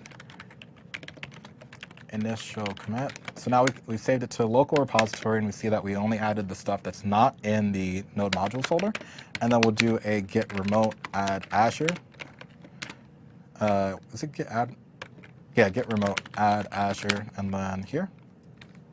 Oh. So if we go back to Azure website, it'll give us the git URL link. We got to copy that, paste it back in here. Okay, so now we have the remote. And so now if I do git push Azure master, it'll push the Azure branch, or the master branch of the Azure remote. And what you'll see here is as this starts to go, now you might be asked to set your source control credentials too. I'll go back and show you how to do that if you do this yourself for the first time. It didn't ask because it's not my first time doing it. So kudosync.net is an open source PaaS platform that handles deployments of PHP, Python, and Node.js applications, as well as .NET. And it copies all the files over, and then it starts to do the installation. So because it detects it's a Node.js application, it detects that you have the package JSON, and it goes in and installs all the stuff manually. You might see sometimes that there's one of the things that kind of you might hit a hiccup is with any native modules. If you notice that we used a bcrypt Node.js because it's a vanilla JS module, but it'll go through here, and a lot of times those errors are pretty benign because you'll just fall back to vanilla JavaScript. And so now we see it, we finished successfully, and deployment was successful. So the output that we saw here is actually going to match the output that we saw on the command line will be the same output that you see when we run the deployment command. So we can actually see what happened. And we can see how we installed everything, and everything was good, and we're all great. And now, if nothing went wrong, we should be able to go ahead and launch our site.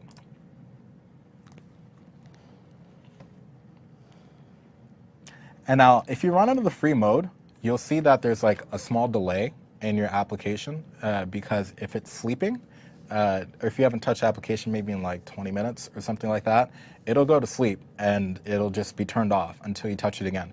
There's also features like Always On, which always keep your website on, but those are standard website features which cost money, but this is free and it's easy to do. And if you want to upgrade, you can really just go to scale, and you could just click, hey, I want to run free, shared, basic, or standard. In my case, I'm running standard, but I really should just be running it free.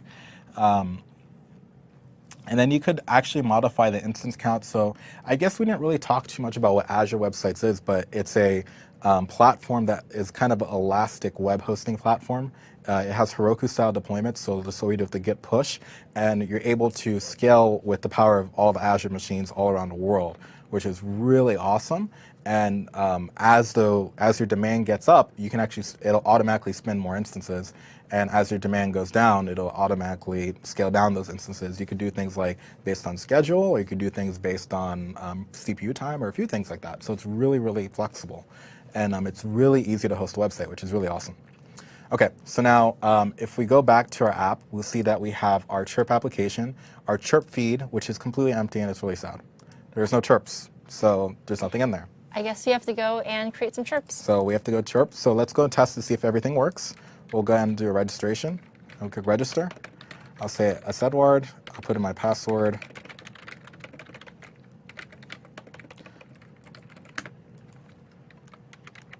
Great. So now I'm signed in, and now I can cheat. You should be able to sign in on this website too and create your own account and see that you can cheat as well. Yeah, I just posted something, and I can see yours. Nice, I'm not alone. But it's funny because I have we don't have the sessions fully implemented. Yeah. So I can't. If you say something, because of the way that we're doing queries, that'll refresh the feed. So I guess if you want to stay logged in, the only way to see new ones is by posting something, which is, maybe unfortunate. But that's cool because it's really encourages you to hey, everybody chirp right now. Yeah, everybody. Yeah, and just go back to Azure websites. If you want to, deploy if it's your first time deploying an Azure website, especially through Git, it's great because they'll actually walk you through the steps of how to add an Azure remote, how to add credentials, and things like that as you're setting it up. So if you're looking for resources on that, you can actually get that by simply trying it out yourself in Azure websites. Yep. Now, what's also cool is that we can go and jump into our Mongo Lab account, and right from the browser, we can actually look at our documents and see all the users that have signed up and all the cheats that are happening right through the backend. So if you just go right into your marketplace, you see Chirp app here, and what we'll do is we'll just click, we don't even need to click on that, we can actually just click this little manage link here, and right down there. And what it'll do, it'll just pop open a new window, and it'll bring us to Mongo Lab dashboard, which is not, it's not actually hosted in Azure. This is actually from mongolab.com, and it'll actually show us the post and the users. So we see that we have 3 users. There's 3, so someone else signed in too. Let's see. M. Vasquez and a couple other, Chad. So we have 1, 2, 3, 4 users. That's cool. So we have people signing in. Remember that we don't store passwords, so we just have hashes. So we have no idea what these passwords are, and that's a really good security practice, anyways. And we have our post, and we can look at, we have 8 posts here, and we could see, hey, here's a new cheap, right now, hey, from El Centro, California, hey, from San Diego. So we got someone in California now. We're in San Francisco, so well, not right now, but we're in Seattle now. Oh, we have Mark in Seattle too. See that? Yeah. So that's pretty cool. So everything's kind of flowing right into the database, and everybody's authenticated in. And if we actually cheap something new, we should see more posts coming in. And see, now we have all these things, which is really cool. So now we've been able to launch our mean application to the cloud. It's scalable because all we have to do really is just scale up Azure websites. So if 1,000 people, 100 people, 100,000 people, I don't know how many, I don't know how far we can get it, because scalability works, but you also have to develop your application to do that as well. So one of the things is like session caches. We're not backplaning servers, so if we have more than one Azure website running, or more than one instance, that session will be local to that server, which it holds that state. So if you're going to do something more advanced, one of the things you could look at is like Redis to connect all those sessions together in one place, so that you can scale to however many applications, express instances we need, and then you can theoretically handle a very large amount of people to the scale of what MongoDB and Redis will give you. But for right now, it's still pretty beta, but it works, and it works pretty well. Cool. So we've deployed, we've created a backend, or we've created the front end. We've created the back end. We've tied the two together, and now we've deployed our site. So now it's actually live. So yeah, so now we did a continuous integration. Okay, so now we're good. I'm just looking through my slides again. So now the last thing I guess we can just chat about is what are some other some cool mean tricks we can do to make our lives easier. Yeah, so one of the biggest things is, right now, or today, we built out this entire Mean app from scratch. We actually had to go through and install everything and build the entire app ourselves. But there are actually a lot of pretty great generators that will scaffold out a really well-designed, sort of well-architected Mean app for you. So there are 2 that I'd want to talk about in terms of scaffolding tools, and one is mean.io. So as it says, mean.io is a fun and friendly JavaScript full stack for your next web application. And as you can see here, you can actually install the mean.io scaffolding tool straight from NPM. Mm-hmm. There's also Yeoman, which is a great generator for multiple types of apps, not just Mean apps. There's a lot. Yeah, there really is a lot, and you can also install Yeoman through NPM. So NPM is just a really wonderful resource if you're working with Node at all. And there are great generators. There's a wide range of Mean generators. There's one I like called Angular Full Stack, and I also found one called Generator-Mean Stack. Generator-Mean-Stack, and you can search for a lot of other great generators for you to scaffold out an Angular application. A lot of them will even scaffold out the authentication piece for you, which is as you saw today, maybe a little bit difficult to manage. Yeah. So it takes care of all those basics, doesn't it? Yeah, it really does. And in addition, NPM, as we talked about before, just has so many different packages that are handy for you to use. We've only used that Passport piece, or we've only used the local authentication piece of Passport. But Passport, that module that we use to do authentication, also handles pretty much any authentication strategy I've ever heard of. That's Facebook on there. Facebook, I think Twitter, just OpenID. A few others. Google, Google's, GitHub, I think Microsoft account too. Microsoft, yeah, pretty much everyone under the sun, they'll help you authenticate against, and I think they're probably the most popular authentication strategy used with the mean stack, right? Yeah, definitely. There are some other things that we want to talk about. So, for instance, we use Azure websites to host our mean website. But if you want to, but if there's a bit more that you want to do, if you really want to spin it up using a Linux server, or there's things that you want to customize, there's also Bitnami is a great resource for you to get the VMs that are ready for you to use in the cloud as sort of like a mean VM. And once you actually connect this with your Azure account, you can. I'm not connected in right now, but you can actually just go in and you can click a link and it'll just start provisioning out that VM for you. So nice. It's really wonderful. Does it do anything with Docker?